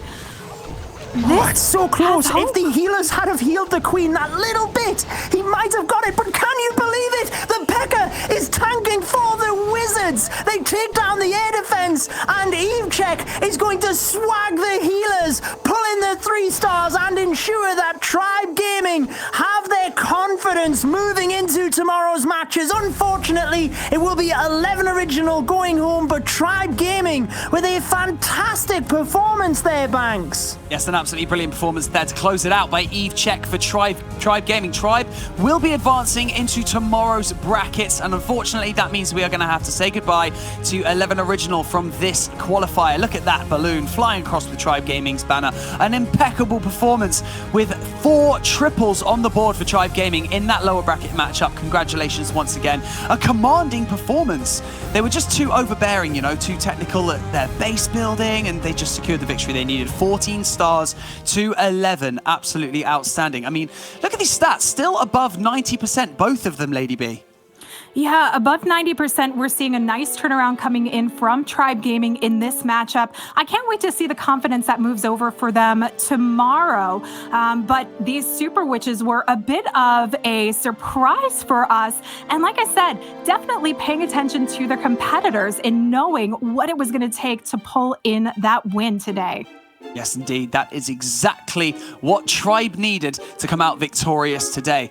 Now, I believe it's time to relive one of the best attacks of the war. Just in case you missed it, we're going to send you over to Carbon Finn at the Telestrator. Thank you very much, Banks. We're going to be taking a look at Lex's Super Witch attack. And Super Witches were the name of the game here in this war for Tribe Gaming. He's going to start it off with the lightning spells. He wants to be able to help take down that single target Inferno. And remember, now the identification is when do you drop the lightning in combination with a Warden Walk. So a lot of times people will do the lightning or even the Warden Walk first, right? So if you do the Warden Walk first, you will help in terms of time so the Warden can help grab this down. He was able to help take down the Inferno and take down a big section right here, which then will now allow him to set up the funnel. And what he's going to want to do is get these Super Witches to move his way straight into this compartment right here. And remember, this is the thing to keep your eye on when you're doing any Super Witch attack. Now that you have these wall breakers, because of the recent change, you can drop the one rage and then one wall breaker will be able to get through the wall here. And there's the rage, and now he's going to push his way with these wall breakers and open up these compartments and get his way all the way through and get all of this value. The Super Witches are now charging the way straight through, and then the one jump will be able to get him access to the rest of this base and a beautiful pathing straight into the base with the Super Witches, able to identify and break that down. And now he's saving onto the Royal Champion as he's going to be able to use her towards the backside to kind of on the outside flank of the defenses, which is where the Hog Riders are now responsible for this outside section. The Super Witches are clearing the middle, the Hogs are clearing the outside with the Royal Champion, and the King has now joined back into the middle.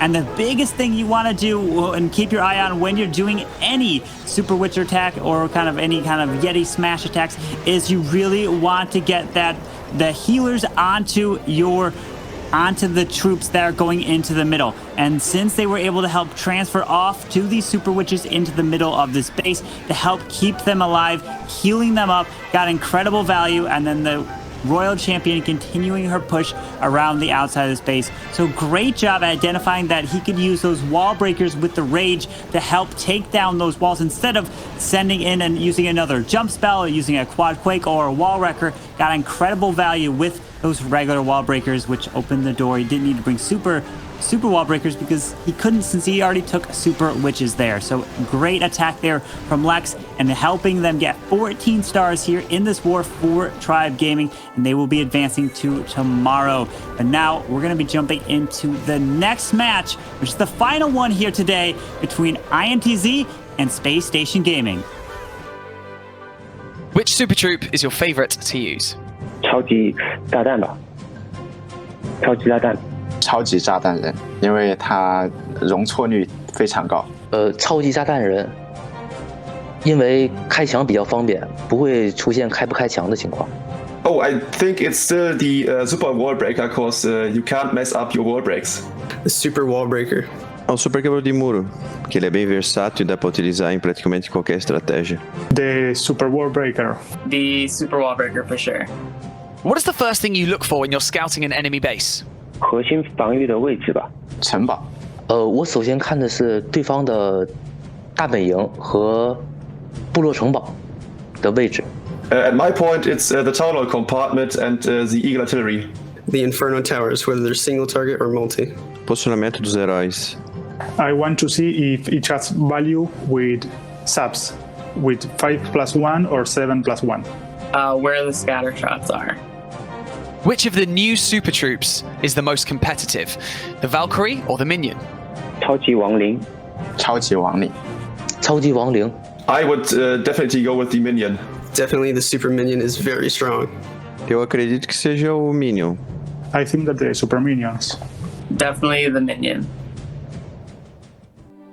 Thank you so much, Carbon, for breaking down that attack. An exhilarating war filled with triples, but let's see if it can be topped. Our final matchup of day one is upon us. So in we bring our resident thesaurus and our bearded mohawk. It's Woody and Bash. Now, Woody, this next war determines who advances into tomorrow's bracket, as you know, and who goes home. So my biggest worry would be time failing, but that would then encourage rushing your attack. So how do you find a balance?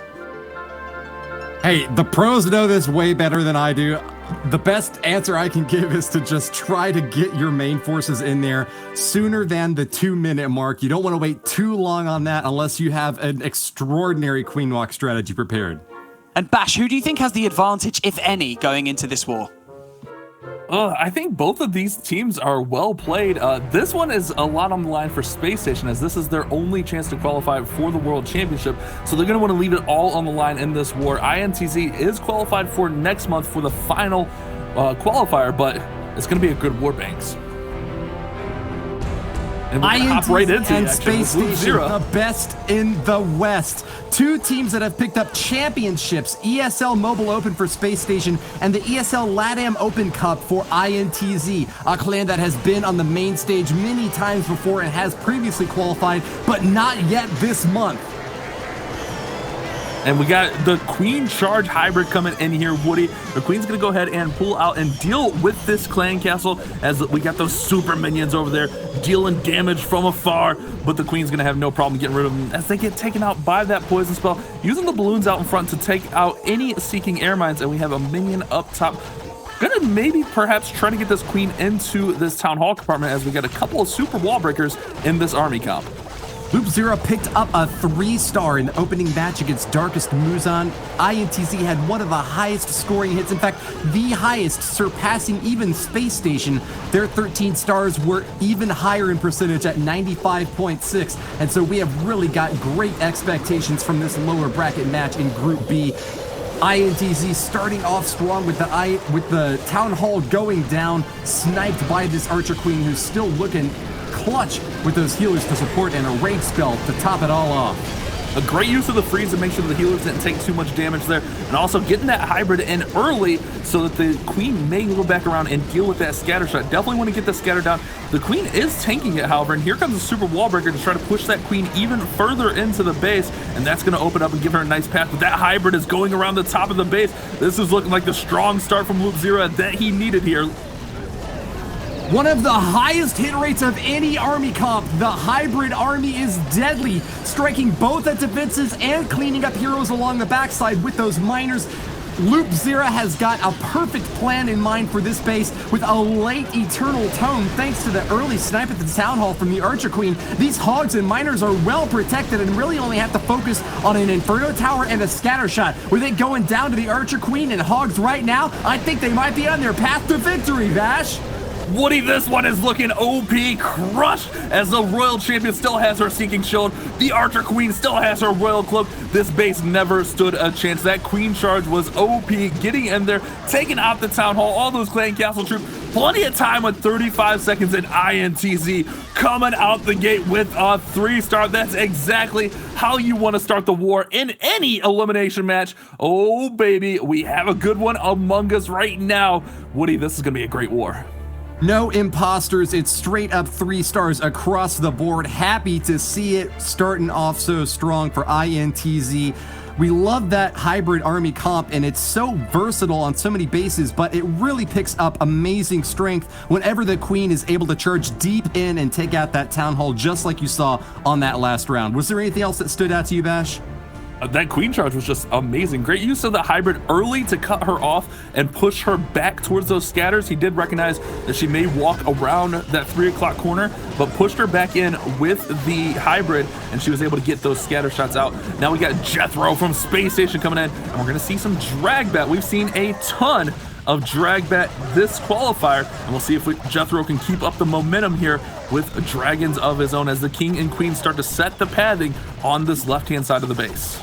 And curiously that we see the bats coming back into play. The super minions had been super strong for so many attacks so far this war, but instead Jethro brought in super wall breakers. Bit of an atypical pick when you see such a heavy air army to back it up with that super troop rather than another one of the many awesome opportunities that you have. But these hero dives early on can get maximum value, trying their best to take down that single target Inferno. That Archer Queen unfortunately is just a bit too late, and that might mean a bit of burn up on these dragons. Do you think that the balloons will get there in time to take it down? Oh, it's going to be tough to tell. They are raged up and they are working through here. We do have this battle blimp now working in towards the Town Hall here. I'm more concerned about that scatter shot over there on the left hand, about 10 o'clock position. I think he wanted the Queen to get that down so he could start his bats up there on the second scatter shot. But we do have the blimp getting in here and getting the Town Hall not quite down, as there was a tornado trap, and Dragon's now distracted on the Queen. Oh no, Woody. This could be devastating. Oh no, Woody! Oh my goodness, the Dragon goes down! Dragons going out of bounds, straying away from the center of the base where we needed them most. A standing Town Hall means Jethro from SpaceStation has hit an absolute brick wall. Defenses from Celino have done the unthinkable and show our first 1-star of the day. Oh man, Woody, this is not how you want to start off this matchup. So unlucky. Second 1-star of the day. It is the second. I don't want to correct you. I don't want to be rude. It is the second 1-star of the day. But man, so devastating. That blimp just got spun right around. Maybe a little bit late on the freeze there. By the time he dropped the freeze, most of the balloons and the dragons were down there and they didn't have a chance. Oh man, SpaceStation is going to be under the gun after their first attack. They're going to be down 3 stars to 1, and with a strong squad such as INTZ, it's going to be a really big uphill battle here as that final minion gets taken out there, Banks. Took the words right out of my mouth there, Bash. It is going to be an uphill battle for SpaceStation Gaming. You can't open up a lower bracket matchup against INTZ with a 1-star, so definitely not wanting to set the pace like that, but hey ho, it's been and gone. Now it's time to focus on the next 4 attacks, Woody. Yeah, the chances of INTZ winning this war just skyrocketed into outer space. SpaceStation, with failure to launch in their very first hit, are now at a 2-star deficit with only 2 attacks on the board from these teams. INTZ's Renan will be the next to attack, and all they've really got to do at this point is coast on to victory. SpaceStation are super far behind and will need a miracle to win this one. Yeah, but Woody, let's be honest, INT isn't just going to coast. They're going to put their foot on the pedal. They're going to look to set the tone for tomorrow as Renan's going to come in with a P.E.K.K.A smash. This was something I talked about with the update. Remember, we just got another P.E.K.K.A level with this update, and P.E.K.K.A smash is really big at like Town Hall 12. However, we tend to see more Yeti smash at Town Hall 13, but I'm really excited to see this P.E.K.K.A smash here from Renan, and we got some balloons coming in to protect that blimp to get the Town Hall down, which will also pull out the Clan Castle, and then maybe we'll have a little bit of a Queen walk. Yeah, there we go. Queen's coming in. She's going to walk out and deal damage and take out all of these Clan Castle troops as the headhunters come out of there, Woody. Renan has the ignominious distinction of being the lowest percentage hitter from the first war by INTZ, but at 2 stars and 87%, he sets the bar really high for SpaceStation to catch up. Expect to see him do just as well and maybe even better. Unfortunately, though, he's lost a lot of hit points on these healers. Engagement from those enemy archers have taken them all down, and his early strike is not getting quite as much of a punch as he was hoping for, Bash. Woody, F in the chat for the healers as they chased some goblins inward, and that pulled them in towards the air defense and pulled them in range of those Clan Castle troops. But we got the P.E.K.K.As working strong. Remember, those P.E.K.K.As are going to be some beefy boys working through the back end of this base here, but those ground bows targeting them and dealing mass amounts of damage. They need to bang on through this wall. The bowler's going to support them through. But it looks like he stalled right here, saving that last jump for the final compartment. He's going to struggle. He barely gets the 2-star, but he's going to struggle on percentage here. Beefy boys, please tell me, Bash, you know that the P.E.K.K.As are stalwart ladies. Well, that is true. My apology. My apologies. I always forget. You know, the suit of armor throws me off. Shouldn't assume things in 2020. I'm sorry, Woody, but Renan working through here, doing his best to finish this one off strong. Oh, man, Woody. But that jump, I feel like he should have maybe got the jump in there a little bit early. Those P.E.K.K.As got stalled up on that wall, and that scatter shot and the bows just did so much work. Still 65%, and they are in that commanding spot with that 1-star from SpaceStation. So the 1-star 71% still leaves them at a pretty big advantage, let's be honest, after that attack. Yeah, Renan doesn't find the impact that he was looking for there. INTZ, the Brazilian barbarians, still far and ahead, though, raising their sword high to the sky with their sights set on SpaceStation. They're going to need triples back to back to back to back to keep pace against a squad that's been to the World Finals before and is looking to make their way back in there again. It's JD9, the next attacker from SpaceStation, that's going to try to get the job done. JD9 is ambidextrous, as we mentioned before. Not sure that it played out to his best advantage, though, in the last time around. He didn't get the result he was hoping for with just a 2-star 81%. That's the lowest hit damage from any striker on the SpaceStation squad from their first war. And we need to see a redemption here now in their second war. JD9 setting up nicely here. Going to go ahead and use those lightning spells in the earthquake to take down the Clan Castle. So don't have to worry about dealing with any Clan Castle troops, which we've seen. We've seen that in numerous wars today where the Clan Castle troops have absolutely been a headache for these attackers. But JD9 said, I'm not even dealing with that. Let's get that out of here. 7 lightning spells, earthquake, Clan Castle down. Gonna use the wall wrecker to push in here, which we've seen this a few times now. This is becoming more of a common strategy to secure the town hall. Rather than try to fly a blimp in there, potentially getting caught by a tornado trap or seeking air mines, we're just gonna go ahead and open the walls up with that wall wrecker. Meanwhile, the world champion getting great value on the left side. Striking at the heart of this base, and with that first star, JD9 is getting some good work done here. Ice Golem's well protecting that Archer Queen as best they can. She's in range of that Giga Bomb, gets frozen a little bit here and takes some more damage, but we'll be able to slow things down with that Ice Golem explosion. That Blizzard shuts down the scatter shot and gives her just enough time to pop one down, but I don't think she's going to get the second, Bash. I think he actually had to use a freeze spell there. No, you're right. It was the Ice Golem. But what happened was all 3 Ice Golems hit at the same exact time. Usually you want them to kind of scatter around so you can get 3 different freezes from them, but all 3 of them got taken out by the pair of scatters there. And here we go with the Lala. We do see those headhunters coming in to chase down that Royal Champion. Perhaps we'll see the Warden ability to protect them through the Giant Bomb. Oh my goodness, I think they stayed up there. So they're going to be able to get that Royal Champion down. And this is looking like a pretty good start, but a lot of base left up here for JD9. Yeah, talk about a pretty good start. This is a pretty good finish is what it's looking like. The sweep through by JD9 has really got no air defenses left to worry about. The Archer Queen's been taken down. Eagle Artillery has been shot out of the sky, and I think JD9 is about to get the coup de grace on Loop Zera, a 3-star striker from INTZ, but it looks like his defenses will not hold up. The last free spell goes out to protect these loots. They path over the Wizard Tower and knock it down with overwhelming firepower. 33 seconds left for cleanup, and there's not left to say anything about this base. Great job to JD9 from SpaceStation, trying to keep his team on path. Absolutely. The recovery they needed. I was worried that the King might pull the balloons away there, which could have distracted him, maybe caused a time fail, but he was able to get those balloons on the buildings and crush it, Banks. And that's definitely the recovery they needed. They're only down by that star now, but actually up on percentage. So it's just about trying to collect those stars, manage to nudge yourself in front of INTZ, but it's still a difficult battle they've got ahead of them, Woody. Yeah, it sure is. They're down a star, but it's not quite as dire circumstances as it seemed before. The slip up by Renan in the second attack by INTZ dragged their percentage down, and it's actually below SpaceStation Gaming's, believe it or not. SpaceStation with a 2.5% advantage on overall destruction still has a 1-star deficit, and that's a lot to work against this early in the war. But with 3 attacks left, it's not impossible for them to make the comeback happen.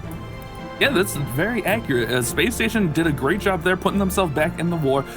We'll see if Bernal from INTZ can really put the foot on the gas and pull INTZ a little bit more in front here as he's going to go in and attack Agent 33's base. I'm assuming we're going to see a Lalo from Bernal. Let's see. Oh, yeah, we got that Queen Charge Lalo, one of his favorite attacks, and he is so good with this. Let's go ahead and see what he's going to do. He's going to start that Queen Charge down there towards the Town Hall, and look at that the clan castle full of goblins, headhunters, and an Inferno baby dragon.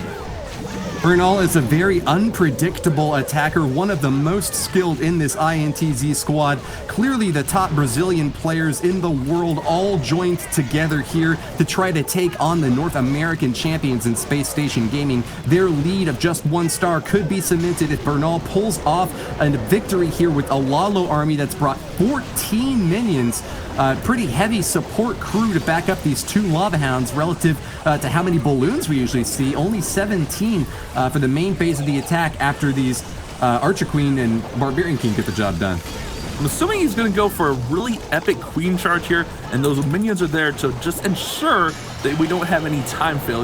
We've seen that a few times where time always becomes an issue, but bringing in this many minions should ensure not. But that Queen, oh, he was trying to break that Queen into the next compartment. She's going to have to bang on the wall here. She's going to be able to get through, but may force her ability. Yes, her ability comes out, raging her up, and here comes the Lalo from the right side of the base, bringing in the Stone Slammer, and balloons following in those Lava Hounds. But the Queen is going to get out that Eagle Artillery, and that's going to be massive. He'll have that Warden following in all of the balloons and the Royal Champion as well.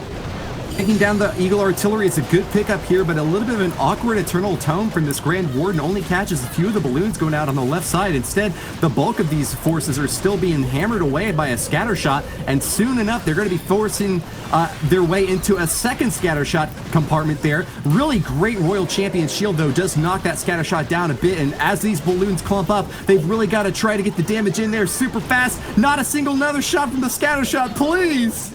Oh my goodness, the scatter shot like locked onto a lava pump there, so it could have taken out like the big chunk of balloons there, but I believe it targeted a lava pump instead. Those balloons gonna haste on through to those wizard towers. If they can get through to this final wizard tower, this is looking really good. Can he get it down? Balloons are falling, air defense is going down, dragons working on the Archer Tower. I think Bernal from INTZ is gonna get the triple that they're looking for here, Woody. He's a student of diplomacy from Theodore Roosevelt because he is swinging that big stick all around, has bashed through Agent 33's base and shown them what for. Great job to Bernal picking up another 3-star for INTZ. Will keep them back on track for victory. A little bit of weakness shown in the second round has been completely wiped out as Bernal with the 3-star takes INTZ up to a total of 8. That is exactly what they were looking for there. Keep that lead. Don't let SpaceStation get too close. SpaceStation is still fighting uphill after that 1 star, but now they're going to have an even tougher challenge as they have 3 attacks remaining. And just look at this Lalo from Bernal. We may see it a little bit later in here, but that back end scatter, the scatter closer to that Warden pedestal rather, does not hit any of the balloons. It's on the Lava Hound, and then it hits a Lava Pup. It does not hit any of the balloons. A little bit of luck, but it works out perfectly for him there as he gets the 3 star. Now we're gonna have Kronos from SpaceStation come in with a Yeti bat attack. Needs to respond, needs to get the 3 star to keep SpaceStation alive here. A competitor at the ESL Meisterschaft quarterfinals versus Tribe Gaming learned that time management during wars is key. Don't expect to see a time fail this time. If anything, Kronos is going to get his forces on the board nice and early, especially because he's got 2 P.E.K.K.A.s and 5 Yetis. This is going to be a smash straight into the gut of an interestingly designed base by Renan. A lot of times you see them a lot less symmetrically designed with an offset town hall, but this time it's just going to be kind of all set up very beautifully. It's almost like an artistic setup by Renan here, Bash. It does look like a bit of a masterpiece here, using that super wall breaker to open up the walls, and then we have a wall wrecker coming in behind the Yetis. But will they get there in time before they walk outside? That'll be the question, as the Queen's going to go ahead and hit the defenses right there, and it looks like the Yetis are going towards the wall, so they're going to follow the wall wrecker inside. Rage Spell is going to push them outside now, and here come the Clan Castle troops rather. However, the troops from the Clan Castle pull the Yetis back inside. Woody, I can't keep up! Yetis are in, Yetis are out! What is going on? Can he get this town hall down?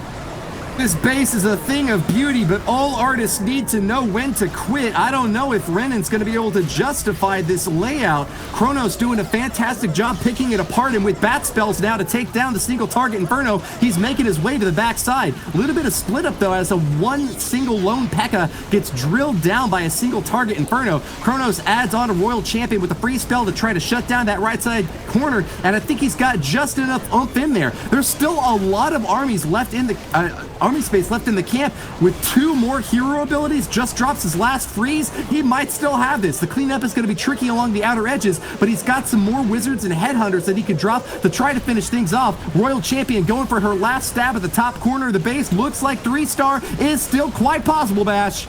He was perfect with that Royal Champion Seeking Shield, taking down the Wizard Tower. He was out of free spells for the bats. However, the Seeking Shield took it down. But this Queen has got to go all the way across the base, and you mentioned it. Clean up is going to be tough here. Does she have a clear path? She does if she's smart here. She may go in and take out the Clan Castle, take out the Builder Hut. But if you see there, probably about, 4 o'clock-ish on the base is that Royal Champion's pedestal. Will that be the holdup here for a potential 3-star time fail?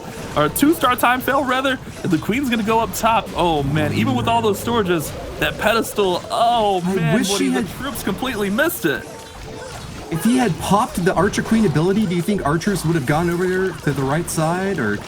It would have been possible. You're right there. That may have been the move, but he may have thought that he needed the Archer Queen's ability to get through these storages, which actually proves to be true, as he doesn't quite have enough to get through. Even if he did, the storages stay up there, Binks. I mean, a 98% 2-star from Kronos, but will it be enough? That's the thing. How can we even get to a point where we say that? A 98% 2-star, but it just might not be enough. But, you know, SpaceStation Gaming still in the race. INTZ in the lead with 2 triples on the board.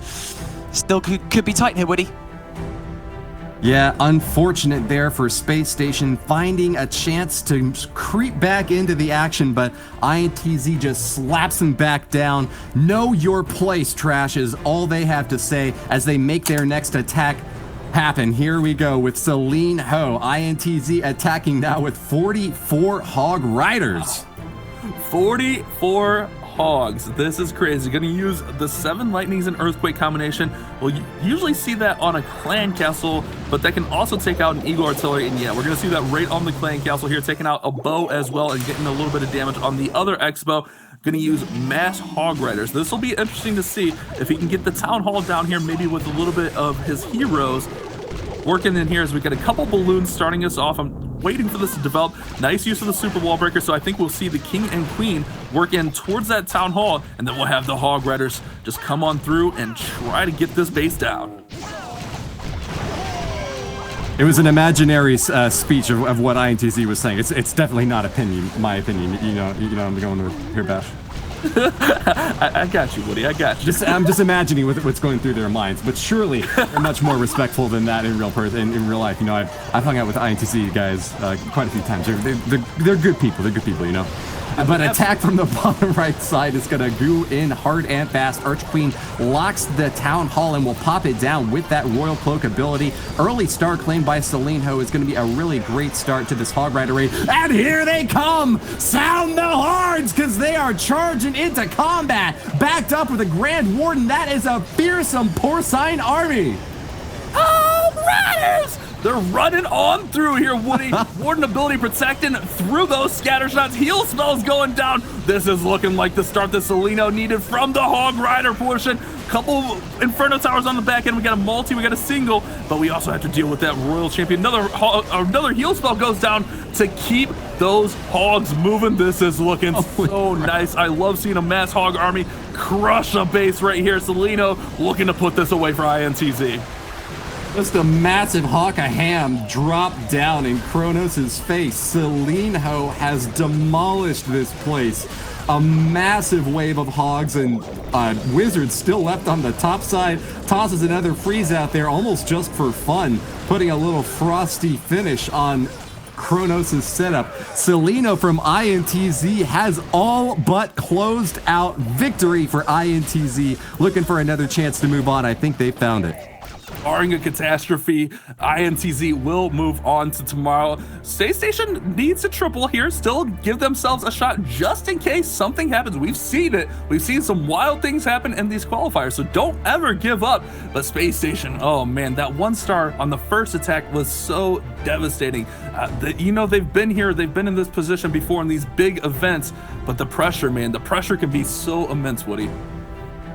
Yeah, I'm thinking if SpaceStation gets back-to-back triples, they'll have a total of 12 stars, and all INTZ would need to do is put another 2-star up there, so I'm ready to count them out. I'll put any money on the line. If you want to pick SpaceStation Gaming in this matchup, INTZ is so far ahead at this point, I think it's impossible to make the comeback happen. I tend to agree there, especially with a squad such as INTZ. These guys know what they need to do to get the job done. They've been around the competitive scene forever, and they are one of the top clans in the world. Look at this bat bomb here from Goreticus here, right on the single target Inferno. Gonna get that out and set up nicely for a queen charge. A little bit of a different start, using the bats to get that whole single compartment taken care of, and now using the wall breaker to open up and allow this queen access. Can the wall break? Oh, can the super wall breaker get in there? The answer is no, as he gets taken out a little prematurely. Goreticus doing his best to defend the honor of the SpaceStation squad, fighting for their last chance here in the Clash of Clans World Championship October qualifier. We've only got 2 more golden tickets to hand out. One of them will be given out this weekend. The lower bracket is not a safe spot to be at all. Same thing can be said of those headhunters sticking around in poison, getting a lot of damage onto those healers out back. Splash shots from that scatter are going to take them down low, but it's relocked onto the queen, and that might keep Goreticus alive a bit longer as the main force roars into action. But the queen with the healers on her will be able to tank that scatter shot no problem. That's the only thing targeting her right now, so that's actually going to save a lot of health on the hogs and miners as they push through towards that Eagle Artillery in the back compartment. They may even backtrack and get that scatter shot as the queen's trying to get to it. She just can't get over there. Here comes that Royal Champion seeking shield to take down the single target Inferno, and we got miners backtracking to the 6 o'clock position. If the queen can get in here, she may be able to help secure these last few buildings as all the hogs got taken out. Now we just got a handful of miners on that left side here, Woody. Goreticus going to try to finish strong. Chaos reigns in the clown fiesta that has become this attack as miners and wizards scoop out to the exterior of the base. Still one big compartment left to finish off with a couple of splash damage. Key targets, those wizard towers, are going to be tricky targets for the miners to take down. Gotta hope that the single target Inferno can get finished off before it burns this warden up. Otherwise, that's still quite a bit of damage. This actually is not going to be looking like a time fail. Instead, it's actually the defenses that will hold against Goreticus's forces. And Bernal has done it on defense once again, Banks. Yes, a 90% 2-star from Greticus. SpaceStation Gaming still tailing, and it's just looking further and further away for them, which is unfortunate, being their only qualifier that they managed to get into for their chance to go to the World Finals at the end of the year. But INTZ, dominating performance. Celinio, congratulations to him, pulling in an impressive triple there, Bash. That's right, and we're going to have Marinol, the one and only, look to finish this one off strong for INTZ, put up a nice intimidating performance, and here we go with those witchy women. Oh, I love seeing these mass witch attacks. Going to go ahead and use the lightning spells and an earthquake to not only take out the scatter shot, but take out all of the surrounding defenses, and then we'll have a little bit of a warden walk in here to help set that pathing, and those witches are just going to swarm this base, Woody. Oh yeah, mass witches. You'll love to see it, especially when it's spooky season like right now. Marinol from INTZ showing us that this strat can once again get the value in. We had seen a bit of a stray in this strat over toward the super witch attack, bringing in 5 of them and utilizing those big boys to cushion for a big push in, but the big swarm of skeletons works particularly well against bases that have predominantly single target defenses like these Infernos that you see set up at the 3 o'clock and 6 o'clock position. Those scatter shots can cause trouble, but with one down already and the second going to be engaged soon after, I think Marinol's got a good head on his shoulders to make this fight happen. I'm a little bit concerned about the multi-target Inferno and the Eagle Artillery at the bottom of the base. The multi's in the middle, protected by everything, and the Eagle Artillery is way away from the main phase of the attack. However, he does have a jump spell that can allow him to get there, but can he get these troops moving in time? As that rage spell goes down, he needs to get to the town hall. As we see the siege barracks up at the 12 o'clock position, we got the P.E.K.K.A. and wizards spawning out of there, and it looks like we got some witches and the archer queen actually going towards the middle of a base, but a 1-star here, even if it does catastrophically happen, is still enough for INTZ. But he's still got the Royal Champion, so I would think he would be able to save this for a 2-star no matter what. As these witches work through the core of the base, can they finish strong here, Woody? INTZ have won the war! The 1-star is good enough for victory over SpaceStation, and with that, they will advance in the lower brackets. Marinol finding a bit more trouble than he had bargained for, biting off more than he could chew, you could say. Off the top corner, does knock down the town hall with some backup hogs, but the 3-star seems unlikely. And I think that you called it perfectly, Bash. That multi-target Inferno backed up with an Eagle Artillery far on the outer edge were just too much for Marinol's forces to deal with. That Mass Witch army needed to hurdle those hedges a bit quicker, and even though he deployed a jump spell right there next to the middle compartment, he actually waited all the time there for his Archer Queen to pop down a wall right next to the jump spell. So a lot of wasted damage there, but ultimately going to be a relatively high 2-star percentage here, as Marinol will get the walk-away win for his Brazilian squad. Queen doing queen things, breaking through a wall when there's a jump spell right there. Why would we take the jump spell? There's a beautiful wall. It's shiny. Let's go hit it.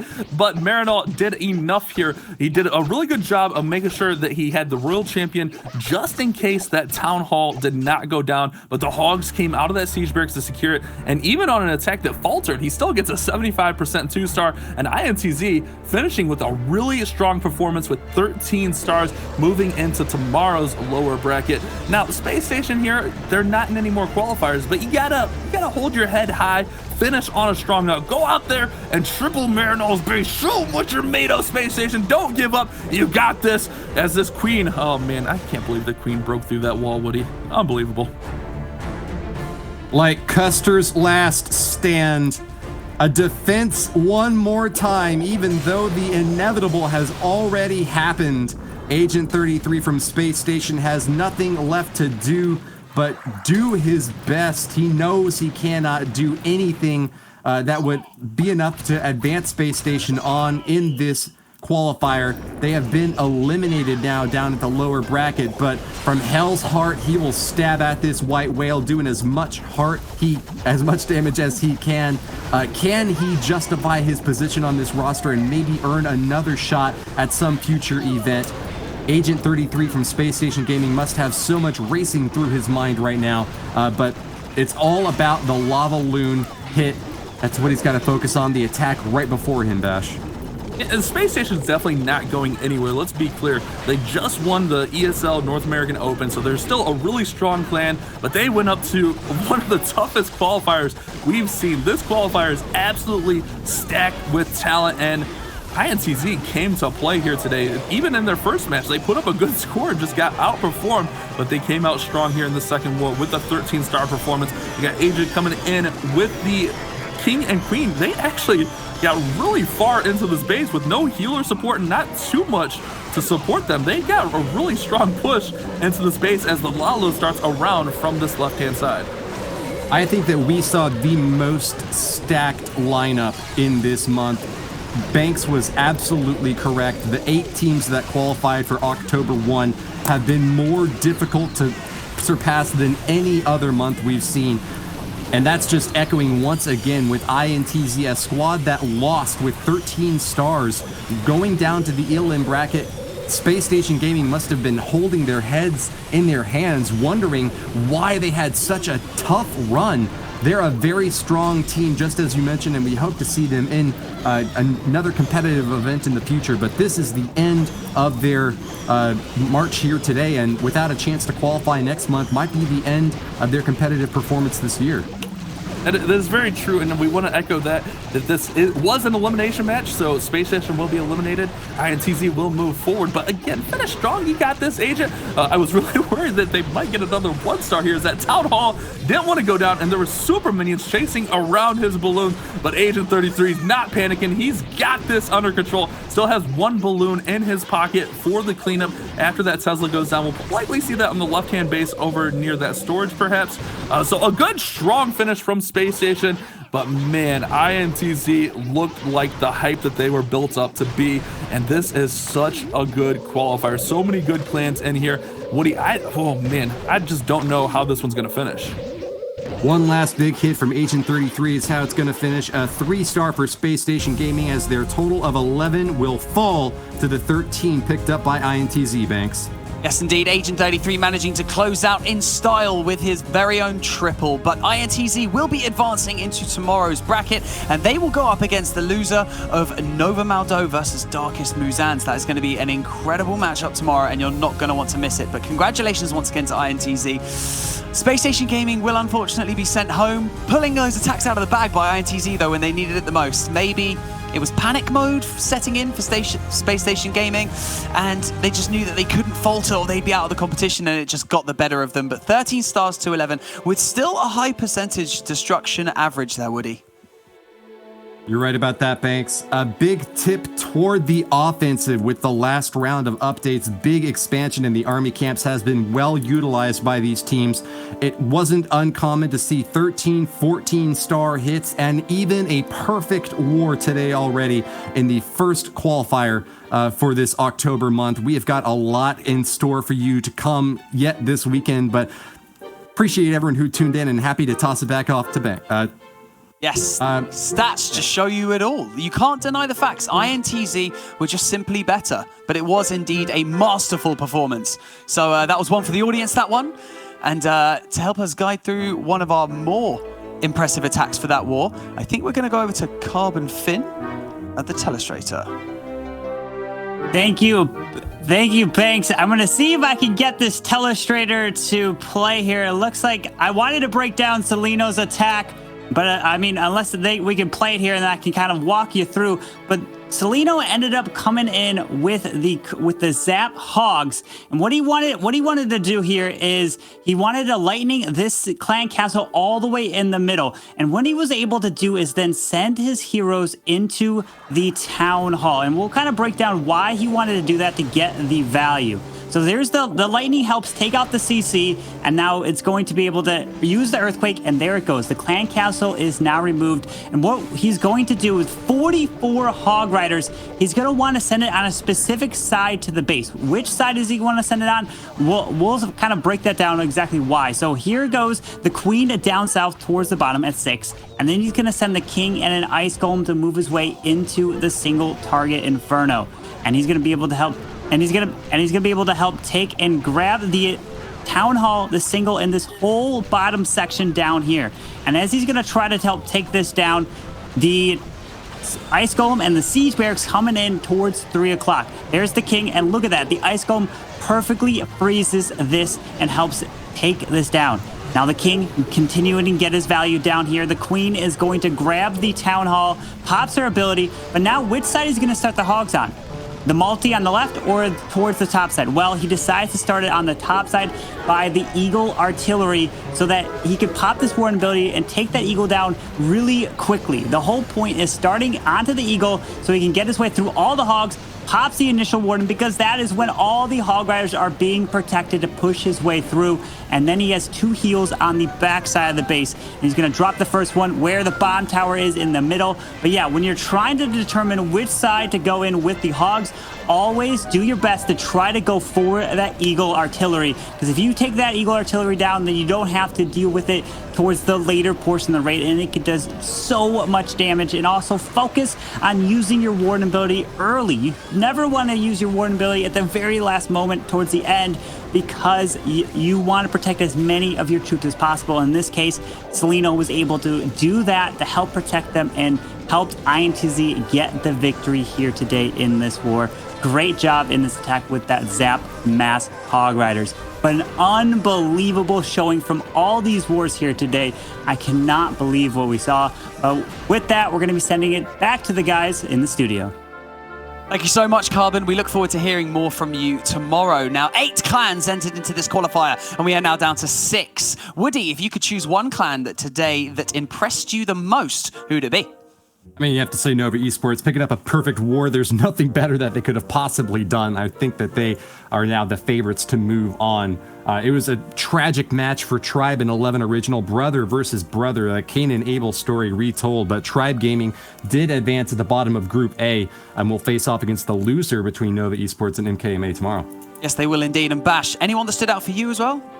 I was honestly shocked by both Nova teams coming out really, really strong. I think all these teams really came to play. We saw some really high-scoring wars, but the Nova squad's looking strong, looking like this might be their month.